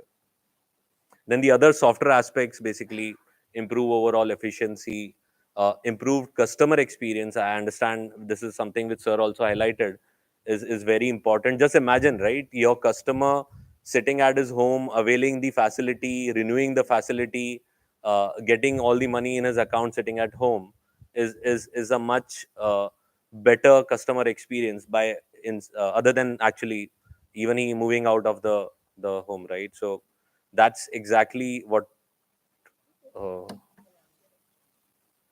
be facilitated. Sorry, I lost the screen.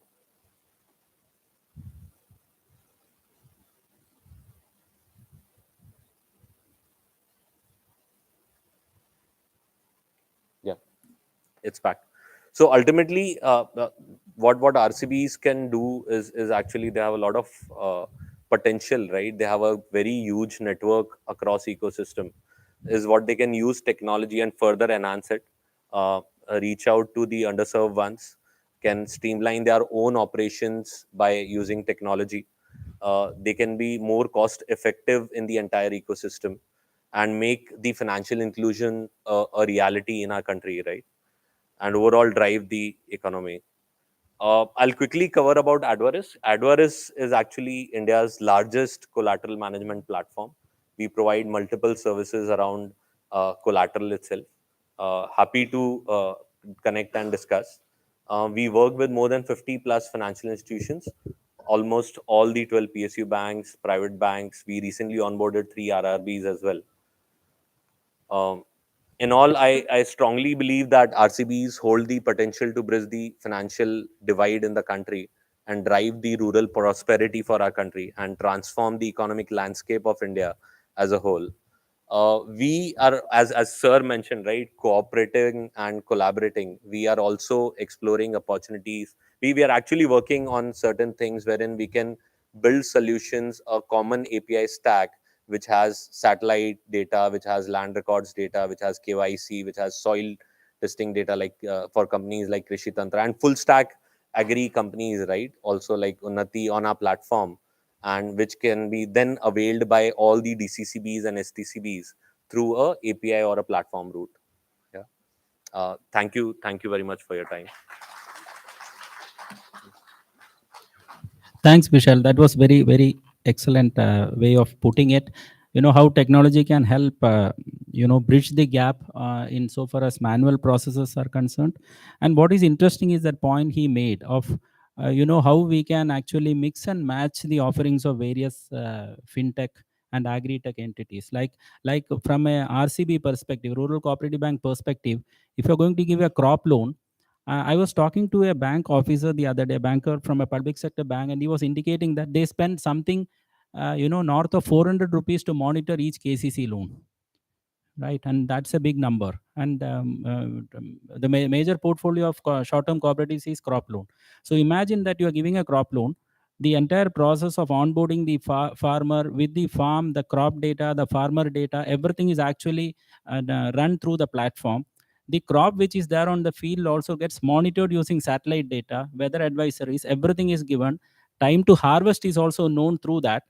Now imagine the power which is available with the branch manager on the dashboard itself. Now you will know, and there are some startups which are also able to predict yield based on earlier instances in that particular lat long land parcel.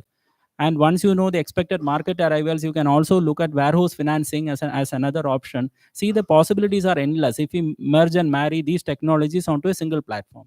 So NABARD is actually interested in developing a platform like that, where these multiple pieces come together, and at the back end and in the front end, there'll be an API which can be plugged and played along with your platforms. It makes life absolutely easy for you. Taking away what Vishal mentioned of reducing costs in terms of reduced manpower in such operations, and actually deviating them to more business facing processes which can help the bank going forward. Vishal, that was very good. Moving ahead, we have two of our practitioners, as I mentioned, Sri Pradeep Voraji and Sri Amit.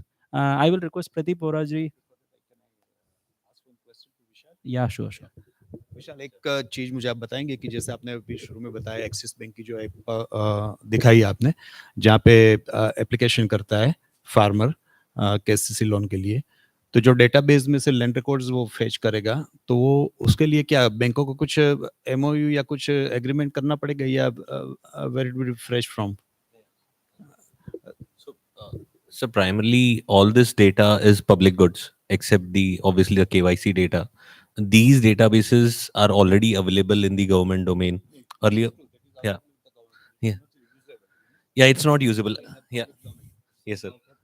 So that's no, sir. It's there in the public domain, but it is just that it is not accessible through a API. So what the government is doing,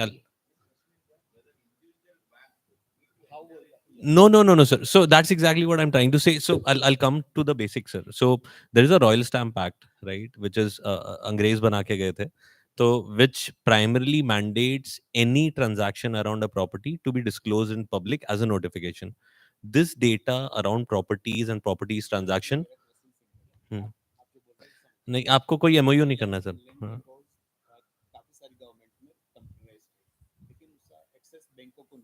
हाँ, कुछ governments ने portal बनाए हुए हैं, correct.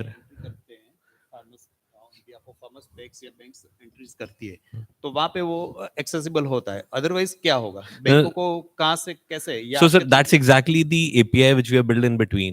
We have connected with the state governments and made their data available in form of API to all the financial. तो या तो आपके और स्टेट गवर्नमेंट के साथ कुछ एग्रीमेंट होगा या कुछ Yeah, MOU directly होगा, with AdVaris, sir. there should be some Yes, agreement, yes, yes, some yes. arrangement. Yes, yes. दूसरी चीज होगी कि जब NCL बनता है, जो नॉर्मल क्रेडिट लिमिट बनती है फार्मर्स की हर साल, तो वहाँ पे फिक्स हो जाता है यूजुअली जो फार्मर्स आगे के साल में बोरोइंग किया होता है, तो उसके on the basis of that और उनका लेंड 10%, वो बन ही हाँ। जाता है। तो आपकी पोर्टल में या आपकी एप्लीकेशन में जो वो डालेगा कि मैं ये क्रॉप सोइंग कर रहा हूँ, ये वो इंटेंशन होता है शुरू में, लेकिन उसके बाद हो सकता है कि क्रॉप पैटर्न चेंज हो जाए या Change हो का जाए, सोइंग। correct, तो correct.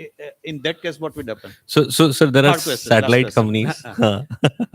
आगे आगे जाके आपने एक बताया हाँ. जब सैंक्शन होता है, तो मान लीजिए कि कुछ बोरोअर्स होते हैं और डिफॉल्टर भी होते हैं, तो इसमें कैसे पता चलेगा कि वो डिफॉल्टर है? ठीक है, उसका आप क्रेडिट लिमिट तो बनेगा, लेकिन उसको डिस्बर्समेंट नहीं कर सकते बिकॉज इज अ डिफॉल्टर। तो उस केस में क्या होगा? So, sir, there is a for the second question, right? Around the cropping pattern, there are satellite imagery companies like the NAB Venture portfolio company. Yeah, sure. The NAB portfolio company itself, right? One of them is Satyukt. Satyukt actually uses satellite imagery data to tell you what kind of crop is growing and what is the stage of that particular crop in terms of close to harvesting or not. And that's the data which banks also using from a collection perspective. Say it's all matured, right? So what they'll do is they'll send the credit manager from a collection perspective or start sending out SMSs to the borrower from the perspective of repayment is how banks are using. Sorry, sir. Third question was defaulter primarily, sir. There is a credit bureau check also here, so which can be done on the portfolio itself. So that will help you protect. And monitoring product के benefits मैं और बाद में बताऊंगा. ठीक है, just मुझे question दो तीन बातें आई थी तो मैंने इमीडिएटली पूछ। Yeah, good. And that was good. It clarified maybe the doubt which many of you had. So Pradeep ji will be talking about the tech-led initiatives of Gujarat STCB and how they have identified some problems and how they have found the technology to provide a solution for that. Pradeep ji, all yours. Good afternoon. NABARD के माननीय chairman Shri साजी sir और यहाँ उपस्थित सभी गणमान्य व्यक्तियों को मैं हार्दिक अभिवादन करता हूँ। As introduced by Sri Mani sir, I would show how we have used, not only used, but leveraged technology to the benefit of our customers and enhance the customer service experience as also our business level. So I've got a few slides that will show you how we have been working since last 10-12 years. जैसा कि आप जानते हैं कि technology का उपयोग तो सभी लोग कर रहे हैं, सभी लोगों को करना भी पड़ता है। जैसे कि 2012 में CBS कंपलसरी हुआ,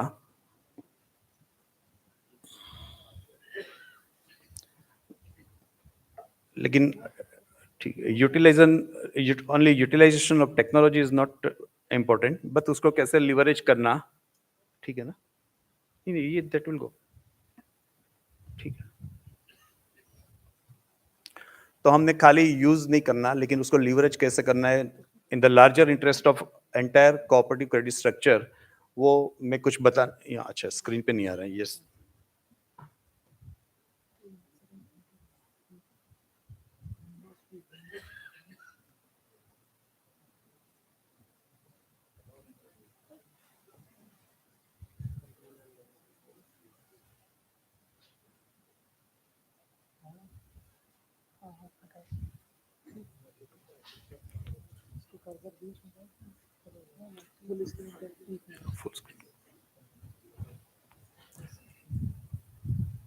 जैसा कि आप जानते हैं Gujarat state cooperative bank, Gujarat में 3 टायर कोऑपरेटिव क्रेडिट स्ट्रक्चर है, जहाँ पे एपेक्स बैंक है with 33 branches in the state, mostly in the state capital. There are 18 DCCBs with more than 1400 branches, 219 UCBs and 9400 PACs. Gujarat state cooperative bank की journey कहाँ से शुरू हुई, ये मैं आपको बताना चाहूंगा। अरे यहाँ पे कुछ और आ रहा है स्क्रीन पे। जैसा कि आप सब लोग जानते हैं कि आरटीजीएस एनईएफटी वगैरह 2009 में शुरू हुआ, आरबीआई ने कंपलसरी किया था। तो हमारे पास कोई चारा नहीं था, हमको या तो कोई कमर्शियल बैंक या तो private sector, mostly ICICI bank और एचडीएफसी बैंक के साथ जाना पड़ता था। वो लोग बहुत सारी डिपॉजिट हमसे करवाते थे, उसके बाद हमको सब मेंबरशिप देते थे। तो हमने डायरेक्ट मेंबरशिप के लिए ट्राई किया, तो रिजर्व बैंक ने बोला कि जिस बैंक का मुंबई में ऑफिस होगा उसी को ही इसकी डायरेक्ट मेंबरशिप मिल सकती है। तो हमने रिजर्व बैंक को प्लीट किया कि भाई हमारी ऑफिस गुजरात स्टेट, जैसे स्टेट कोऑपरेटिव बैंक या डीसीसीबीस की ऑफिस मुंबई में तो होगी नहीं जहाँ पे आरबीआई का ऑफिस है, तो हमको स्पेशल परमिशन होना चाहिए क्योंकि हमको इसमें ऑन बोर्ड तो करना ही करना है। तो करीब 3 साल की हमारी उनको रिक्वेस्ट के बाद हमको डायरेक्ट मेंबरशिप के लिए उन्होंने हाँ बोली और हमने 2009 में आरटीजीएस का डायरेक्ट मेंबरशिप लिया। तो डायरेक्ट मेंबरशिप में हमने हेवीली इंफ्रास्ट्रक्चर में और बाकी सब चीज़ों में इन्वेस्ट किया। लोग भी हमारे पास टेक्नोलॉजी, तब तो टेक्नोलॉजी नहीं थी, तो हमारे पास टेक्नोलॉजी वाले लोग भी नहीं थे, तो हमने टेक्नोलॉजी वाले लोग भी हायर किए। तो 2009 में हमारा खुद का इंफ्रास्ट्रक्चर तो बन गया। फिर थोड़ा टाइम हुआ तो हमें ये लगा कि ये हमारा Gujarat state cooperative bank, because Gujarat state cooperative bank working as a unit bank, we had no branches before 2013, और हमारा एक रीफाइनेंस एजेंसी के तौर पे ही बैंक काम कर रही थी। हमारे पास कोई रिटेल कस्टमर्स नहीं थे, रिटेल ब्रांचेस नहीं थी, ना ही कोई रिटेल बिजनेस था, होलसेल बिजनेस था, तो वो हम एक छोटी सी ऑफिस में से कर रहे थे। तो हमने सोचा कि ये 2009 में हमने इतना इंफ्रास्ट्रक्चर बनाया है आईटी में, तो क्यों ना छोटी छोटी जो अर्बन बैंक्स है, डीसीसीबीज है, क्योंकि डीसीसीबीज को भी यही प्रॉब्लम था कि उनको they had to go to private sector banks, तो वो स्क्वीज करती थी। तो हमने रिजर्व बैंक से स्पेशल परमिशन मांगा कि हमको ये सब मेंबरशिप बनाने के लिए वो परमिशन दे, तो रिजर्व बैंक ने सब मेंबरशिप के लिए भी परमिशन दी। तो मैं आगे जाके बताऊंगा कि अभी हमारे पास कितनी एक टेक्नोलॉजी अम्ब्रेला बनाई और कैसे हम इसका टेक्नोलॉजी का लीवरेजिंग कैसे कर रहे हैं। तो 2009 के बाद हमने एक आरटीजीएस एनईएफटी बना के और सीएसजीएल जो अपना इन्वेस्टमेंट के लिए सीएसजीएल अकाउंट होता है, वो भी सर्विसेज चालू की। उसके बाद 2012 में आप सब जानते हैं कि नाबार्ड फैसिलिटेटेड प्रोजेक्ट में सीबीएस पे है, तो आज गुजरात की सभी बैंक्स तो सीबीएस पे है ही है, लेकिन 18 में से 13 टीसीएस के साथ है और गुजरात स्टेट कोऑपरेटिव बैंक भी टीसीएस के साथ है। 2013 में जब चेक क्लियरिंग सिस्टम सीटीएस पे का उसका ट्रांसफॉर्मेशन हुआ, तो सीटीएस में भी हमने डायरेक्ट सीएचआई लिया। तो इसमें भी हमने आइडिया हमारा यही था कि हम हमारे लिए तो हमारे इतने कस्टमर नहीं थे, हमारा प्रेजेंस सिर्फ अहमदाबाद में था, तो क्यों ना हम सारी बैंकों को, छोटी छोटी बैंकों को इसमें जोड़े और एक पूरा एक अम्ब्रेला बनाए। मैं आगे जाके आपको दिखाता हूँ कि ये सब सर्विसेज में हमने कैसे आगे बढ़े। उसके बाद 2014 में हमने रुपे डेबिट कार्ड लॉन्च किए, एटीएम लॉन्च किए, हमारे पोस्ट और ई कॉम का भी हमने फैसिलिटीज शुरू की। 2015 में हमने मोबाइल बैंकिंग और आईएमपी शुरू किया। 2017 में हम यूपीआई में भी गए और इंटरनेट बैंकिंग। यूपीआई जब हमने शुरू किया था तो जो फर्स्ट वर्जन था वो we started even before the state bank of India, और आज हमारा सिस्टम, हमारी जो ऐप है वो भी इतनी एफिशिएंटली काम कर रही है। कस्टमर जो एक्सपीरियंस या कस्टमर फीडबैक आ रहा है तो वो भी उससे पता चलता है कि it is running very efficiently. उसके बाद हमने 2023 में सर्विसेज जो प्रोसेस में एईपीएस हमारा अभी शुरू है, टेस्टिंग हो रहा है, तो ये मंथ एंड तक हमारा वो भी हो जाएगा, तो Aadhaar enabled payment service system भी हम शुरू करेंगे। BBPS Bharat bill payment system वो भी हमने शुरू कर दिए, तो now people can pay their bills through directly through GSTB. पहले हम या तो कोई बिल डेस्क या ऐसा कोई जाते थे, तो अभी हमने ये बीबीपीएस शुरू किया है। जो मैं आपको बताना चाहता हूँ मेन चीज है कि जीएससी बैंक का जो टेक्नोलॉजी अम्ब्रेला हमने बनाया है, आप देखते हैं कि आरटीजीएस एनईएफटी में करीब 149 बैंक्स हैं गुजरात में, और ये 150 बैंकों का डेली टर्नओवर आरटीजीएस में सिर्फ 700 से 800 करोड़ का है। वो ईयर एंड में बढ़ जाता है, करीब 1000 करोड़ तक जाता है। एवरेज डेली बैलेंस इसका इतना 700-800 करोड़ है। एनईएफटी का भी करीब 130 से 150 करोड़ का टर्नओवर, तो रोज आरटीजीएस एनईएफटी का 1000 करोड़ का लगभग टर्नओवर रहता है, ये सब 150 बैंकों का। तो ये इससे क्या होता है कि ये छोटी छोटी बैंकों है, उनको खुद का ये सिस्टम नहीं लगाना पड़ा है। ये सिस्टम हमारा ये लोग यूज कर रहे हैं सब मेंबर के तौर पे, हम उसका कोई सर्विस चार्जेस नहीं। All our services are free of cost. हम कोई कॉर्पोरेट कस्टमर्स या कोई बैंक्स या सब मेंबर बैंक्स या रिटेल कस्टमर्स, किसी से हम कोई भी सर्विस चार्जेस नहीं लेते।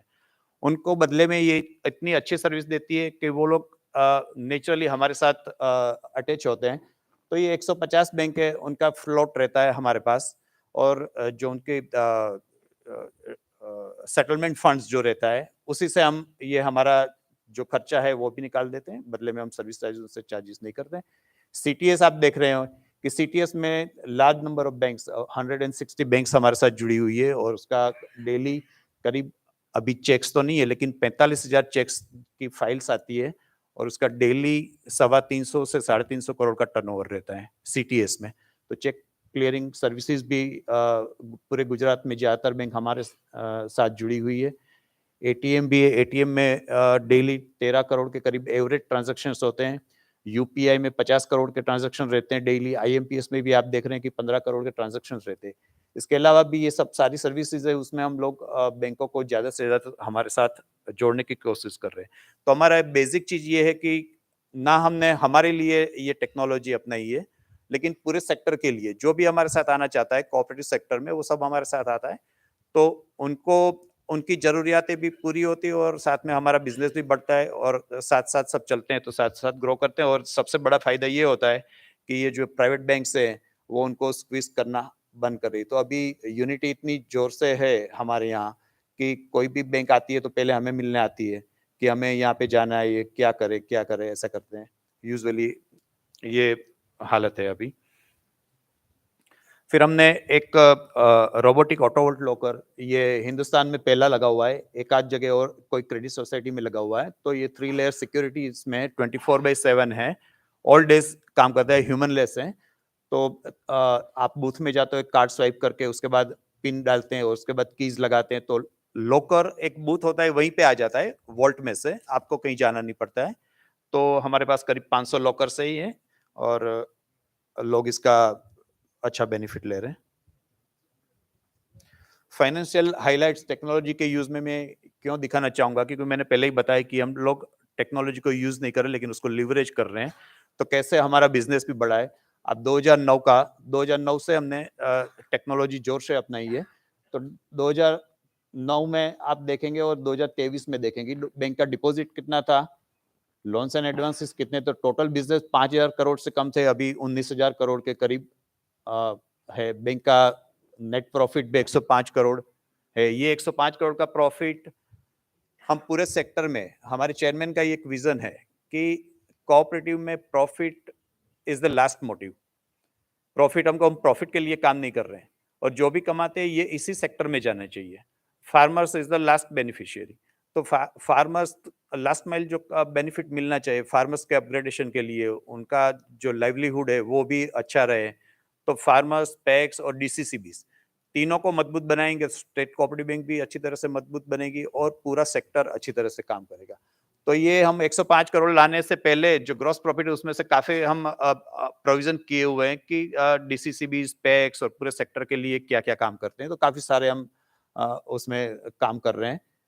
बैंक का ग्रॉस एनपीए 18% था, तो अभी 0.75% है। नेट एनपीए 0 है। सीआरआर बैंक का करीब 14-15% के करीब रहता है हमेशा के लिए। ब्रांचेस पहले हमारी, मैंने बताया कि नहीं था, तो हमने 13-14 से ब्रांच शुरू की, तो अभी 33 ब्रांचेस हमारे पास है।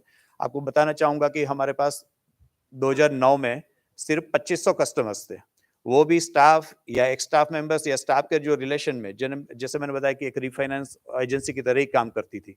तो अभी 1 लाख के करीब हमारे रिटेल कस्टमर्स है, ये 33 ब्रांचेस के थ्रू। स्टिल वी आर ग्रोइंग, लेकिन हमने ये बिजनेस, और ये बिजनेस में जो टर्नओवर बढ़ाया ही नहीं है, सिर्फ इसमें काफी बदलाव भी आया है। जो मॉडल था हमने काम करने का, जो होलसेल बैंकिंग कर रहे थे, उसकी बजाय हम रिटेल बैंकिंग भी करते हैं, कंसोर्शियम भी करते हैं। तो हमने थोड़ा डाइवर्सिफाई भी किया है, और थोड़ा हमारा सिस्टम भी चेंज किया है। ये सारी सर्विसेज अभी लाइव है।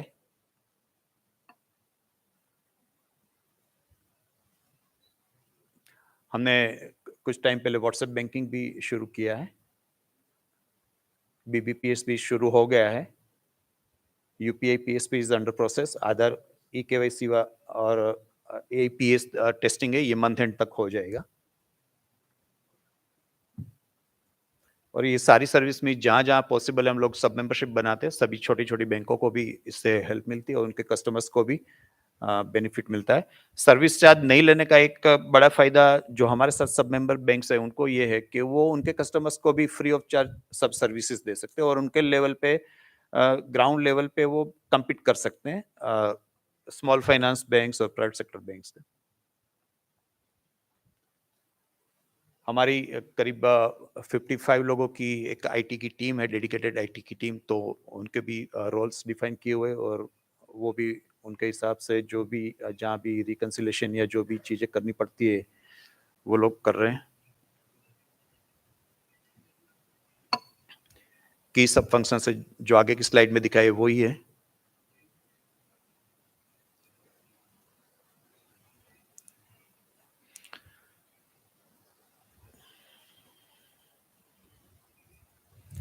हमारा एएसपी मॉडल पे टीसीएस के साथ है, तो डेटा सेंटर तो वहाँ पे डीआरडीसी तो वहाँ पे है, लेकिन जो आरटीजीएस में हम सब मेंबरशिप बना रहे हैं तो उसके लिए हमारा कुछ अलग अरेंजमेंट किया है। तो हमने नियर डीआर साइट भी बनाई हुई है so that business continuity plan भी इम्प्लीमेंट हो सके। सीसोक भी 24/7 कार्यरत है।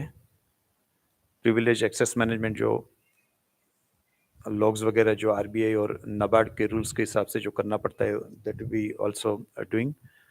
इंश्योरेंस मेरे ख्याल से हम लोग ने साइबर इंश्योरेंस लेना शुरू किया था, इंडिया में सबसे पहली बैंक थी और हमने एक कंपनी के साथ करीब 1 साल के लिए उनसे बार्गेनिंग किया, तो उनको समझाया था कि हमको क्या चाहिए। तो आज तो 3-4-5 कंपनियों की प्रोडक्ट भी है साइबर इंश्योरेंस में, लेकिन हमने जब बजाज एलियंस के साथ शुरू किया था उसके बाद टाटा आई जीपीआई, तो साइबर इंश्योरेंस भी हम ले रहे हैं। बैंकों को हमारे साथ जो जुड़ी हुई है उनको भी एडवाइस करते हैं कि उनके ट्रांजैक्शन और उनके रिस्क परसेप्शन के हिसाब से वो भी साइबर इंश्योरेंस है। तो almost all DCCBs have taken cyber insurance. UPI transaction की समरी है, तो मार्च 22 और मार्च 23 में कितना ग्रोथ हुआ है नंबर ऑफ ट्रांजैक्शन और अमाउंट वाइज। आईएमपीएस में कम है क्योंकि 2 लाख वाला लिमिट 5 लाख हो गई है, तो नंबर ऑफ ट्रांजैक्शन कम है लेकिन amount wise it has grown. ATM transaction भी ग्रो हो रहे हैं। Cyber incident response unit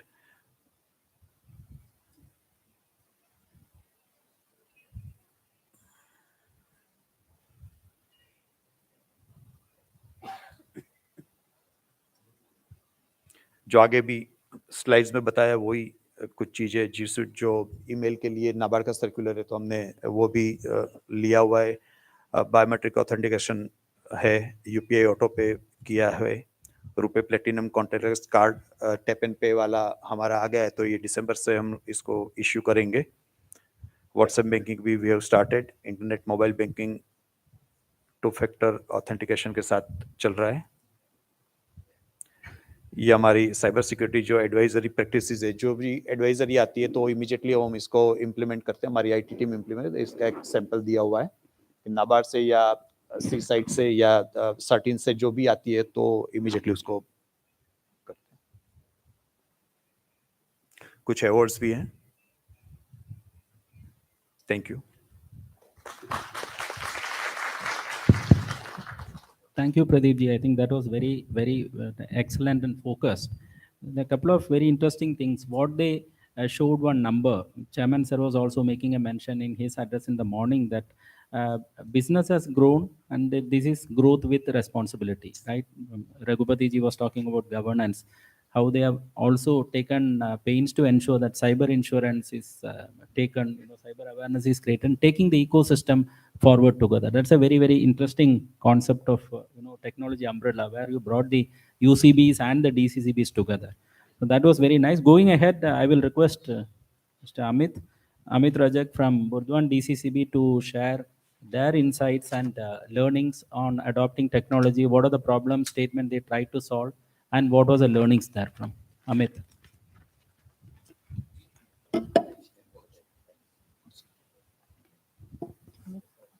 We are on track, sir. Yeah.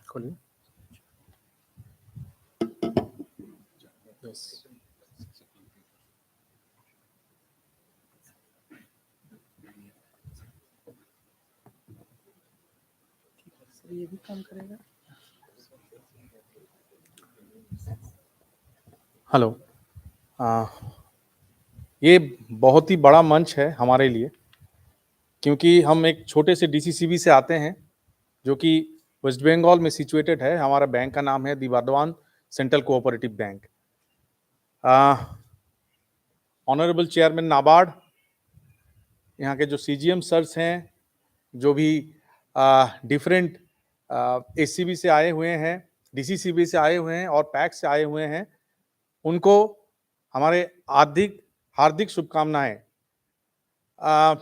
हमारे बंगाल में अभी दुर्गा पूजा आ रहा है, तो सर हम अभिवादन ऐसे करते हैं, এখানে উপস্থিত সমস্ত বৃন্দদের বর্ধমান সেন্ট্রাল কোঅপারেটিভ ব্যাংকের তরফ থেকে জানাই শুভ শারদীয়ার প্রীতি, শুভেচ্ছা, অভিনন্দন এবং নমস্কার।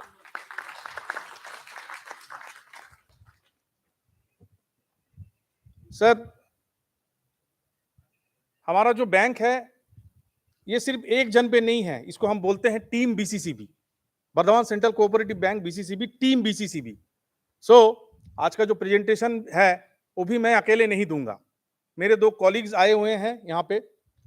तो हमने जो इक्विपमेंट टेक्नोलॉजी के ओर आगे बढ़ाए हैं, राजीव चटर्जी आएंगे, वो इक्विपमेंट आपको थोड़ा दिखाएंगे, और मृण्मय घोष है मेरा कॉलीग, वो मेरा प्रेजेंटेशन एंड में वो भी थोड़ा हमसे जुड़ेंगे। सर, 5 साल 6 साल पहले मैं बाढ़ में आया था, तो वहां पे ट्रेनिंग में था, तो हमसे पूछा गया पैक्स एज डीएमए का एक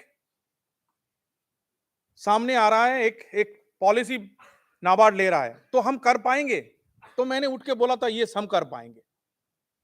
तो वो हमारा स्टार्टिंग था, और आज हम जो भी हैं, जैसे भी हैं, हम नाबार्ड के बदौलत ही आज यहाँ पे हैं। तो thank you NABARD, thank you very much NABARD.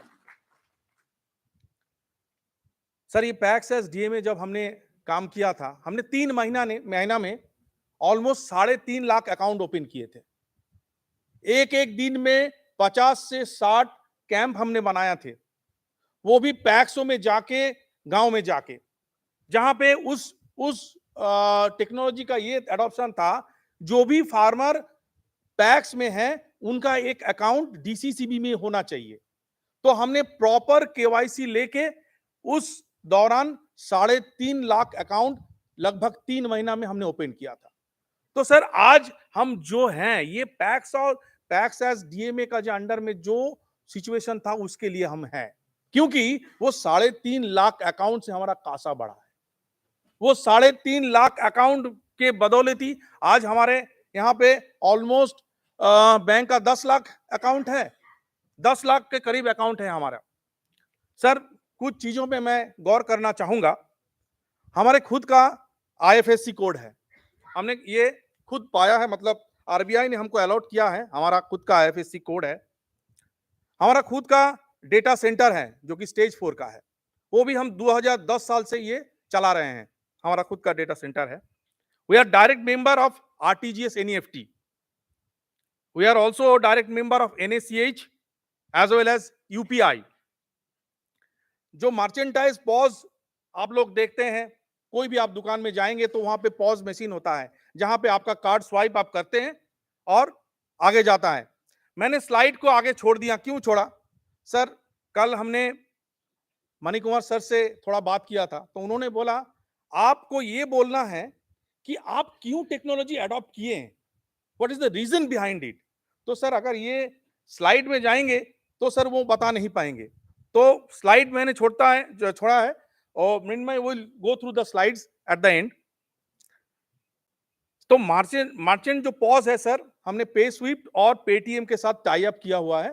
तो हमारे पॉज हमारे वहां पे बर्धमान, पूर्व Bardhaman and Paschim Bardhaman district में जितने भी जगह पे है, वहां एटलीस्ट हमारा 2000 से ज्यादा पॉज लाइव है। हमारा खुद का क्यूआर कोड है, IMPS, BBPS and WhatsApp banking में हम लाइव हैं। सर, हमारा खुद का मोबाइल बैंकिंग है, जहां से आप जो भी चाहते हैं, बीबीपीएस, यूपीआई, जो भी एक मॉडर्न, जो भी आप प्राइवेट बैंक के आप मोबाइल बैंकिंग में आपको जो मिलता है, हमारा बर्धमान सेंट्रल कोऑपरेटिव बैंक हमने नाम दिया है अमार बीसीसीबी एम बैंकिंग। आप गूगल प्ले स्टोर में जाओगे, वहां पे आपको मिलेगा, वो आप डाउनलोड कर सकते हो। तो सर मैं वहां से आता हूं, सर ने जो कहा हमारे चेयरमैन साहब ने डबल फिनेंसिंग, सर वो वहां पे बोले डबल फिनेंसिंग हो रहा है। सर आपको पता है कि सर जब कोविड का टाइम था तो हम ज्यादा पैक्सों में नहीं जा सकते थे और पैक्स भी हमारे पास नहीं आ सकता, लेकिन जितने भी वहां पे हमको लोन देना था, जो भी देना था, वो हमने भरोसे पे दिया सर। उतना हमारा फिजिकल मॉनिटरिंग था नहीं। सर उस समय क्या हुआ, ये जो क्रेडिट इंफॉर्मेशन कंपनीज हैं 4, ट्रांस यूनियन सिविल, आपका क्रीफ, एक्सपीरियन एंड इक्विफैक्स, इनका जो था सर पैक्सों में आपका कंप्यूटराइजेशन नहीं हुआ था। तो सर हमने थ्रू पैक्स जितने भी लोन वहां पे दिए हुए थे, अभी पहले क्या था, नेशनलाइज्ड बैंक और प्राइवेट बैंक अगर उनको केसीसी लोन देना है तो वो पैक्स को या बैंक को वो एक चिट्ठी करते थे, एनओसी मांगते थे कि आप बताओ इनका वहां पे अकाउंट है या नहीं है। लेकिन सर उन्होंने कोविड के टाइम से हमसे वो एनओसी मांगना बंद कर दिया। उससे क्या हुआ सर, उससे उन्होंने जब क्रेडिट इंफॉर्मेशन सिस्टम में गया तो उन्होंने देखा इस बंदे का, मेरा नाम अमित रजक है सर, तो मेरा कोई भी लोन नहीं है, क्योंकि पैक्स ने तो वो अपलोड ही किया नहीं सर, क्योंकि उनका सिस्टम ही नहीं था। तो उन्होंने उनको लोन दे दिया। तो अभी क्या हुआ, उसके बाद से हमारा एनपीए का जो है वो बढ़ने लगा। फिर सर हमने क्या किया, हमने हमारे वहां पे 520 पैक्सेस हैं, जिसमें से हम लोग अराउंड 483 फैक्स को कंप्यूटराइज किया। उस 483 पैक्स का कंप्यूटराइजेशन के बाद हमने उनका जितना भी लोन है वो लोन हमने एकदम 30th और 31st का लास्ट डे को उनका डेटा फेच करते हैं। उनका डेटा, क्योंकि ये हमारे सीबीएस से एपीआई से लिंक्ड है, हमारे सीबीएस से पैक्स का सीपीएस लिंक्ड है, तो हम उनका डेटा फेच करते हैं और हमारे लोन के तरह ये केसीसी लोन को हम अप करते हैं, जहां पे दिखाता है the loan belongs to the Bardhaman central cooperative bank and the name of the PACS. तो अभी सर हमारा क्या है, वो जो दोहरा लोन होना था वो हमने बंद किया है, क्योंकि अभी वो क्रेडिट इंफॉर्मेशन में उनको दिखता है, क्योंकि हमने 4 ही में अपलोड किया है उसको। तो सर अभी आप पूछेंगे कि टेक्नोलॉजी इंक्लूजन में एनपीए बढ़ता है, हम कहेंगे सर बढ़ता है।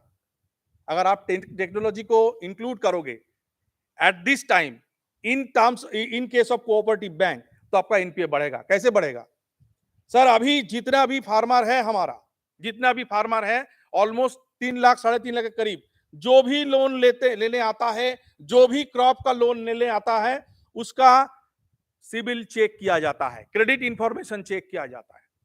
अभी जिसका डबल लोन होगा सर, उसको तो हम लोन देंगे नहीं। अब जो देखेगा मेरा डबल लोन है, वो बैंक में आएगा नहीं, क्योंकि उसको पता है कि मुझे अगर लोन लेना है तो मुझे इसको क्लियर करके आना है। तो सर आपने सही कहा था, डबल फिनेंसिंग को रोकना है, तो हमने ये मुहिम लास्ट 2 साल से चालू किया है और हमें लगता है और 1 साल कमेगा, लेकिन उसके बाद ये और मतलब ज्यादा एनपी ऊपर जाएगा नहीं। तो सर और एक देखिए, एक समय था हमारे बैंक का सामने हमारा बहुत बड़ा फ्रीहोल्ड प्रेमिसेस है सर, तो वहां पे सॉरी सर, हम जब ऊपर से देखते थे इतना गाड़ियां रहती थी, साइकिल रहता था कि आदमी घुस नहीं सक रहा था, लेकिन कोविड से पहले ही वो धीरे धीरे कम होने लगे। तो हमें दिखना वहां पे देखना था ये क्यों कम हो रहा है, तो हमने उसमें और गौर किया। उसमें क्या दिखा सर, कि जो भी कस्टमर आपके अंदर आ रहा है वो उसका एज मोर देन 45-50 है सर, नया जनरेशन आ ही नहीं रहा है। तो सर कहां पे प्रॉब्लम है, ये भी हमने वहां पे घुसने की कोशिश की। हमने क्या किया, हमने स्कूल में जाके हमने स्टूडेंट्स जीरो बैलेंस में स्टूडेंट अकाउंट ओपन किया। इसे भी काम नहीं बना सर, क्योंकि वो टर्न आउट होने में और 5-7 साल लगेंगे, तो वो काम नहीं किया सर। फिर हमने क्या कि हमने देखा जिसके सैलरी, जो टीचर्स के सैलरी हमारे बैंक के थ्रू होते हैं, उन्होंने भी एप्लीकेशन डालना शुरू किया कि हम दूसरे बैंक में जाना चाहते हैं। सर ये क्यों है? Because of technological gap. हमने उनको एटीएम कार्ड नहीं दिए थे, तो पहला हमारा मुहिम था हम उनको एटीएम कार्ड देंगे सर। तो हमने 4.5 लाख एटीएम कार्ड इशू किए सर। अभी सोचिए 4.5 लाख एटीएम कार्ड अगर इशू करेंगे, हमारा 3 टाइप का एटीएम कार्ड है सर। एक है केसीसी रुपए कार्ड, डेबिट कार्ड जो है, एक है नहीं वो केसीसी वाला है, एक है रुपए डेबिट कार्ड, और हमारा प्लैटिनम कार्ड भी है जो क्रीमी लेयर के लिए होता है, लाउंज फ्री होता है, और उसमें एक्सेस इंश्योरेंस भी होता है, वो भी हमारा है। लेकिन सर अभी 4.5 लाख कार्ड का आप अगर 10% भी रेगुलर हिट होगा और ये इंटू 365 करेंगे तो सर ईयरली 35 करोड़ का लॉस है बैंक का, क्योंकि हमारा पास आउटलेट नहीं है। तो जितने भी कार्ड स्वाइप होंगे वो बाहर के एटीएम में स्वाइप होंगे, जिसके लिए बैंक को 21 रुपया पर ट्रांजैक्शन देना पड़ेगा। सर इसमें भी बैंक का लॉस है। तो हमने इसको आगे बढ़ाया। हमने क्या सोचा सर? हमने सोचा कि हमारे इतने पैक्सेस हैं तो इनको काम में लिया जाए। तो वो जो पैक्स एसडीए में था वही हमारा माथा में था, हमारे चिंता में थे। तो हमने पैक्स को हमारा बीसी बनाया सर। फिर हमने उनको हमारा माइक्रो एटीएम दिया। माइक्रो एटीएम था, एक घंटे से दिखाओ भाई, 2 घंटे से दिखाओ सर। ये हमारा माइक्रो एटीएम है जो कि एक्वायर्ड ट्रांजैक्शन एनेबल्ड है सर। मतलब सिर्फ आपका बैंक का एटीएम में ट्रांजैक्शन नहीं होगा, ये दूसरे बैंक को भी जो भी आपका कार्ड है उसका ट्रांजैक्शन यहां पे होगा। तो इसमें क्या होगा सर? इसमें सिर्फ हमारा बैंक का जो जितना भी हमारा फुल फ्लेज एटीएम है 58 और 483 हमारा माइक्रो एटीएम है। तो सर हमारा 41 ब्रांचेस है, तो आउटलेट दो डिस्ट्रिक्ट में ये आउटलेट बहुत ज्यादा हो गया। इसके वजह से जो पैक्स ने काम किया, हमें इतना मालूम है, हमने 150 से भी ज्यादा दूसरे प्राइवेट बैंक और नेशनलाइज बैंक का जो सीएसपी था वो बंद करवा दिया, क्योंकि ट्रांजैक्शन हमारे पैक्सों में ज्यादा हो रहे हैं सर। क्योंकि जो बंदा पैक्स में है he is very much familiar to the locality. तो जो भी आदमी आ रहा है वो पैक्स में आ रहा है, जिसका बाहर का बैंक में अकाउंट है उस अकाउंट हमारे एटीएम में ट्रांजैक्शन हो रहे हैं, और 21 रुपया उनको नहीं हमको मिल रहे हैं। तो सर आज के दिन में ये एटीएम हमारे लिए लाभदायक है, और ये कार्ड हमने जो दिया है बाहर में ये भी हमारे लिए फ्रूटफुल है। तो सर ये है हमारे टेक्नोलॉजी अडॉप्शन, माइक्रो एटीएम लेने का ये जगह। Real time transaction being done through this and doorstep banking. Sir अभी कहां पे आते हैं सर?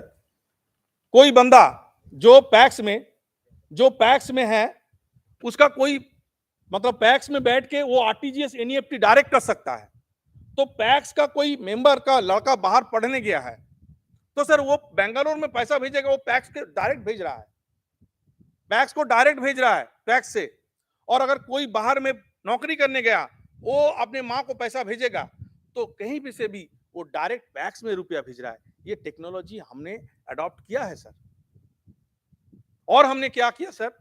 हमने केसीसी का जो लोन था वो केसीसी लोन पूरा ऑटोमेटिक किया है सर। मतलब जो भी आपका क्रेडिट लिमिट से सैंक्शन तक और सैंक्शन से डिसबर्समेंट तक पूरा ऑटोमेटिक है, और उसमें कोई मैनुअल इंटरवेंशन है ही नहीं sir.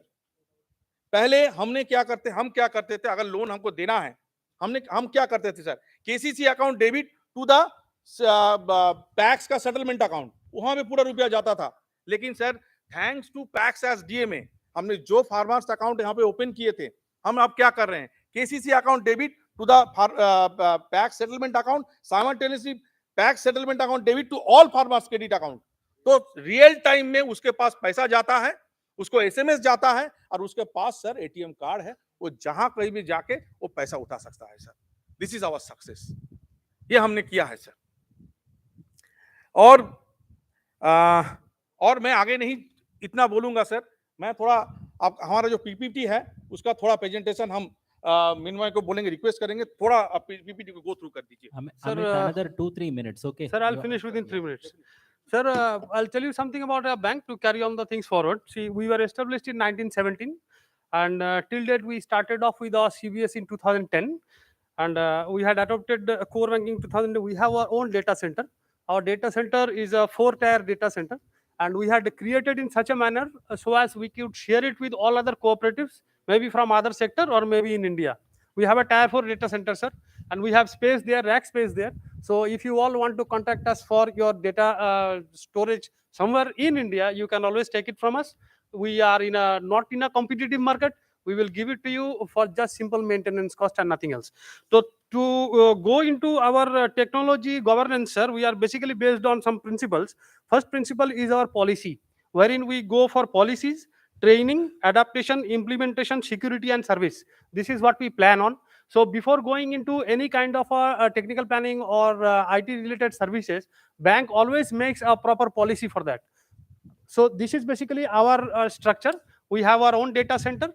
It is directly connected to the disaster recovery side. We have our CBS application, and that CBS application is overwhelmed with AML monitoring system. See, our AML monitoring system is there. It monitors all transactions online. Every employee of our bank, even to the PACs, if they want to tag a particular transaction as a suspicious transaction, they can do it from the very branch level, and from the branch level it comes up straight to the principal officer level. So from there it can be done. And sir, to go in further into the thing, because technology is ever changing world, bank has always relied on its own employees to part proper IT system. So what we do, sir, we have, other than bird giving us training, other than Vomnicom giving us training that we always participate in, we have also tied up with various different industry giants like HP, like TransUnion Civil, like Microsoft. These people, KPMG, these people, they give training to our employees directly. Our officers, our staffs, they are trained by these industry giants on a yearly and monthly basis also sometimes. We send our batches to them, they train them. Sir, I can proudly say MS SQL administrator, as many of them as we have in our bank, might not be available to all DCCBs now. We have created them. They did not come to our place trained. We made them. Microsoft made them system administrators, and we have such kind of people working in our bank. So, sir, we are basically dependent on the core banking system. We maintain it, yes, correct. It is a fully owned system of us, yes, correct. And the total maintenance is done by us. Tomorrow, if a vendor says, Tata, goodbye, I cannot support your system, we are very well in confidence, we can say, yes, we can carry on with our system. That team we have defined, that team we have created. And then, sir, more to go into it, you also understand that technology is ever changing world. Today, once upon a time, core banking was the only system. Then payment delivery channels has come in. So we realized the point that there has to be adaptation. So, sir, we are always open to adaptation. Like after 13 years of service, our data center at the moment, we are upgrading it. Our CBS system, we are upgrading it. So, sir, we are well into the adaptation system. Accordingly, we train our employees and train the whole system and come up to standard. So, sir, that is mostly what I had to say. If you have any questions, we can always answer that. And sir, one last thing I'd like to tell all of you, please come visit our bank. We are eager to show you what we have done, and more, we are eager to learn from you what gaps are still there into our system, so that, sir, we can again modernize. Thank you. Thank you, Amit and team. I think that was very powerful. Sir, just a minute. Thank you, Mrinmay. Sir, last but not the least, sir, we have automated NPA generation. Quarterly, we generate NPA. We provision after that. हम लोग provision करते हैं, interest reversal करते हैं, और quarterly हमारा balance sheet भी हम निकालते हैं sir. Thank you very much. Thank you, extremely good. Thank you so much. Thank you. I think that was very insightful, some of the processes which he was outlining.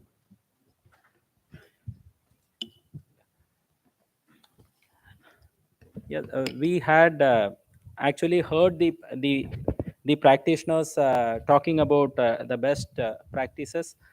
Now I'd just like to take you through an initiative which NABARD is contemplating to take it forward. Just give me a second while I.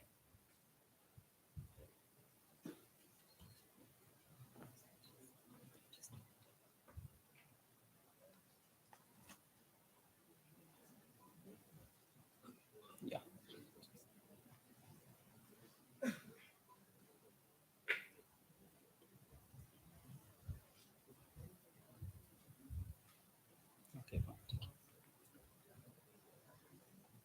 Okay, see, we heard the benefits of what technology can do in terms of making an organization agile, nimble, and fleet-footed.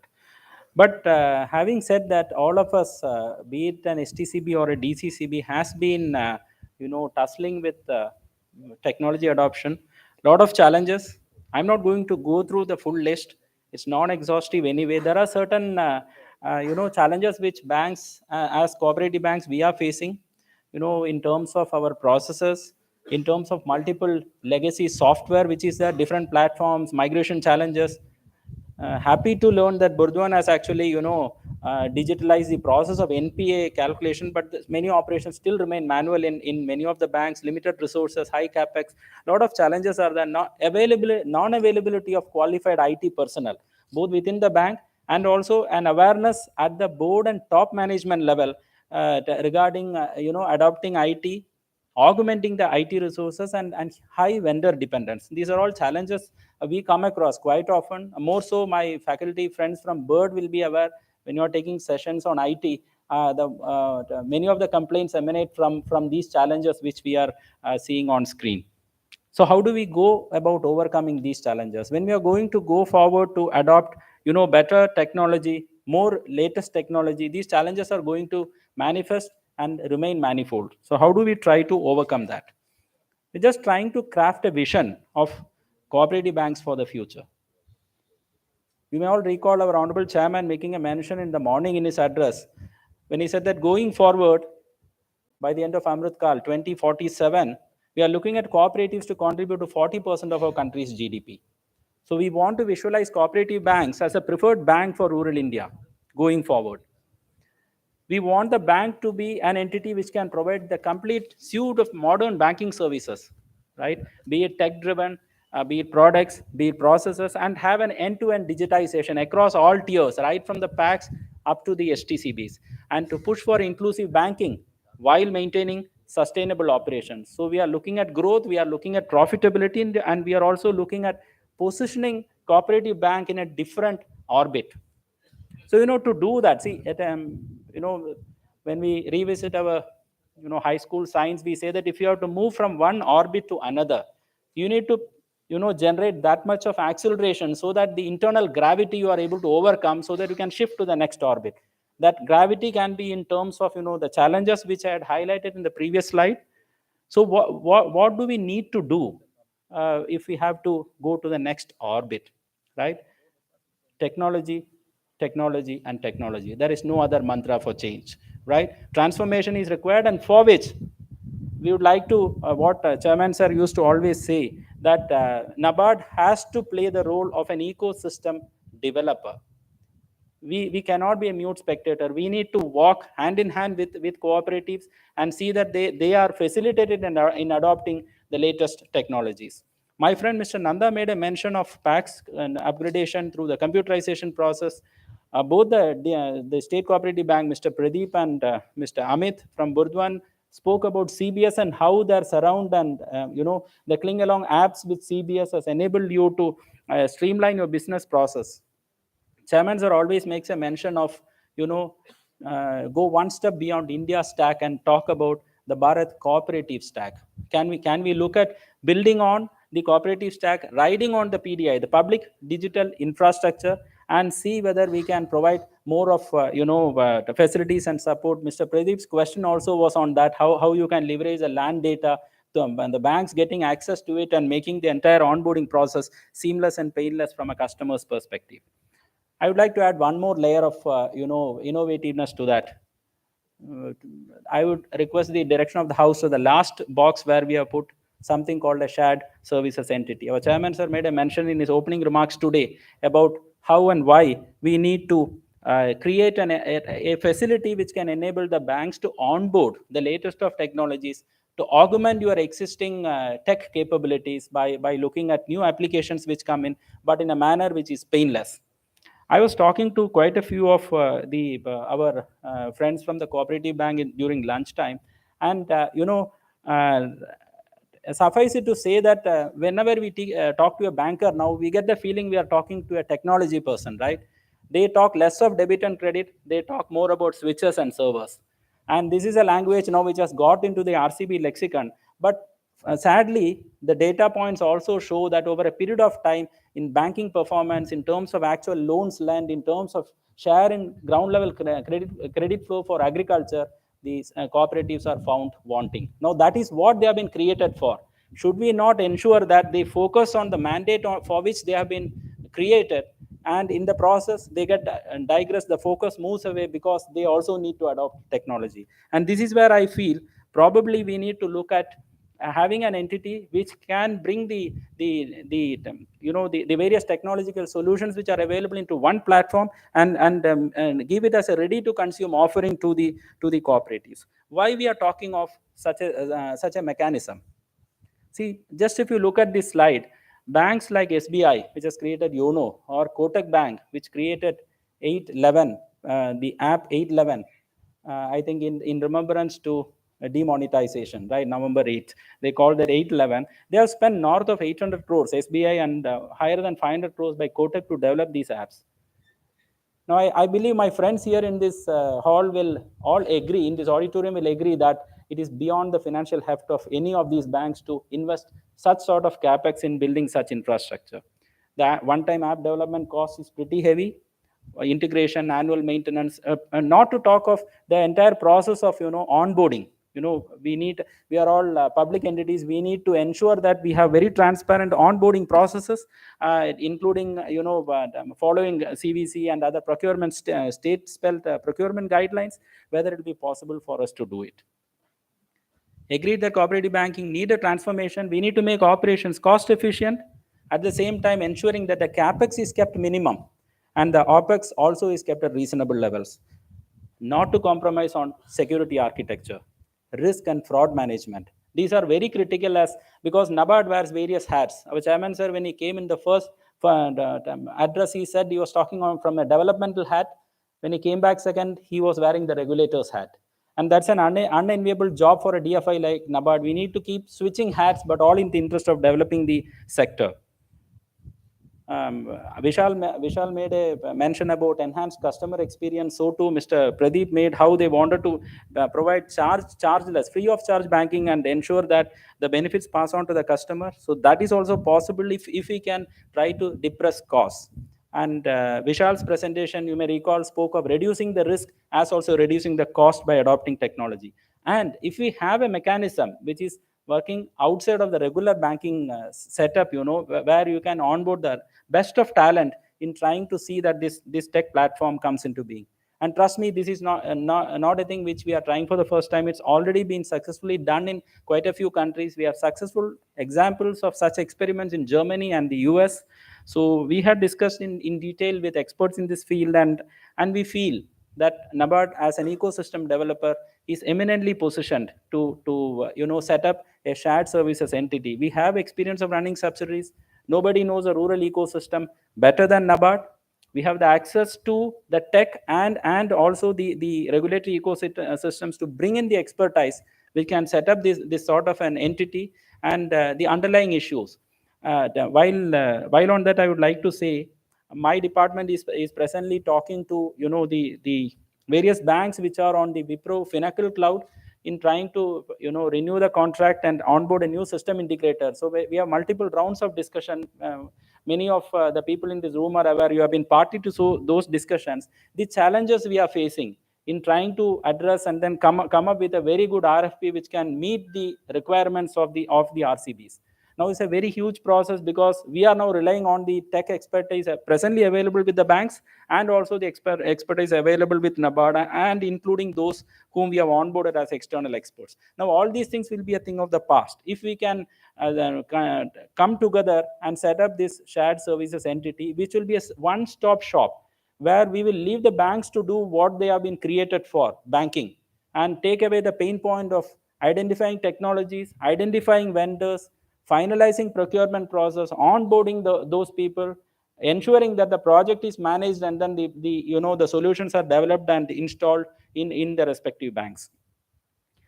As we speak, multiple legal structures are possible for this particular entity. It can be set up as a multi-state cooperative under the Cooperative Societies Act. It could be a Section 8 company, something like the NPCI, National Payments Corporation of India, which has been set up as a Section 8 company. Again, it is working for the ecosystem, or as a for-profit NBFC. Each of these models has its own benefits. Nothing has been frozen yet. We are in discussions. We would like to take views of the forum also in deciding which will be the best the method going forward, best for the sector, for the ecosystem, and for the RCBs who are assembled here. NABARD is visualizing this entity to be a co-owned entity, with NABARD putting in capital, the state cooperative banks and the DCCBs putting in capital, and we are quite confident that we have the support of the governments also in this endeavor, because of the various initiatives the ecosystem and the government is actually taking in this regard. We are envisaging this to be a very centralized entity which will provide a bouquet of services. Imagine you're going to a hotel and then you're ordering things off the menu. So you will have a menu of services which are available, and the banks can partake of whatever they require on a pay-per-use basis. Each of them will be, there will be possibilities of customizing the requirements of particular states, and there will be a very transparent governance framework which will have professionals, which will have experts, and there will be a very professionally run PMU which will manage the entire IT part of it. And we are not only talking of IT. When we are looking at this shared services entity as a solution, we want to set it up as a representative body for the entire ecosystem. The objectives are threefold, as you can see. Ensure that the offerings, the tech offerings, are uniform. It will enhance competitiveness because the cost is depressed, and we automatically minimize the operating costs. And across three areas, we are proposing that this entity will operate. One is totally tech, where we will ensure development of white label solutions, integration with CBS. I will go in greater detail in the next couple of slides. The second one is on the entire back-end operations. The third will be on support activities, finance, HR, procurement, etc.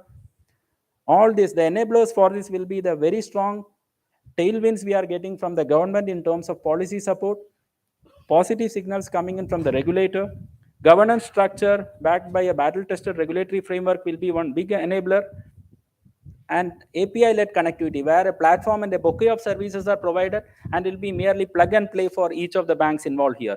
And states, as I mentioned, state-specific customizations is also possible. I'll take just 2 minutes to wrap it up by diving deep into a few of the offerings. On the tech-related activities, we can look at various options, and these are just indicative. White label internet, mobile banking solutions could be developed, CBS and tech integration, including the negotiation process, identifying the right vendor to onboard, digital services enablement, digital products and services. We have also identified some quick wins which are put as green tick marks.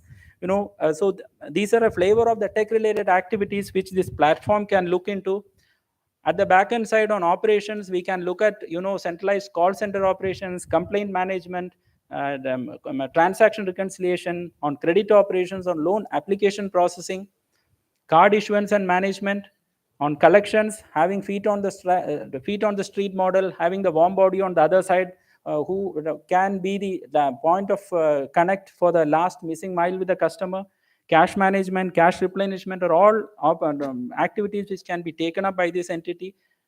To top it, also the support activities, including finance, HR, centralized payroll processing, software, hardware procurement, compliance, and reporting. So there's a whole bouquet of activities which are being planned by this shared services entity. Of course, this will enable the RFIs to derive significant benefits, which I have already mentioned. And in closing, I would only like to say that change is the only constant. And Bill Gates said something: we need banks, but we need banking, but do we need banks? And a news item which came on October 4th, where RBI gave a nod for merging a fintech player Slice with the Northeast Small Finance Bank. What does it mean? That, okay, if you are not having your own technology, even the regulator is not averse to a marriage of convenience between a tech player and a bank. So if you don't adopt tech, then I think our future doesn't necessarily look bright, despite the favorable ecosystem which is prevailing there. So I'd like to rest here. I would like to request the forum to share your thoughts on the shared services entity, what we are proposing, whether it will bring value to the table, how it is going to address the tech-related challenges that all of us are facing. It's question time now. Thank you so much.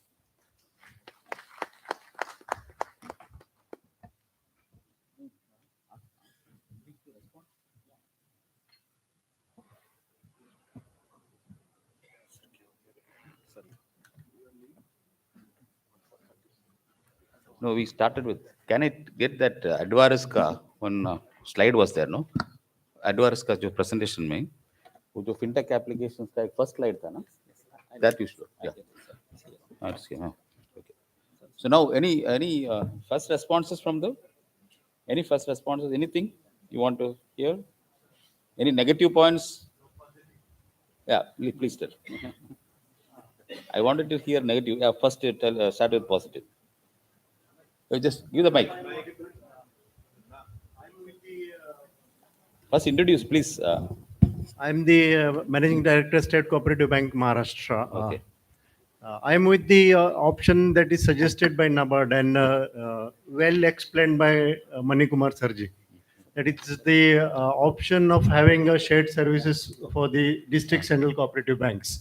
This one. Most of the banks there, except with the Amit's bank, where they have developed a vision. I would expect, Amit, how you have evolved your vision through the years.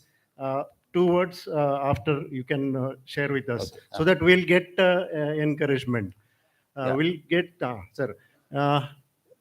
Only thing, my suggestion is that MSC Bank is right from the word when the discussions were happening a year ago, we are with the option that bank should move to the shared services option. I have only one suggestion that I am considering my portfolio. I have my data center, I have my SD WAN, my network, everything is established. Only thing is that I would be expecting the software as a service exclusively for the CBS, not excluding other requirements. Okay. That is the. So I you would want like- CBS software as a service for CBS? Yeah. Not others. Not others. Why not others? Because I have, sir, my network with SD-WAN established. That is network connectivity issues. Connectivity and issues. such other I things. have my But own what data. about the loan management and such other things? Those will be, sir, available through software. Okay. Not only CBS, but software, other software also. Yeah. That's what. Okay. Yeah. And thank you. And Vishal's presentation was a futuristic Now presentation. this one. This encapsulate all the things, right? Yeah. Vishal. Yes, sir. This one. Ah, Okay. This is what I was trying to do. His presentation is a futuristic, sir. For Not the futuristic. districts It and is cooperative currently banks. happening. It is possible. It is not a dream, but we, for the DCC bank people, this is, I feel it is a futuristic because it is possible. Yeah. But we don't know how So it is yeah, going to I'll happen. explain that. It is a futuristic for DCCB. That's what is the statement. That is correct statement, and that exactly explains why the share is coming down. So we view it as futuristic, whereas in other commercial banking and even in regional rural banking, this is already happening, and that exactly is why the share is coming down. We have not adopted that. We need to, sir. We need to adopt it faster. Yeah. I'm coming to that point only. Any other point you want to? No, thank you, sir. Yeah. Just, any other point? General request, actually, I am PS Tiwari, MD Apex Bank, Madhya Pradesh. Madhya Pradesh. Madhya Pradesh. Sir, Of general request only- STCB? STCB, of course. Sir, the general request that all presentations which have been displayed here, actually it should be sent to us through mail so that we get it as a document and we can learn. That will be there. Sir. And one more request, sir, actually, can we be given some more time, talking one-to-one regarding some suggestions about recruitment policies? Yes. Because we have certain problems and issues in my Madhya Pradesh. No, we have a session on HRMS tomorrow. HR tomorrow. Then There we yes. can. Here Sir. we'll confine to technology. Sir, thank you. Yeah. Sir, I'm Dr. Reddy, MD, Epi-State Cooperative Bank. I'm some inputs on the shared infrastructure model, sir. Just to quote two examples which I've gone through last few months. The first one was AEPS related issue, sir. For the last, I've started this with the UIDI as well as with our AEPS, with our ASP vendor, October 21, sir. Now, this is October 23. Almost 2 years back, I've initiated. So finally, I got a call from the UIDI people saying that you should have your own ADV, Aadhaar Vault, as well as your HMS or whatever it is. When I went through the entire process and I asked the CH people to present also, where CH is hosting the APS application for 26 banks and a shared model. They bluntly refused, and finally they said that you should own it. And to own APS, what do you call Aadhaar Vault, my own Aadhaar Vault, it cost me nothing less than 2 crores. And if I can, I may be able to spend that. What about my DCCBs? That's first thing, sir. Second thing, where I faced last 3 months, these are these two issues. We thought of going for our own LOS and BREs. Yes, sir. I want his attention. Sir, we thought of having our own loan origination system, sir. Sir, we scanned through the system and we thought if we can do the thing for KCC, 90% of the work can be cut down. So we went through the process and tied up with RBI Innovation Hub, sir. Yeah. Entire thing went on for 2 months. We're about to crack, and then I came to know that NABARD has also started e-KCC or DG-KCC, whatever it is. So here we require your support, sir, and support should be as fast as possible, because we are somehow have certain issues in getting these. For example, if I would have gone through RBI HN, I should have found out a LOS supplier, sir. That same process, the pain point will come, whom to identify, what is the process, and there will be, you will have some compulsion. So you mean to say that for RBI thing, you have to find out your own LOS? Yes, sir. I have to find my LOS and then develop a BRE, and all these issues are there, sir. Correct. So I want this to be done so that, sir, because of NABARD's initiation, I have migrated to TCS and CH and other thing. Last 2 years we're struggling, sir. If something can be done on add-on modules, that will be easier for us. Thank you, sir. Any other?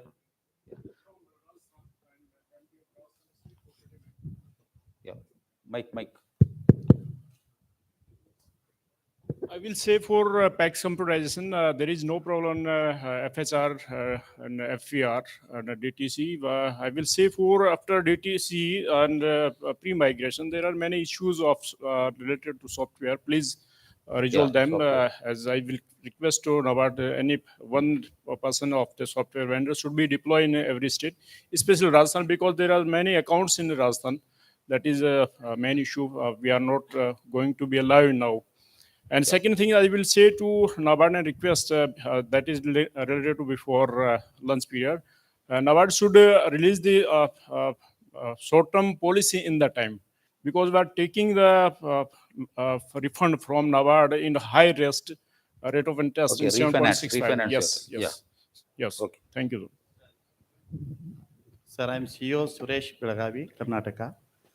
At the Belagavi DCC Bank, you have the mobile banking license. We have tried, but the switch vendors are charging too high, sir. Yeah. So because it is very difficult to we people to come out, Correct. So I request to the NABARD, please, on behalf of the DCCB, please request to the NPCL give direct membership. That became very easy to us. And rest of the things in technology. Direct membership, how it will solve? Because you should have an app then. Now what happens in the mobile banking, sir, we are now going to for the private people, though people are charging 2 rupees for the outward and income, credit for the 2 rupees and debit for the 2 rupees and non-finance selling 1 rupee 50 paise. This is too high charges, sir, to us. This is my request, please. Yeah. Sir, they are giving only test CCB? Okay. Not to BCB service. 224. Yeah. Sir, namaste, sir. I am from Karnataka, Hudgo Cooperative Society, Bairumbe. शिष्य से आ रहा हूँ. PACS computerise के बारे में मेरे एक question sir. FHR में सभी एंट्री को मैनुअल एंट्री करना पड़ता है. Already we are computerized 100%. Oh, हम solve कर रहे हैं. This not getting solved? No, sir. That mobile, this Excel upload. It is not getting Excel bulk upload. Excel upload नहीं हो रहा है, sir. No, wait. No, it is not getting solved? नहीं हो रहा, sir. Wait. Okay, now bulk upload hoga. I am telling now IDD also that it has to be done wherever computerization is done. Whatever defects are there in existing data, with that defect, take it. I've already told, and the software vendor, I feel that he's becoming a little stricter. It should not be. Let the inconsistencies right now, let it be coming. We can clear it later. That has to happen. And this is a very pain point for again going to manual mode and coming in. that will kill the enthusiasm. So that should not happen. So every state should have, wherever computerization is there, whatever minimum requirements we should wait, and after that give a go ahead or for Excel upload. Now henceforth this issue should not come to me again. That's what I'm just want. This will be solved. So second point, Yeah. so last point, sir. We have own software, sir, in a regional language.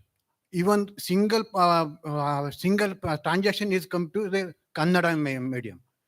Next, your program is in Kannada or English? No, we'll make it available in Kannada. Right now, I think they are getting in that. But then I'll request you that even that numerals should be in that Roman numerals, right? Numerals.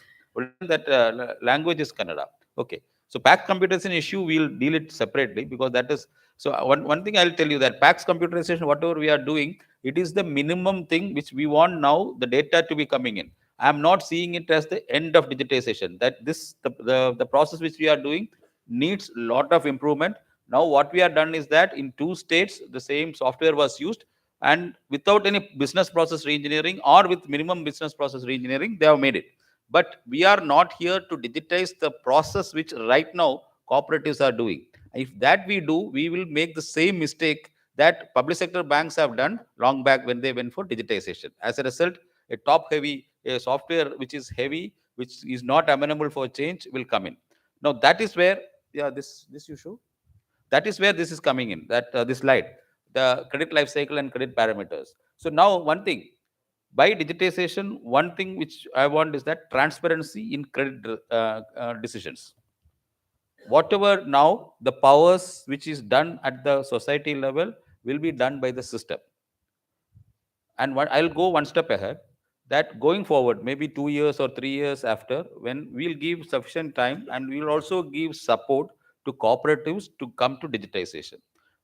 And after say 3 years, there should not be an excuse that we don't have the capability for this, because we are giving it now free, and those who are ready to take it, and based on your requirement also, we'll customize it. And after 3 years, there will be a situation when, unless we are not sure about the credit underwriting processes of the cooperatives, we will not give refinance. To that extent, we may have to go, because government also wants that to happen. So 3 years time, and till that time, the maturity level of cooperatives, we will also support. That is exactly what right now we are doing, digitizing the cooperatives. Right now, we know lot of hangy-pangy situations are happening, and government of India wants that cooperatives should at least triple or make it 10 times the current level of operations. Otherwise, reform or perish. That is the situation now. For that, government also understands that cooperatives themselves may not be able to invest. See, now I have got a data that 14 state cooperative banks have invested 220 crores for CBS. That is what they take. We have shown SBI, 1,000 crores, 800 crores. Some other bank doing this. So we are now competing with that level.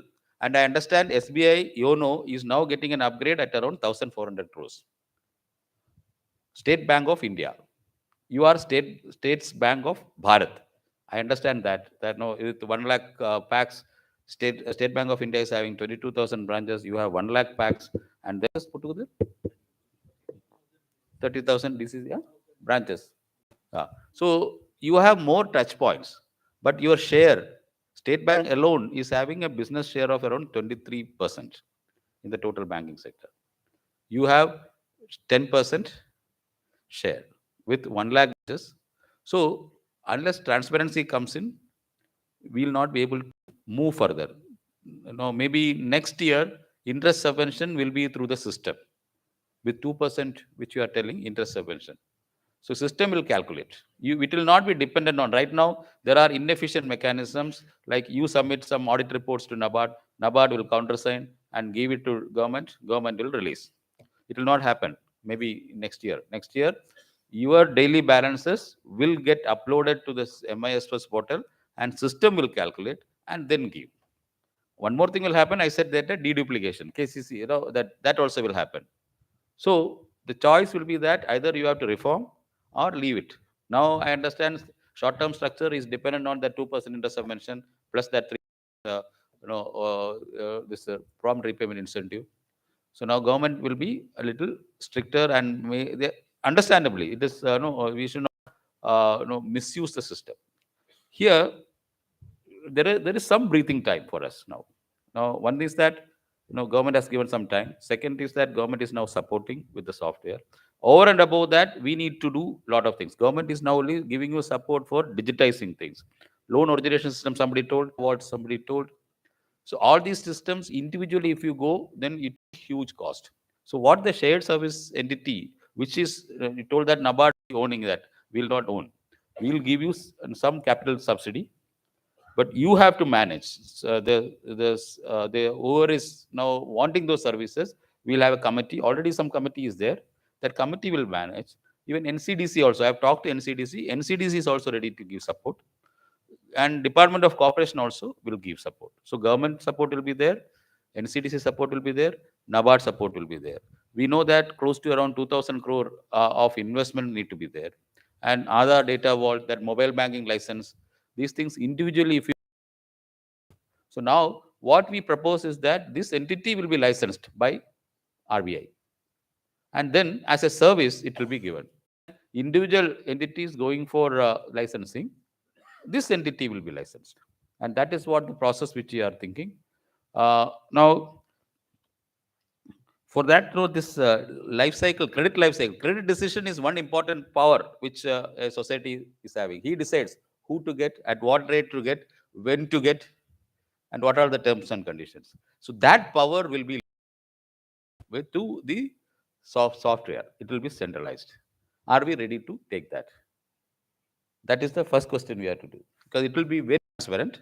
And then to support that, see, in the in which the customer wants, that is the farmer wants, the quantum, that also will be able to support. So all these are interlinked. So now my question is that now whether we will be able to support that demand for that loan. Say right now you are giving 50,000 or 60,000 or 1 lakh.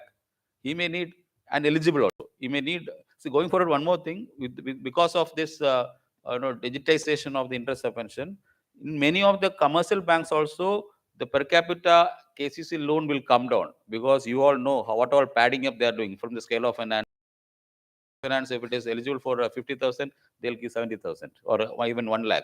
If a good customer is there, even 1 lakh, and claim interest subvention for the whole. That will not be now happening strictly as per scale of finance, with say around 10% of change, which is allowable. So to that extent only the farmer will be eligible. He should not misuse also. So that again will have a problem. Now, if you see that credit to agri GDP ratio, I said in southern states it is upwards of 150, because if scale of finance is 100, they are giving 150 rupees. So that also should be. These are all leakages now happening to the government revenue, because the government, in terms of, because lack of monitoring or lack of data, they are instead of spending 10,000 crores, right now they are spending 20,000 crores. So whatever 10,000 or 5,000 crore which can be saved can be used for this common infrastructure, and that is what the government thinking. That is why these schemes come. And going forward also, depending on the success of PAX computerization, going forward we can expect support from government in terms of technology, not in terms of capital. Those things you have to bear. I have been told that in UP itself, because of the campaign which they have started, around 60 crores of 75 crores of amount has come in. Gujarat also is now doing a campaign in 2 districts. How many number of accounts opened? Around 5 lakhs, 6 lakhs? Around 5 lakhs. So now Home Minister, the Corporation Minister wants that this campaign has to be taken as a nationwide campaign. We have to now reinvent or take back the people whom we lost because of Jan Dhan Yojana, because of PM Kisan. We didn't have the technology to offer at that time to open Aadhaar enabled accounts. Right now also AEPS, I saw some banks are still struggling to get AEPS. Without Aadhaar enabling, now we are certifying. I was also asking our departments, how are you certifying that these KCCs are Aadhaar enabled? Because Government of India guidelines is that only Aadhaar enabled KCCs are eligible for interest subvention. But we are also certifying, because they say that some proofs is taken. That is not Aadhaar seeding. Aadhaar seeding is where Aadhaar number is getting attached to the customer ID, and he can verify that, system can verify that this Aadhaar belongs to that person. That is not happening. So that is where this technology need to be there. And if it is not happening, this is not happening now or maybe in another 1 year, so then we have to seriously think of our model.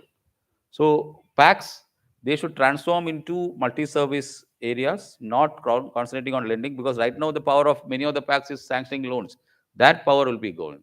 They will be part of the farm. They should form the aggregation function of input provider and the output aggregation or processing. See now, total, if you see the GDP thing, 20% is the share of agriculture, whereas the share of population dependent on agriculture is around 50 or 55%. And as a result, the rural income, per capita income, is one third of what in the urban, or even one fourth of what urban counterpart is having. So that government is concerned because there is no equity in growth. And whatever middlemen are taking, that we need to take it to the packs. Packs should earn that margin, and that margin should be distributed among the members. And that exactly is what government is thinking about. So now in that, no, state governments have a larger role to play. I know that many of the state cooperative banks are working closely with the state government. State Bank of India is now at 45 to 50 lakh crore business. They started because of government support only. If you see the government business with them, central government business and all, it is huge. And they had patronage, central government patronage. Now I want that similar patronage to be there from the state government to the state cooperative banks. So State Bank of India has patronage of government of India, and then through that many of the state governments, because they are maintaining lot of accounts. Now state governments should patronize this state cooperative banks. How we can get the confidence of the state governments? So that is your job. You are working closely with them. But then for that, you should demonstrate technology, services, the similar services or near similar services which a commercial bank is giving, and then tell the government to give positive discrimination to you in terms of state government businesses. One thing, many states are giving interest subvention, additional interest subvention. Some states are positively telling that only through cooperatives they will give. So those are the what you can say sweetness, which you can bring back the farmer. But then bringing that farmer is one thing, retaining him there with additional services, not only farmer, the rural people, or the whichever target group which you are aiming at. So we have to win back. But then you alone will not be able to do. You have to have services, technology services. For that, collaboration is what we are requesting. Second thing is state government should patronize you. State government float funds, if at all it is available, should be through them. So now in Gujarat, what Corporation Minister has instructed is that all the now cooperatives, multi-state cooperatives, Amul and all, should deal only with cooperative banks. And he forced them, even if they are getting loan at slightly higher rates, deal with cooperative, because giving at 6%, maybe state cooperative bank will be giving at 7% or 7.5. Never mind. But then whatever HDFC Bank is gaining, it is going to their shareholder. That is a private entity. Whereas a cooperative bank, if they gains 1% extra, that will remain within the cooperative. As a result, now many of the commercial banks are complaining that no, their business is getting lost. Even HDFC losing business, and HDFC is now contemplating closing branches also. Some say no, many of their customers are forced to, dairy societies are now linking with cooperative banks. So that type of campaign need to be there. Now for that campaign to be there, I think we should also back up with technology. And this is a solution. I think no, we have to also look at audit the capabilities. Bardwan was told that they are having certain capabilities. How we can leverage those capabilities also into this, that also we should think about, because we should not reinvent the wheel. So that action also we can think about in terms of infra. If it is already there and they have told that at the cost plus approach we can provide the services, we can make use of that. Similarly, maybe Andhra or Telangana would have certain capabilities, Gujarat would have in certain capabilities. How we can collaborate so that no, we can also start with some base level with limited maybe reduction in cost. Those things also we should think about. So this will be a strenuous thing, but then we have to take now. We have to take what you call the bull by this horn. Otherwise, no, we'll be losing. That's a very serious thing. I was just thinking, no, 3-4 years back, 20% share in credit. Now it is 10-11%. Whatever initiatives right now we told, Bardwan, I don't know what is the share of the total business, or at least in in their district. Bardwan? Yeah. What will be your share? I doubt. KCC, yeah. KCC, yes, because state government will be having some other inter-subvention also. Yeah. So KCC alone, we will not be able to survive. That is also one more thing. We should now diversify. We should, on the total banking business, what in terms of number of branches which we have, we should have a respectable business share. Unless you do that, whatever investment we are doing will not be able to generate income for us. How much will be your cost? Because going by whatever you have said, I think it will be in the OPEX model, not in the CAPEX model. But somebody was telling CAPEX model. CAPEX model should have been very costly. That we have to, we'll actually audit these things, understand for ourselves, and then find out how we can leverage these already built capabilities, and then as their services or their infrastructure also can be made as a shared services part, so that they also will benefit out of whatever investments they have made. So think about that. The life cycle, credit life cycle, and the customer life cycles need to be now digitized. Unless we do that, our future will be we can't depend on just relationship only. Now we have to one more thing we have to do is that by technology, what we have to do is that relatable experience we need to give. That is the customer. We should not give the customer what we have. We should give a software or an experience which they can relate to. So that we only can provide as cooperatives, because we know what experience they need. A software company will be able to provide that. They can give the best practices and such other things. These are the way in which we can do it.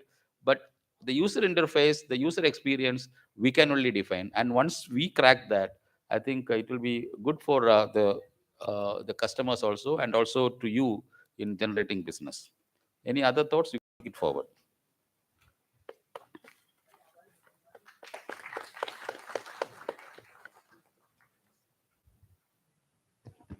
Thank you, sir. I think for putting the discussion points in perspective.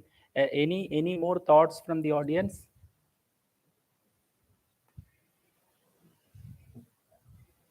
Yeah, I believe no more questions, and I think the discussion can continue even after the session. We'll be happy to get your thoughts, and maybe requesting CPEC also to capture the thoughts which have been articulated here and share it with us. I would like to thank the dignitaries on this panel for making this very insightful. Thanks to one and all. Thank you.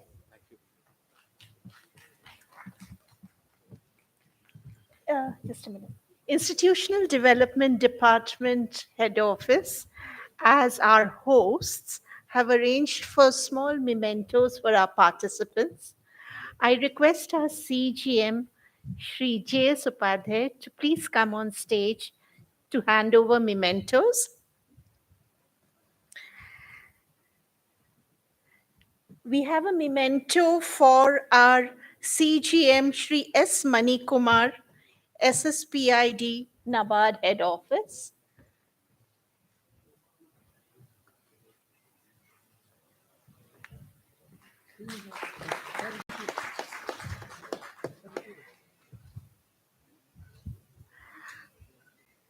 A small remembrance for Mr. Pradeep M. Vora, Managing Director, Gujarat State Cooperative Bank. I'll give it to Shalji first. Okay.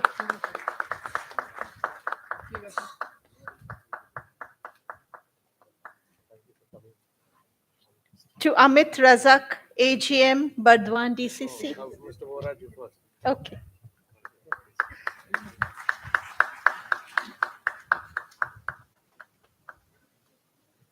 Thank you, sir.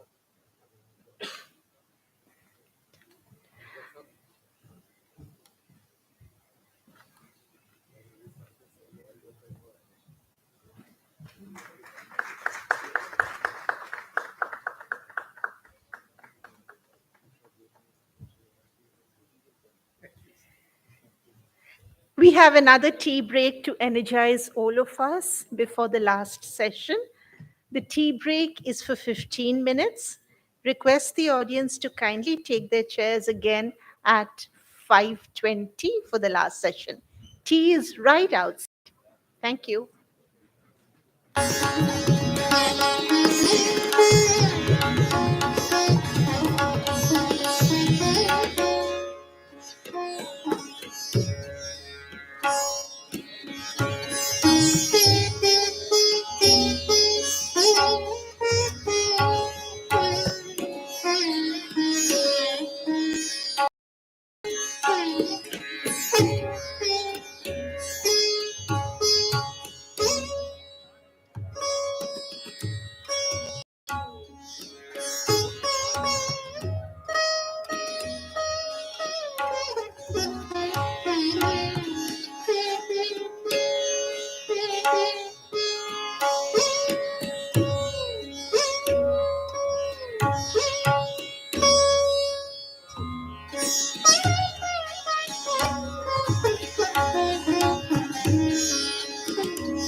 Hello, check.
का जब विचार पकड़ा दे तो पकड़ ही लेती हो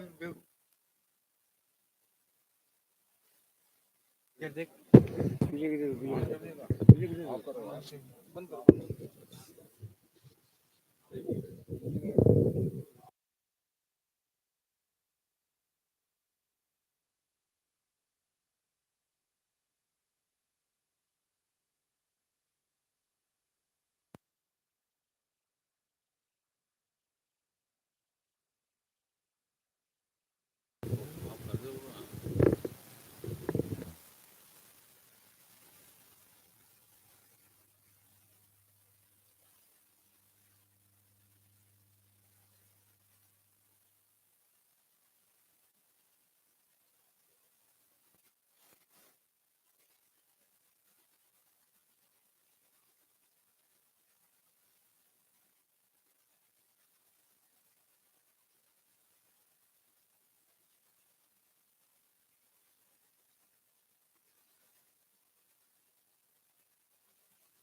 अनिल का कमरे में चला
Welcome back. Our final panel discussion today. Lao Tzu, the legendary Taoist philosopher, had said, "Knowledge is a treasure, but practice is the key to it." To share the best practices at the grassroots level, we have with us Thenipalam PACS Kerala, Sevni Seva Sahakari Mandali Limited, Gujarat, Kumukudem LSCS, Andhra Pradesh, Chiram Kela PACS, Chhattisgarh, Chopat Dandi PACS, Telangana. To chair the session, I call upon our General Manager from Head Office, Shri Bhavani Shankarji. I request all the PACS to come, please come on stage.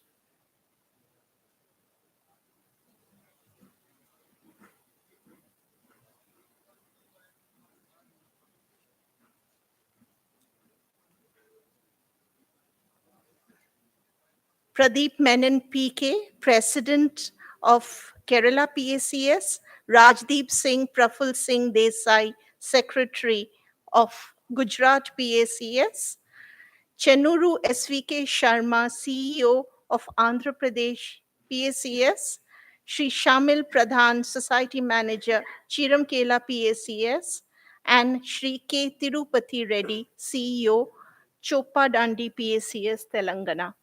Over to you, Bhavani ji.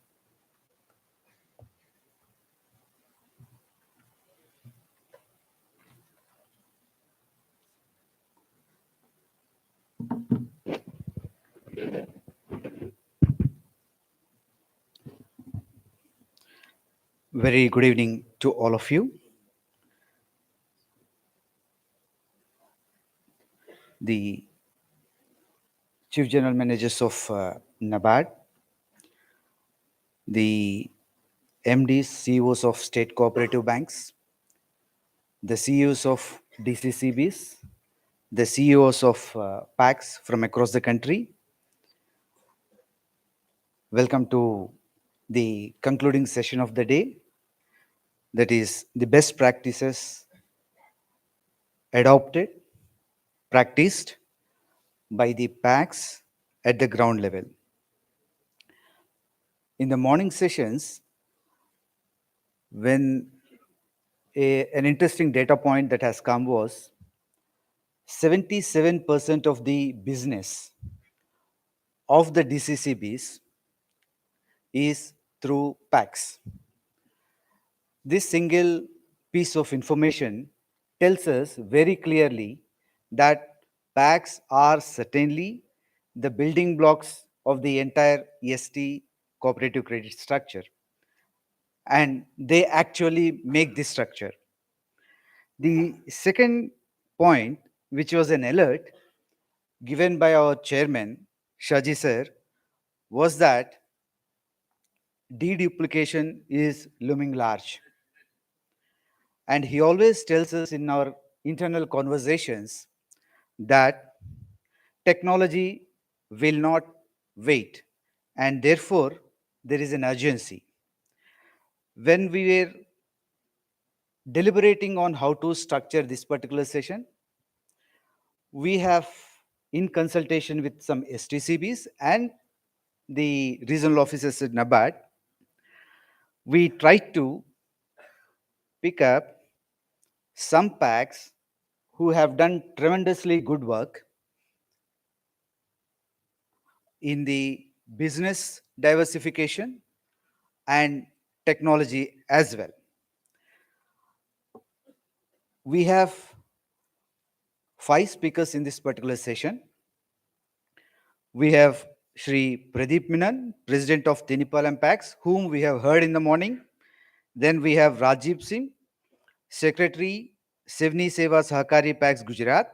Shri SVK Sharma, CEO of Kumugudem PACs LSCS from Andhra Pradesh. Shri Shamil Pradhan, Manager, Chiramkela PACs, Chhattisgarh, and Mr. Tirupati Reddy, CEO of Choppadandi PACs from Telangana. Each of them have their own USP.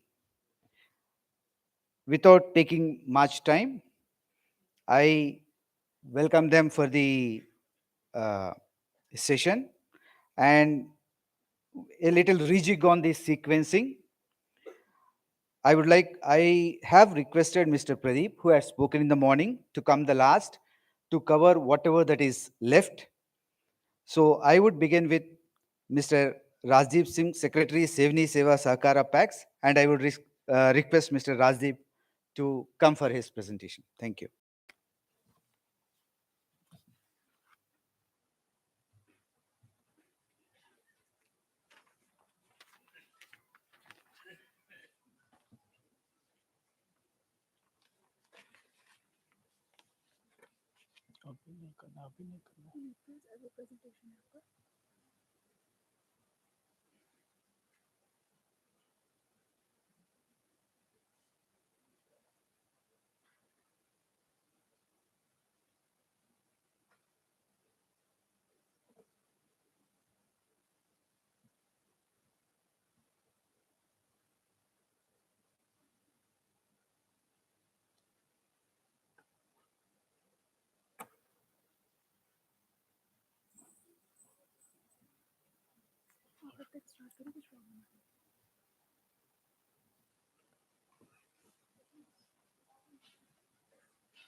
यहाँ उपस्थित महानुभावों, CGM Shri NABARD और अलग अलग राज्यों से आए हुए DCCB, एसटीसीबी, PACS के प्रतिनिधि सभी को मैं नमस्कार करता हूं। हमारी सेवनी सेवा सहकारी मंडली सोसाइटी जो भी एक्टिविटी, वो हमारे डीसीसीबी के मेरे साथ आए हुए साथी सुदीप भाई पटेल आपको प्रेजेंटेशन करेंगे।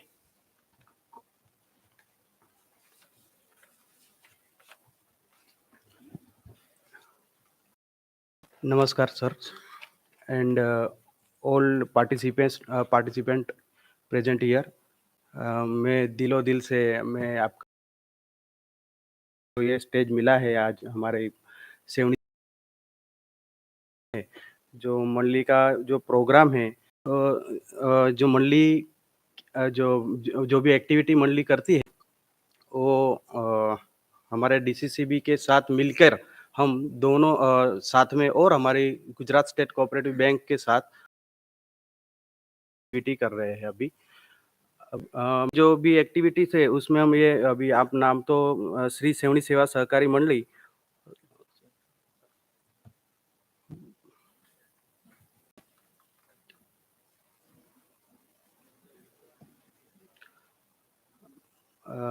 जो एक्टिविटीज है मंडली की, PACS multi service centre department में हम अभी जो कार्यरत है उसमें किसान सुपर स्टोर डिपार्टमेंट है मंडली का। दूसरा hardware and tyre tube department, LPG gas department, fertilizer department, fire cracker department, dairy parlour department, pesticide department, tractor और others travel department, mobile common service centre जो भी हमने सीएससी कॉमन सर्विस सेंटर के नाम पे एक नया डिपार्टमेंट अभी इंट्रोड्यूस किया है। लॉकर फैसिलिटी भी मंडली दे रही है। एम्बुलेंस फैसिलिटी भी मंडली फ्री ऑफ कॉस्ट अपने मेंबर्स को देती है। फार्मर्स को जो भी अपना इक्विपमेंट रेंटल चाहिए है रेंटल ही बेस पर फार्मर को सभी इक्विपमेंट फार्म इक्विपमेंट प्रोवाइड करती है मंडली। जो मंडली के मेंबर्स है वो फर्स्ट ईयर में 1508 थे, सेकंड ईयर में 1513 थे और लास्ट ईयर अभी जो है 2023 में 1520 है। शेयर कैपिटल आप देख सकते हो, पहले साल 9,88,000 था, फिर बाद में 9,88,000 मेंटेन किया है। रिजर्व फंड मंडली का ईयर टू ईयर बढ़ रहा है।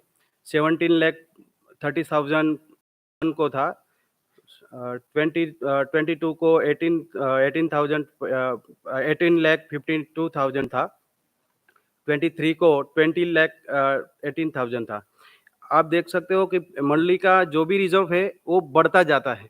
डिपॉजिट भी मंथली डिपॉजिट है जो अपने मेंबर के पास लेती है वो 9 करोड़ से 10 पहले फर्स्ट ईयर 21 में 9 करोड़ था, 22 में 10 करोड़ था और 23 में 23 करोड़ हो रहा है, तो वो 11 करोड़ हो रहा है, तो वो भी इंक्रीजिंग वन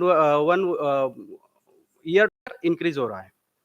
एडवांस मंथली का जो हम अभी है वो 5 करोड़ 30 लाख है, 4 करोड़ 90 लाख 22 में है, 4 करोड़ 57 लाख 23 को है। वो भी एडवांस में जो भी मंथली केसीसी और हमारे डीसीसीबी के माध्यम से नई किसानों को जो भी शॉर्ट टर्म क्रेडिट और टर्म क्रेडिट और लॉन्ग टर्म क्रेडिट जो प्रोवाइड करती है मंडली, सभी फैसिलिटी अपने मेंबर को उधर से देती है। प्रॉफिट हम देखने जाते हैं फर्स्ट ईयर में 21 को 4,42,000, 22 फाइनेंशियल एंड 21-22 में 4,52,000, फाइनेंशियल ईयर 23 में 4,55,000 प्रॉफिट किया है।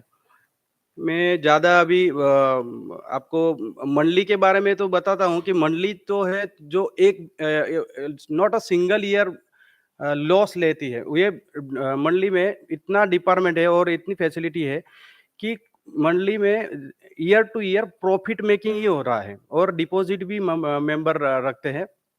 यहाँ के जब जो भी मेंबर्स है गांव के आसपास के और गांव के सभी मेंबर को बर्थ होने के चाइल्ड को जब बर्थ होता है तब से लेकर डेथ तक की सभी फैसिलिटीज मंडली प्रोवाइड करती है, सभी रिक्वायरमेंट मंडली प्रोवाइड करती है। या मंडली का जो मैं थोड़ा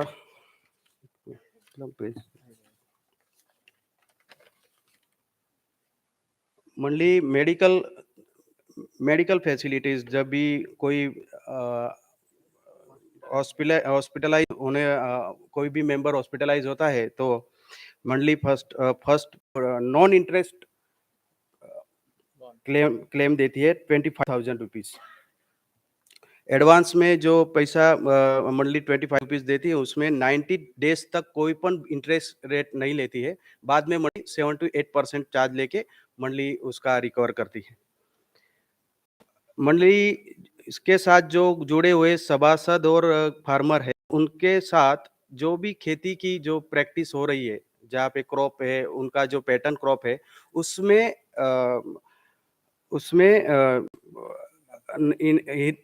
जो भी अच्छा कोई भी क्रॉप का जो प्रोडक्शन करता होगा फार्मर उसमें मंडली प्राइस देती है 50,000 से लेके 1 लाख तक की प्राइस मंडली खुद देती है। जो अपना मेंबर है जो अपने फार्म में प्रोड्यूस ज्यादा करेगा उसको वो प्राइस मिलता है। स्टूडेंट को और फार्मर से उनके जो चाइल्ड है वो और उनको अभी फर्स्ट ईयर में जो फीस भरनी होती है वो फीस के लिए भी सोसाइटी 50,000 रुपीज के लेके 1 लाख रुपया प्राइमरी लेवल पर दे दे। मंडली के पास अभी लॉकर सुविधा भी है, जो लॉकर अभी 321 लॉकर अभी मंडली के पास है। बीमा policy, tours and travel, CSC centre, प्रधानमंत्री जन औषधि केंद्र जो अभी चालू किया है वो उसका भी का बेस पूरा हो गया है अभी। वो भी 230 या 40 डेज में अभी चालू होने वाला है। यहाँ पे जो सोसाइटी की जो मैं बात करूं तो इस सोसाइटी की visit Goa, South Africa, Tamil Nadu, Karnataka, Rajasthan और अपने नाबार्ड के CGM sir BK Singhal sir, cooperation department के secretary joint secretary Pankaj Bansal sir, NABARD के सीजीएम सर जो पैक साइज एमएससी का जो बेनिफिट मंडली ने स्कीम का तहत सुपर किसान सुपर मॉल का डेवलप किया था उसका इनॉग्रेशन नाबार्ड के सीजीएम सर ज्ञानेंद्र मणि सर ने किया था।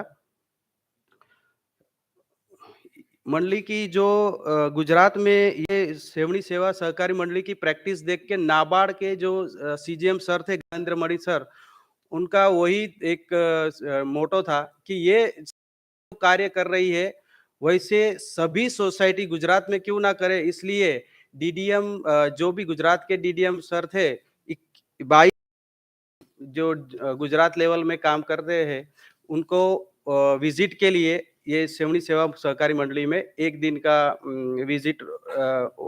विजिट कराया था। तहत मैं मंडली में PACS as SC 61 lakh for Kisan Superstore, 63 lakh rupees for paddy godown store.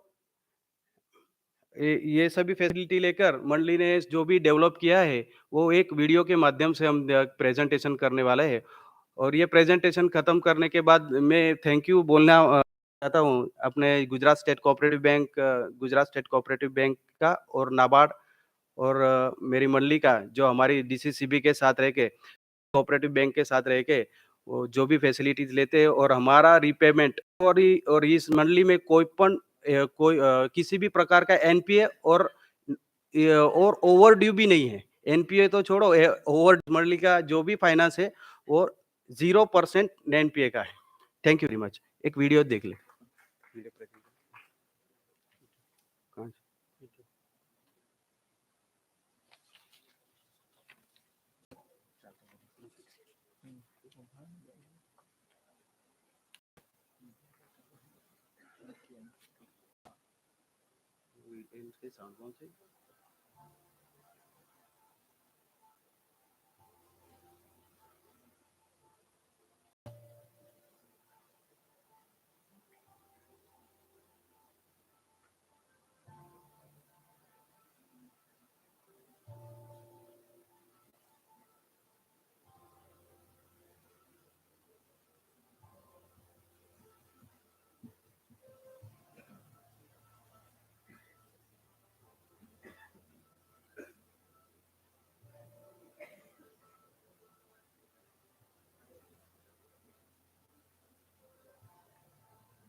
Thank you, Bird CPEC Center or NABARD.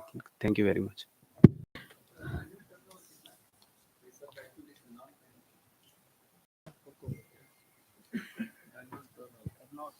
Turnover बताइए 25 crores. 25 crore.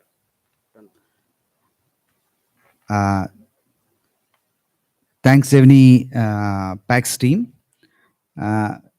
Two important points. One they have told, one which their earlier presentation has told, which is very, very interesting. One is some kind of I cannot call it a banking, but still some kind of a life cycle service provision for the members. This is one thing which I have told. The second point, which is not actually presented, but it was there in their earlier discussions with them, they have said all the farmers in the village are their members. This is one important feature. I was curious to ask them, but then I thought I would reserve my query to the end. So thank you so much. I now request Mr. SVK Sharmagaru, Komugudam PAX from Andhra Pradesh.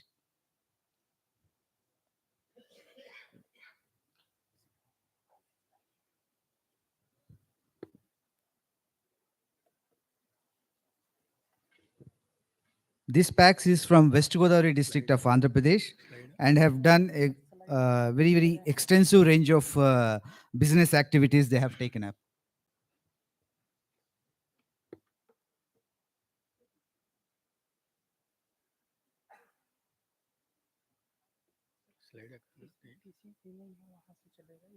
Slide where is my slide? Okay. Okay.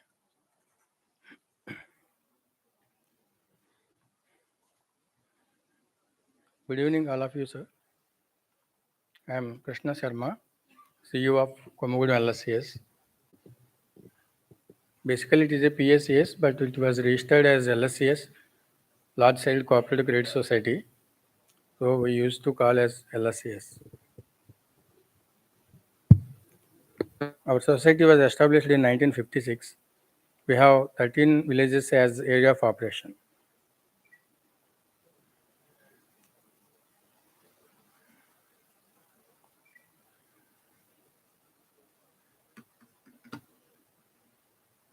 Our society is treated as largest volume in our Andhra Pradesh with 145 crores of business.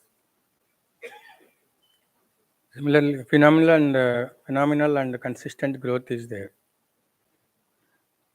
Profit 1 crore crossed for the last 3 years. Similarly, we are giving dividends to our members every year. Our society was converted as itself as a multi-service center.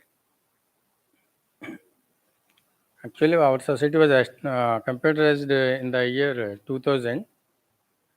Now it is a computerization program. In the year 2000, a single user system we have used, that is from Cooptions Technologies. And the year 2014, we have goes into multi-user system, that is Intellect. Now it is the pilot project in our state at present computerization system. The total number of members in our society is 4,456. Share capital is 4 crores. Members loans is 82 crores. Deposits is 48 crores. Non-credit business is 15 crores.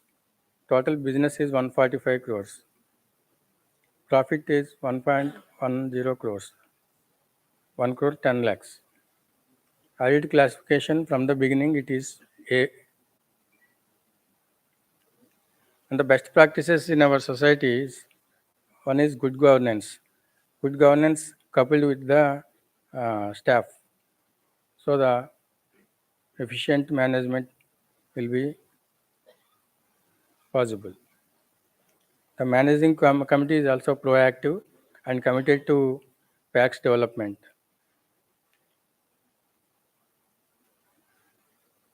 The managing committee follows the members are involved in decision making also in general body meetings. As per the needs of the people and the members, the board of management will take decisions to implement the programs. The PAC was converted into multi-service center. Services are being adapted. To facilitate speedier services, the society was computerized in the year 2000. Business development plans are being prepared every year. Similarly, society is being prepared business development plans. In non-credit business, we are doing 10 types of business. One is fertilizer, pesticide, seed, cattle feed manufacturing, supermarket, RO plant, chop cutters, single wheel barrows, veterinary supplements, way bridges, two-way bridges. These are the growth. Member share capital grown up to 4 crores. 4 crores, it is 200% in 10 years span. Similarly, deposits are 48 crores. It is 700% growth for the last 10 years. Members loans.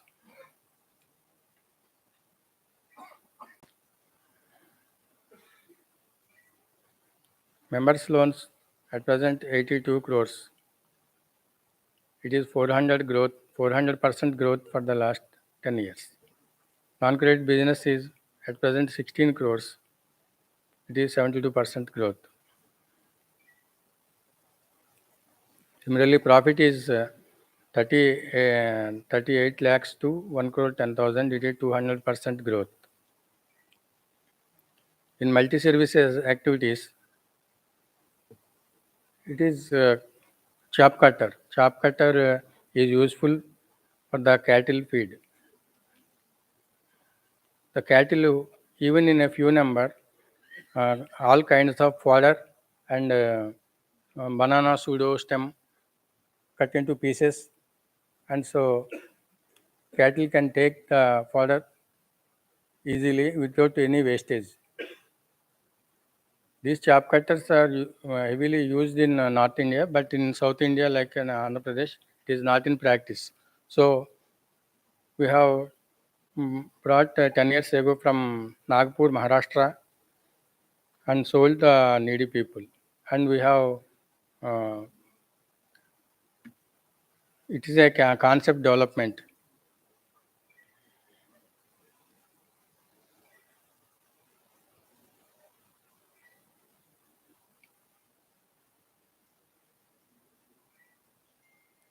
It is single wheel trolley. It is used in multiple activities like fertilizer transportation, or in dairy development, or in construction. Like previously, we have taken it from Kerala. Now it is being manufactured in our state also. It is useful in multiple areas.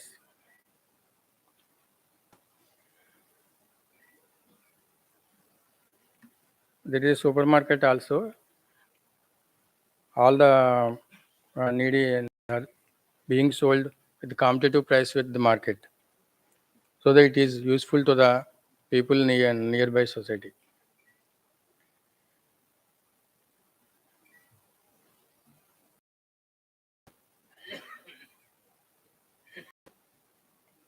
There are 2 way bridges in our area of operation.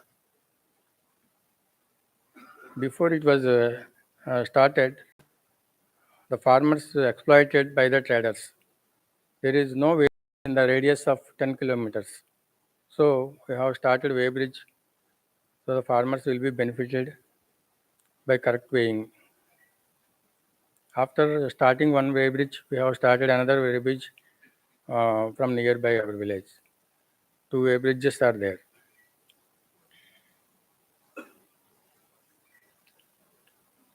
We have 5 sale points, 5 sale depots in our area.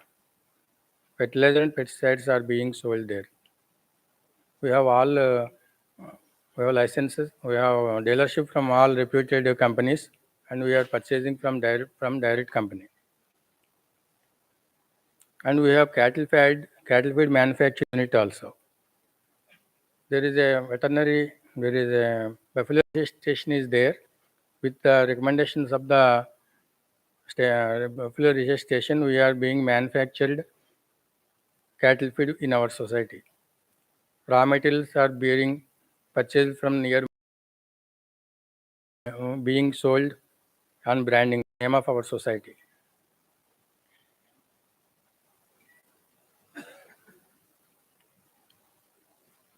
All branded pesticides are being sold in our society. And water plant also started recently. There are 3 services. One is cooling tins will be supplied on order, and a water ATM is there. For 5 rupees, so 120 liters water will be filled. And on order, 500 ml 1 liter bottles are being supplied on order. And we have received awards. Best performing pack award from NAPSCOB in a country level, 3rd place in all India level. And the recipient award from APCOB also. One case study was being done by ICM national level and got one first prize from NABARD all over India on our society case study. We have taken award from NAPSCOB from Honorable Dadan Chair.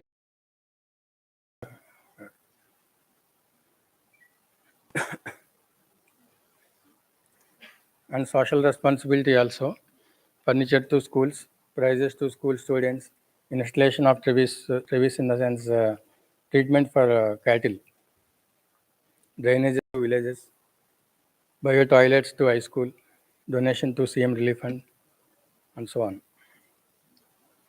Before ending the session, I would like to bring one thing to the NABARD officials, high dignitaries are there. There is one norm by the NABARD.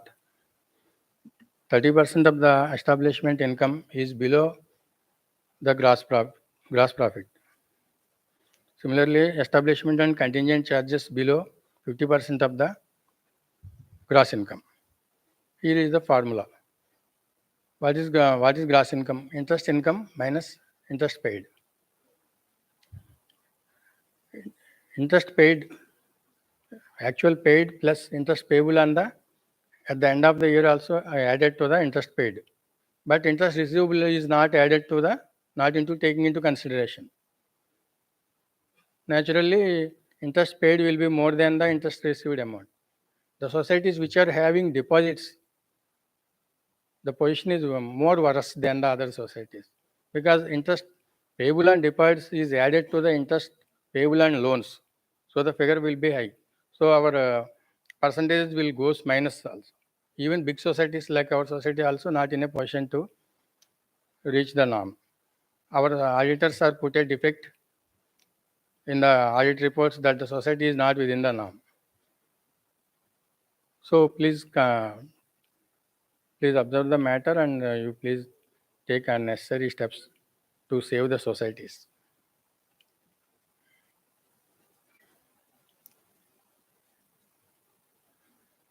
Our contact details are there.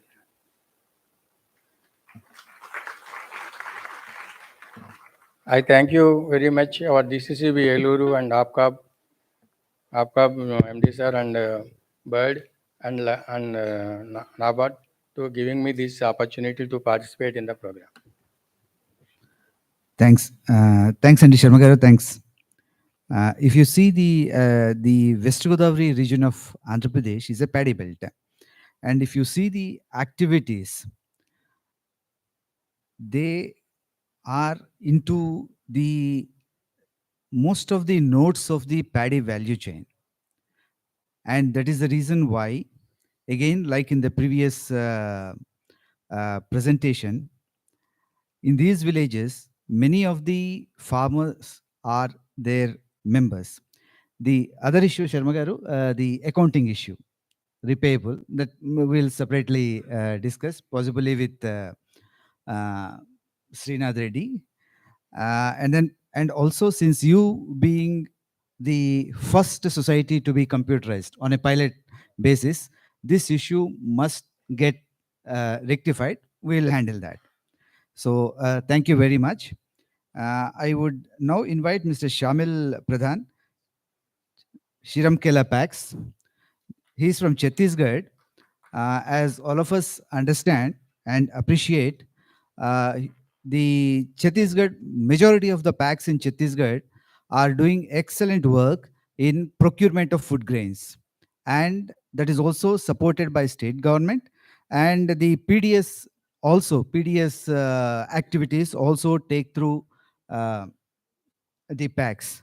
Over to you, Shamilji. Thank you, sir.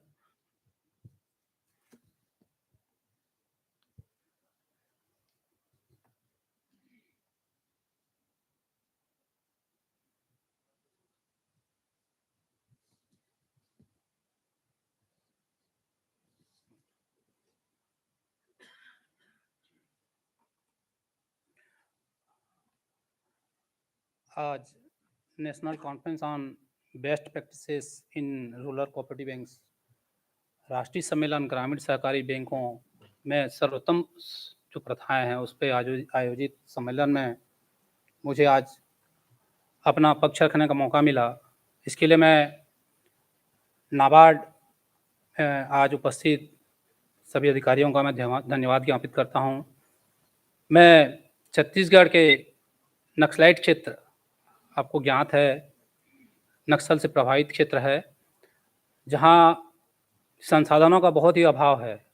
उस क्षेत्र से एक छोटे से गांव चिमरकेल से मैं शामिल प्रधान आपका हार्दिक अभिनंदन करता हूं, स्वागत करता हूं, नमस्कार करता हूं। जय जोहार।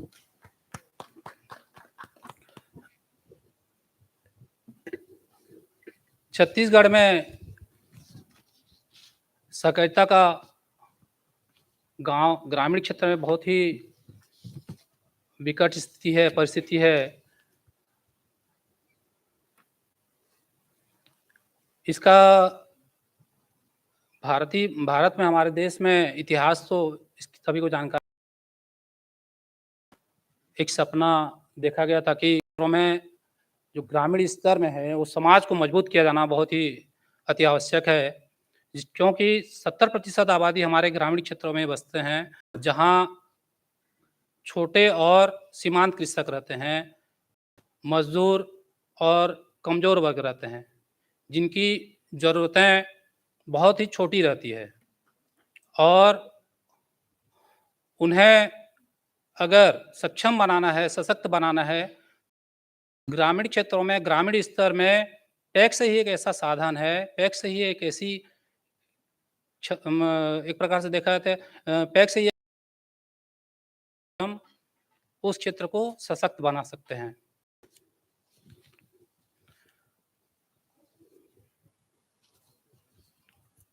छत्तीसगढ़ में पैक्स की स्थिति हम देखें तो गठित छत्तीसगढ़ राज्य का गठन किया गया था, जिसमें 1333 पैक्स थे। संसाधनों के अभाव में राजनीतिक एवं बहुत सारे विपदाओं से घिरा हुआ होकर भी बीमारू राज्य के रूप में कहलाता था, लेकिन आज विभिन्न सरकारें आए और उनके द्वारा ग्रामीण स्तर में बहुत सारे जन कल्याणकारी योजनाएं लागू किए और कृषकों को उस योजनाओं से जोड़े रखा। आज स्थिति ऐसी है, आपको बताते हुए मुझे बहुत ही हर्ष हो रहा है कि 1333 सोसाइटी को ग्रामीण स्तर में विभाजित कर 2000 पैक्स बनाया गया, जिसमें 667 नए पैक्स का निर्माण किया गया, जिसमें हमारे नाबार्ड, एसटीसीबी, सीसीबी, इन सभी का बहुत ही योगदान है। मैं चाहूँगा इनका हार्दिक अभिनंदन तालियों के साथ करें, क्योंकि 667 पैक्स एक साथ निर्माण करना बहुत बड़ी बात है, जिसका सीधा लाभ ग्रामीण स्तर में छोटे किसानों और कमजोर वर्ग जो हैं उनको हुआ। छत्तीसगढ़ में समर्थन मूल्य धान खरीदी के बारे में आपको बताना चाहूँगा। छत्तीसगढ़ को धान का कटोरा कहा जाता है, परंतु विडंबना देखिए कि वहाँ संसाधन के अभाव के कारण ग्रामीण कृषक सही उपज, सही समर्थन मूल्य में धान का खरीदी नहीं होने से बिचौलियों के पास, व्यापारियों के पास अपना धान बेचते थे। परंतु शासन के द्वारा समर्थन मूल्य धान खरीदी किया गया, उसका उचित मूल्य प्राप्त हुआ, जिससे आज धान खरीदी में हमारे छत्तीसगढ़ को कई सारे अवार्ड मिल चुके हैं। 2008 से 2023 तक लगभग 11 अवार्ड प्राप्त हो चुके हैं, जिसमें 2023 में 1,07,000 मीट्रिक टन का धान खरीदी करके रिकॉर्ड कायम किया गया है। छत्तीसगढ़ राज्य में ऋण वितरण में पैक्स, छत्तीसगढ़ राज्य पैक्स के माध्यम से कृषकों को अल्पकालीन, मध्यमकालीन ऋण प्रदान करती है और उन्हें 0% ब्याज पे कृषकों को ऋण उपलब्ध कराती है, जिसका लाभ हमारे छत्तीसगढ़ के किसान भरपूर ले रहे हैं। 0% में अपना ऋण की अदायगी करते हैं और अपना जीवन स्तर ग्रामीण क्षेत्रों में सुधार रहे हैं। आपको बताते हुए मुझे बहुत खुशी होगी कि आज हमारे छत्तीसगढ़ में कृषक अपना उचित मूल्य में धान को उसे 0% में ऋण का अदायगी कर रहा है, जो एक बहुत बड़ी उपलब्धि है। ग्रामीणों में एक कहावत हमारे छत्तीसगढ़ में विशेष करके गांव में होता था कि पैदा हुए उधार से, जी रहे हैं उधार में और मरेंगे उधार लेकर। ये एक बहुत विचित्र बात होती थी, जिसको गलत साबित करते हुए आज ग्रामीणों में किसान, कृषक वर्ग, लघु सीमांत हो, ये आज उन्नतशील कृषक बन गए हैं और विकास में हमारे देश का योगदान। खाद्यान्न वितरण में पैक्स एक रोल मॉडल के रूप में है। पीडीएस सिस्टम बहुत ही अच्छा यहाँ का। शासकीय उचित मूल्य दुकानों में डिजिटली सभी प्रकार के खाद्यान्नों का वितरण किया जाता है। कोई भी कार्डधारी किसी भी हमारे राज्य के किसी में जाकर अपने खाद्यान्न का लेन देन कर सकता है, डिजिटली उसका लेन देन कर सकता है। आज छत्तीसगढ़ में इसका विशेष रूप से एक रोल मॉडल के रूप में बना है।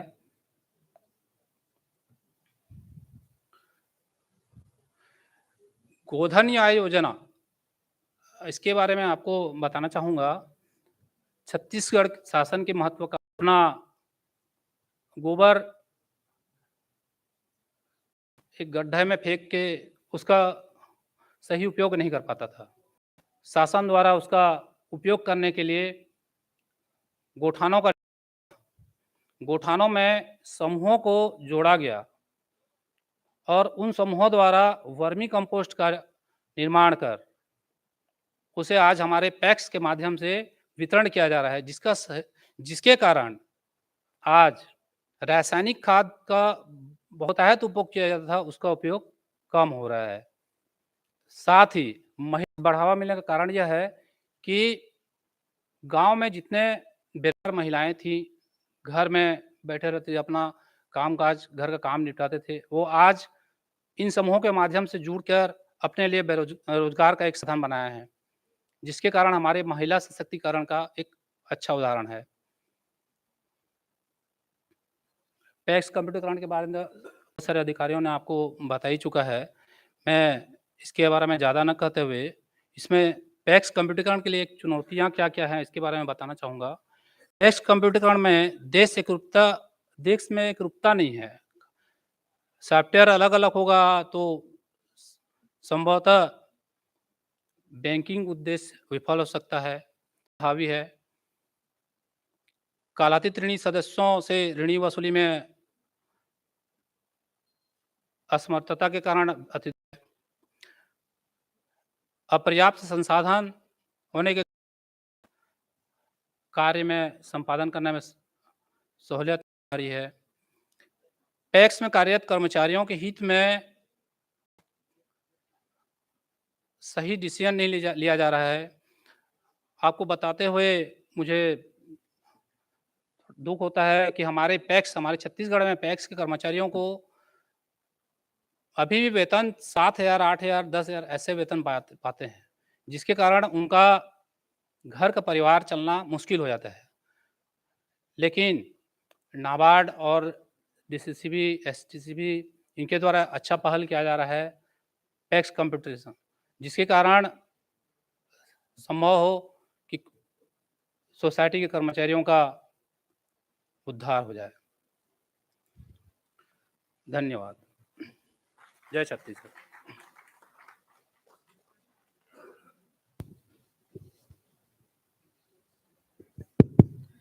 धन्यवाद शामिर जी। मैं आपका प्रेजेंटेशन फास्ट नहीं पढ़ पाया था, लेकिन दो चीज़ के लिए मैं अप्रिशिएट करना चाहता हूँ। एक, आप इतना एम्फेटिकली बता दिया कि PACS are the best medium जो भी गांव में सर्विसेज देने के लिए, फाइनेंशियल हो या non financial services to the farmers, PACS are the best medium. This is the best message you have given.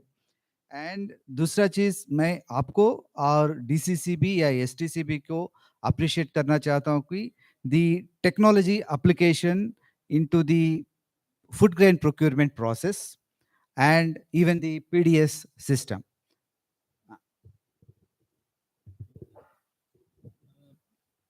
अपना समर्थन मूल्य धान खरीदी में विगत 5 वर्षों से हमारा डीसीसीबी रायपुर 0% जीरो शार्टेज में दे रहा है सर, जिसका सारा श्रेय हमारे आदरणीय सीओ सर प्रभात मिश्रा जी और दुर्ग से मैडम व्यास हैं, उनको जाता है sir.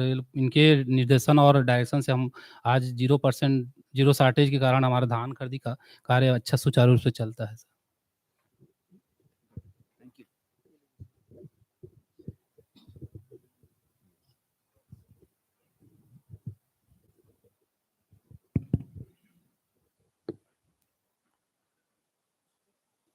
I now request Tirupati Reddy Garu of Choppadandi packs from Telangana. They're one of the first packs to be computerized. All of us know, morning हम ये भी सुना है कि तेलंगाना और उत्तराखंड में पहले से कंप्यूटराइजेशन हुआ है। वो even in that pilot states, Choppadandi is one packs which is piloted again. So they are among the first packs to be computerized in the country. Tirupati Reddy Garu. Thank you, sir.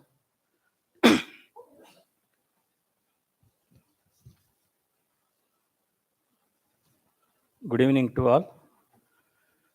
My name is Tirupati Reddy, PACH Choppadandi, Karimnagar district, Telangana. My financial bank is DCCB, Karimnagar.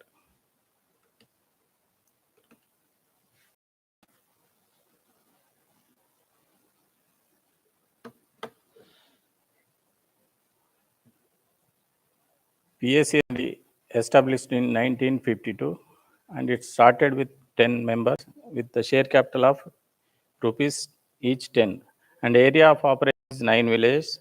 Population is 34,760. Area agriculture land 11,303 hectares. Irrigated area 8,954 and rainfed area 2,349.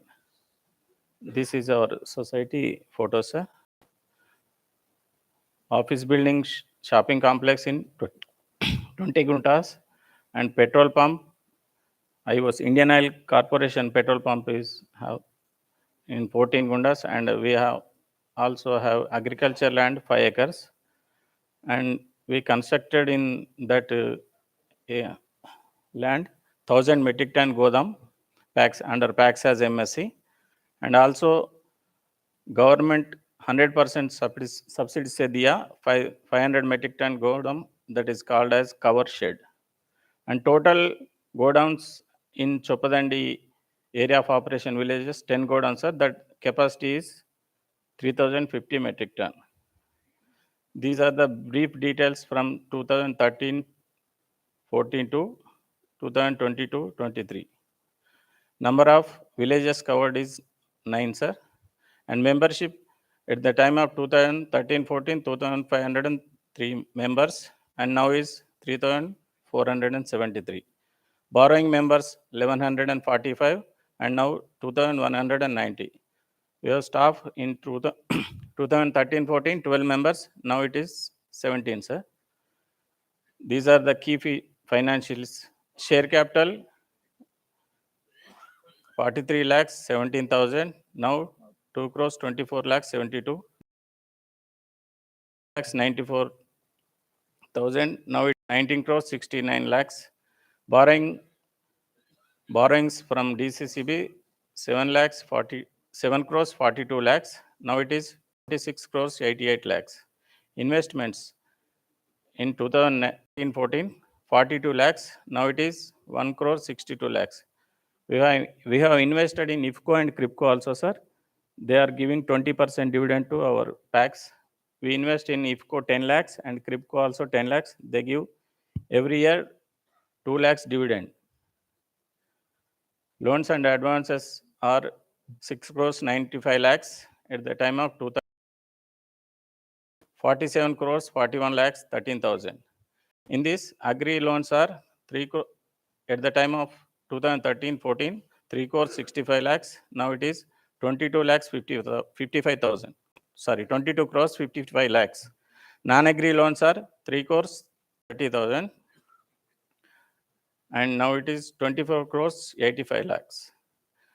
The net profit is 22 lakhs at the time of 2013-14. Now it is 2 crores 88 lakhs.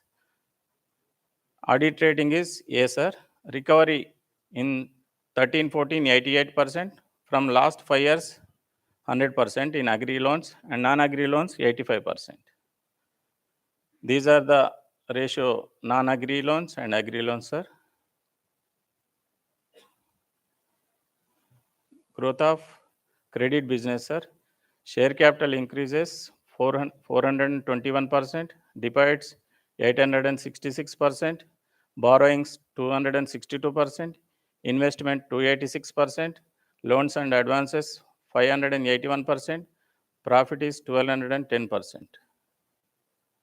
And we have 13 electrical directors, including 2 women. In that women, one is SC and another is general. General body meetings twice in a year we are conducting. The suggestions of members are received for policies to be adopted, and managing committee meeting every month. Transparency ensures no involvement of MC members in operation, but they are responsible for recovery in their villages, sir. Each director involved in recovery when in due time, loans due time. Business diversification, sir. In 2005-6, share capital is 27 lakhs 66,000. Now it is 2 crores 22 lakhs.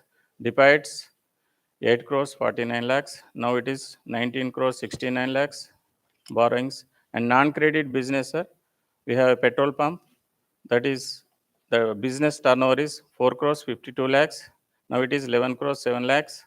And fertilizer and pesticides, sir, 49 lakhs 17,000. Now it is 7 crores 33,000. In our area of operation is 9 villages, sir. We are constructing Godam in each and every village to reduce the transportation charges of farmers. That is the main benefit to the both, sir. Farmers के लिए ये बस्ता में 30 rupees margin हो जाएगा. हमको भी cell बढ़ रहा है, उसी वास्ते इतना बिजनेस हो गया, sir. And we have a rice depot, seeds. We are recently opened in CSC, that is Common Service Set, introduced by central government. We are getting daily earnings from that 500 to 2,000. We are all getting agri revenue records from the CSC center. In my state, the debit waiver is came, sir. That's why we are giving and debit waiver members. That's why we need to 1B Pahani like encumbrance certificate EC. In that manner, we are getting that income. In 2010, sir, our chairman Konduru Ravindra Rao gave the opportunity to procure the paddy to entire 127 packs in our districts. We are getting that profit due to this 82 lakhs 40,000 per year. And we are also maize procurement, sir. The business diversification 22-23, sir. In 2005-6, 1 crore 37 lakhs. Now it is 9 crores SAO loans, sir. And long-term loans 23 lakhs. Now it is 13 crores 68 lakhs. UPNRM in the 2050, now it is 1 crore 58 lakhs. Non-agri, sir, 2 crores 56 lakhs. Now it is 5 crores 80 lakhs. Business loans 0, 195.49. Vehicle loans 58 lakhs. Personal loans 14 lakhs 14 crores 16 lakhs. Other loans are 63 lakhs. UPNRM project, sir. The DCCB and NABARD has chosen our society to implement UPNRM projects first time in Telangana. Yes, drought area, sir.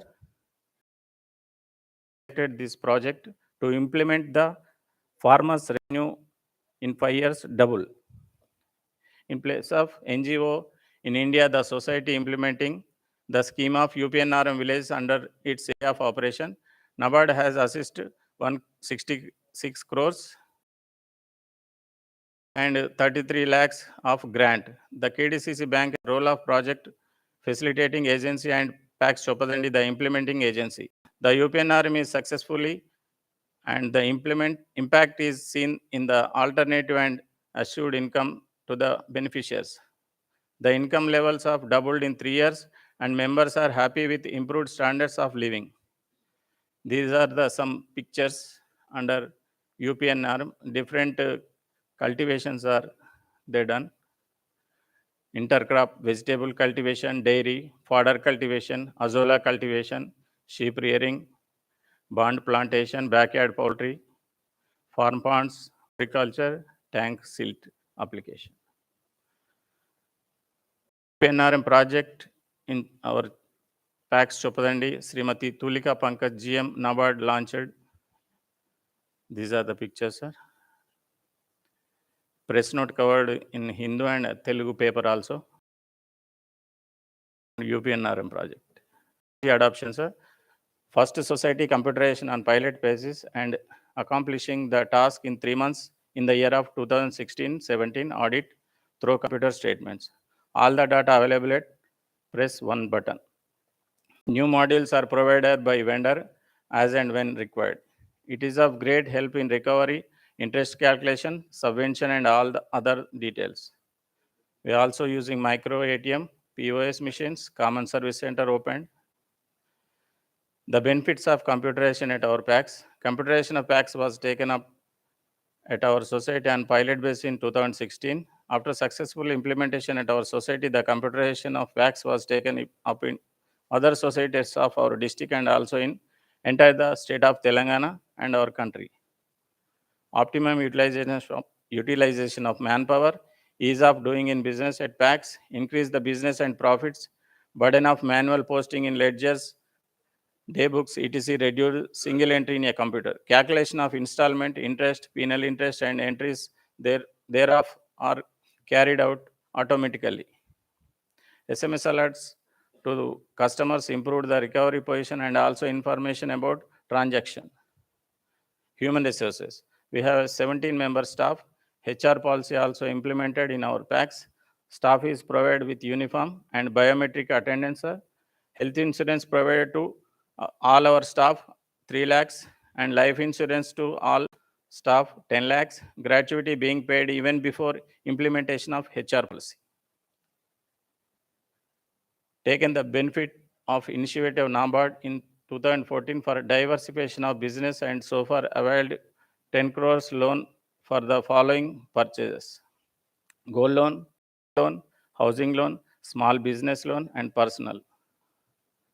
Senior officers visited computerization of PAX in 2016.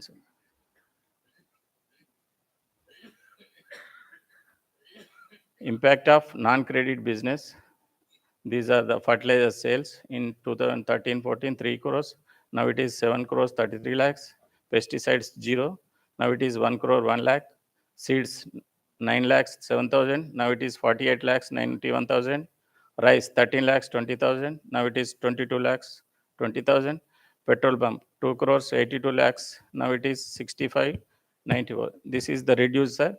Why? Because the central government has increased consumer petrol pumps rates. That's why the sale going to down. And the paddy and maize procurement, 11 lakhs received as commission in the 2013-14. Now it is 76 lakhs 80,000 lakhs received commission. A number of centers opened in 2013-14 1. Now it is 7. These are the percentage of sales increase. Fertilizer 119%, seeds 439%, rice 68%, petrol pump going down because I told that reason, and the paddy procurement, commission earners. We have Indian Oil petrol pump. Even Corona period, we are also working in paddy procurement with the Marks, our chairman, our DC1. That is maize procurement. CGM and GM, DGM SARS, DDM SARS visited our packs. This is NCDC award received in 2019, 18-19, and best performing packs awards received from NAPSCOP 2021-22, 19-20, 18-19, 17-19, 4 times. Best performance award for 2 decades received by Sri Amit Shah, Honorable Minister and Home Affairs. Our future plans are, we are going to construct a function hall for our members and other peoples, and opening Jan Aushadhi Kendra, we also applied, and that our application also submitted. And education loans are going giving to our members. And finally, I thank to my DCCB CEO sir and PDC Satyanarayana sir and our chairman NABARD official too. Thank you everyone giving to this opportunity. Thank you. Thanks, Tirupati Reddy garu. You have really given us an exposure what a PAX can do. I mean, so many services. We certainly appreciate that. Thank you. The last presentation for the day, Minanji, would you like to 10 minutes? Yeah. Okay. Thank you.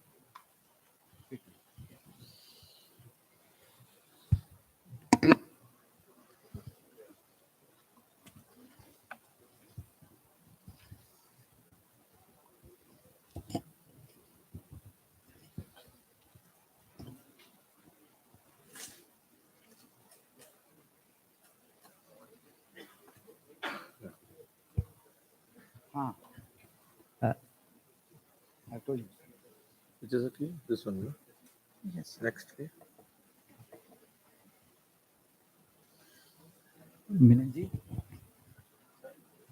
what that is not covered earlier. Okay.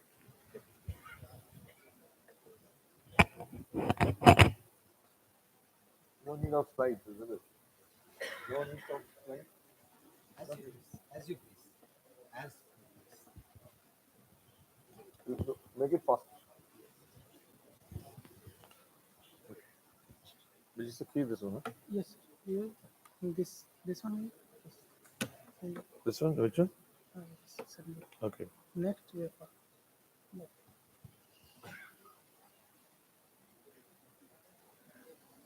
Which one? This one. Huh? Yes. They're doing. Good evening. It's a privilege to be a speaker of first session, closing session also. Thank you, Bhavani sir.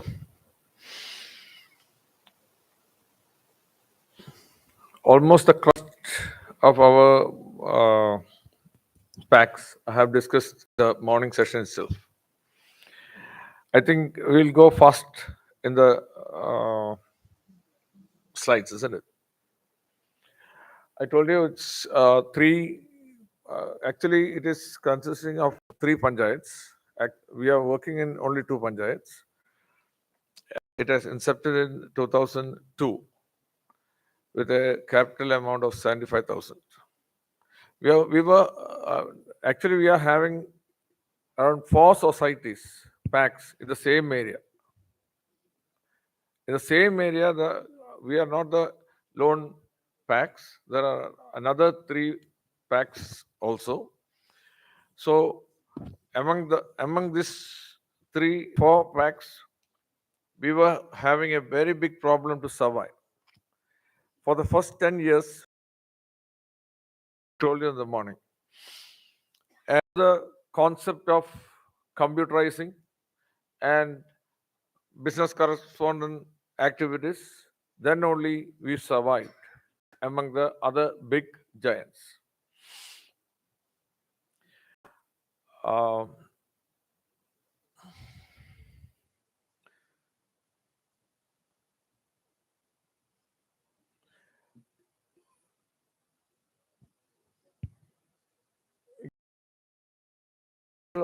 Share capital was 1,45,000.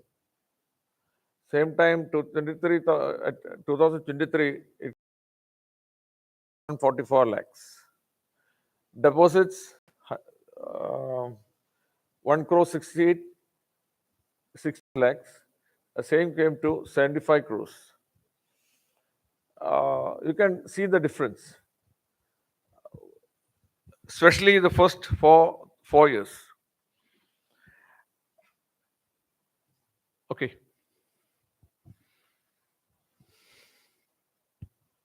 Minanji, can I have a request? Okay, I think we'll forget about the slides. We will anyway circulate this presentation. There was a technology slide on which you have listed out the I'll product. focus on the technology side. What are the things we have done to first to survive, then to grow? Actually, now we are having 10 odd softwares along with the core banking solution, CBS. We are having another 9 software which is interacting simultaneously with the CBS for all other activities, including NPA management, daily collection for the agents, software for the daily collection, software for the RD agents. For each and every activity, it is software driven, and all the activities are controlled by a single point. The admins can monitor each and every activity. I told you that Kerala is our place is not an actually agriculture oriented area. It's a semi-urban area. Same time, it is an urban area also. At the same time, it is having a lot of agricultural activities. But the agriculture activity, we can find paddy, but don't the agriculturalists are not making profits out of it. Only because of that, the land cannot be kept doing nothing. So they are cultivating. Only commercial or money-making product, coconut. Even coconut cultivation is also having a lot of problems. So every person who's doing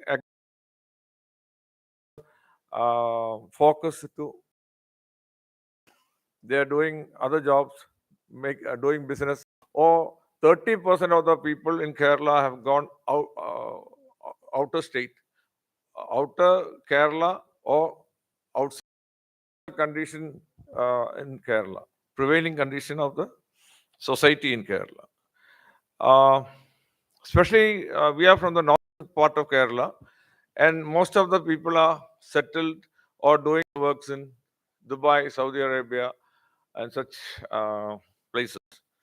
And the new generation are trying to migrate to Canada, US, Europe, like places for the studies and for settlements. So, volatile situation in social life in Kerala. So we are catering for such kind of people, semi-urbanized people. So what we are doing is, in a survey, we have gone through that less than 10% of the youngsters are aware about the cooperative sector. 90%, more than 90%, they are not at all bothered about cooperative sector. They doesn't know what is happening in the cooperative banks or cooperative sector. They are only thinking about HDFC, ICICI banks or new generation banks. So what we done is we provided all kind of new modern digital based facilities like digital app called Cooperative. Then all kind of IMBS, RTGS transactions, everything is in the app. Whatever things a commercial bank is doing, all the activities are done by our financial application. We can do IMBS through our application. We can do money transfer, all kind of money transfers, and intra banking and inter banking also. You can simply shift your money to another person's account within seconds. No need to come to the bank or no need banking instruments like check or anything like that. And the thing is successfully running for the last 10 years. See, I told you, even Google Pay or this kind of new applications were entering to the market. We were doing the same thing in a small area only.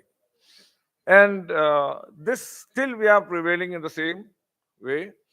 And now a very unique product we are going to do is, I told you in the morning about the POS money point system, shops, making our vendors each and every town to have a money transaction point. A person no need to come to the banking counter, grocer, and either pay the money to his account or take money from his account. Both payment and debit and credit he can my local vendor. And this money point vendor given separate application, and they can directly on-time transaction. On-time transaction, whatever transaction he does, that SMS will be delivered in his telephone, in his mobile. So the security surveillance system is on the peak, and the system is prevailing. So nobody is having any scare in doing transactions. And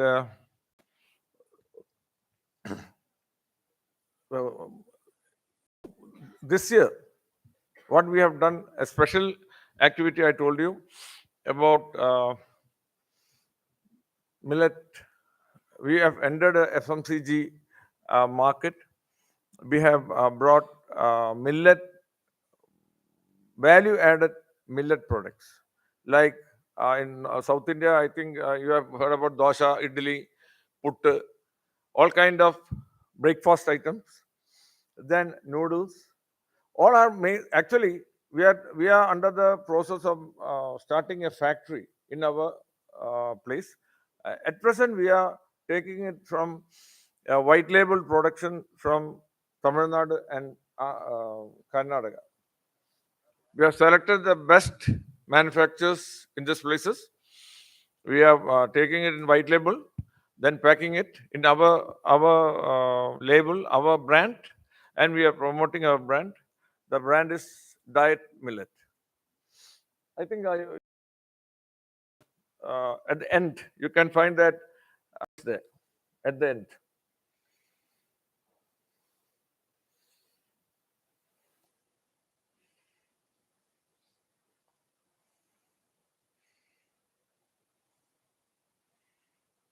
That's a Copaisa logo, digital app logo.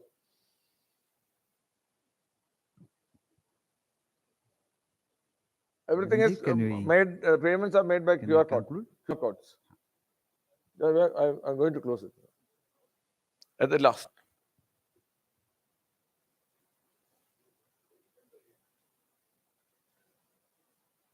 That is the branding of Diet Millet. Okay. So I think it's better to close it, sir. And if you have any questions, just ask me. I can answer for that. Okay. Thanks, Minanji. So, if any queries, comments, suggestions, we are now almost 7. We spend a few more minutes before we close.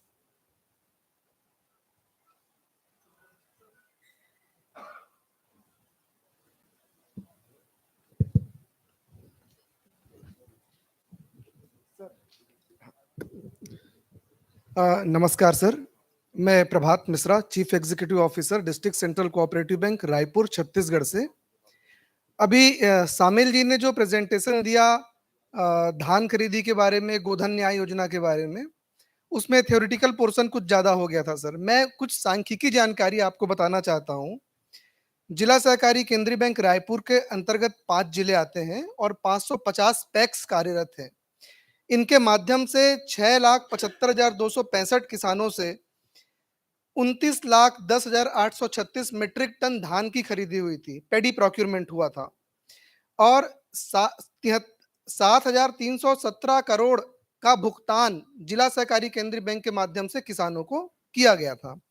अब ये पेडी procurement से क्या समितियों को क्या लाभ हो रहा है, बैंक को क्या लाभ हो रहा है? वर्ष 2021 में समितियों को जो पैक्स हैं उनको धान खरीदी के एवज में 80 करोड़ 49 लाख रुपए का कमीशन मिला था और जिला सहकारी केंद्रीय बैंक को 12 करोड़ 82 लाख का। अब यदि वर्तमान वर्ष बीते वर्ष 22-23 की बात करें तो समितियों को 91 करोड़ 10 लाख का कमीशन मिला था और जिला सहकारी केंद्रीय बैंक रायपुर को 14 करोड़ 55 लाख का कमीशन मिला था।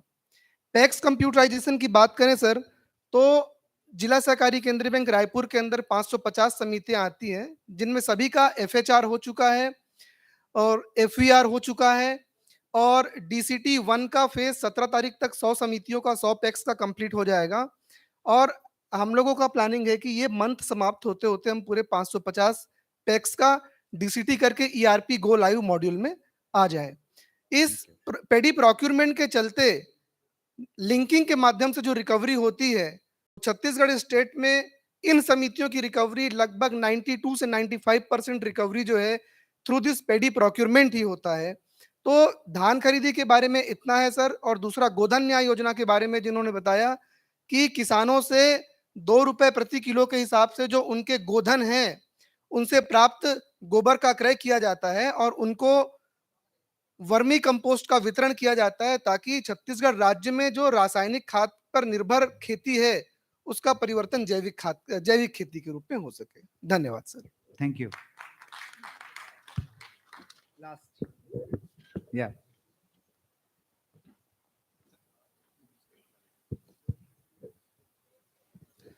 Good evening sir. आज सुबह से और शाम तक हम जो भी सुन रहे हैं उसका क्रक्स जो निकलने में आ रहा है सर, 5 बातें निकल के आ रही है। अगर इन पर फोकस कर लिया जाए तो पूरे भारतवर्ष के अंदर जो हम चाहते हैं वो हो सकता है।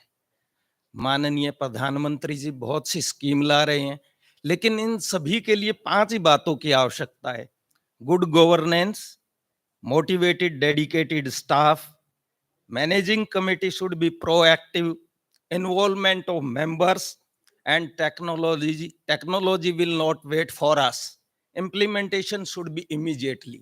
अगर ये 5 चीज हो जाती है, सुबह से बहुत अच्छी बातें बताई गई है, लेकिन प्रॉब्लम ये है कि इन्वॉल्वमेंट ना ही मेंबर की नजर आती है, टेक्नोलॉजी इंप्लीमेंटेशन में बहुत लेट हो चुके हैं, डेडिकेशन स्टाफ की नजर नहीं आ रही है।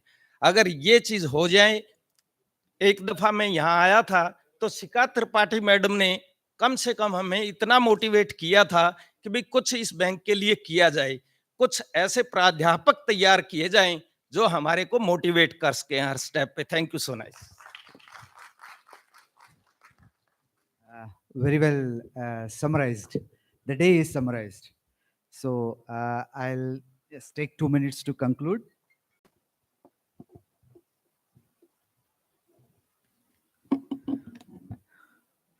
The concluding session must have given many positive leads, and it is time worth spending. It has been so. Now we have a business diversification layer at the PAX level. We have a technology layer that is getting built up. There is a HR layer also in the PAX. Somebody said they are doing gratuity, medical insurance, etc. So the objectives of this session, that is to let the grassroots level institution express themselves, and also the purpose of sensitizing all of us. I believe, I feel that it is fulfilled.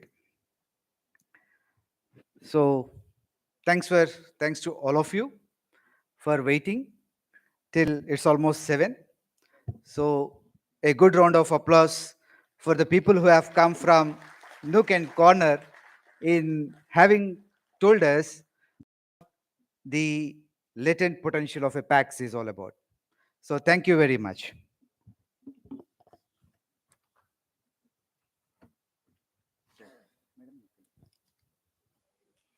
I now request our Joint Director, MS Shefali Agrawal, to kindly hand over certain small mementos to our distinguished participants.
Bird, in association with IDD NABARD head office, would like to end the day with the following quote. At the end of the day, I am at peace because my intentions are good and my heart is pure. While thanking all our panelists for a lively discussion and our audience for a patient hearing, we wind up the day. The tea outlet outside the auditorium is waiting for you. We end this day with a request to the audience to kindly join us for another enlightening set of discussions tomorrow. Our panel discussions will commence at 9:30 a.m. tomorrow, so we request your kind presence at 9:15. Thank you and goodbye.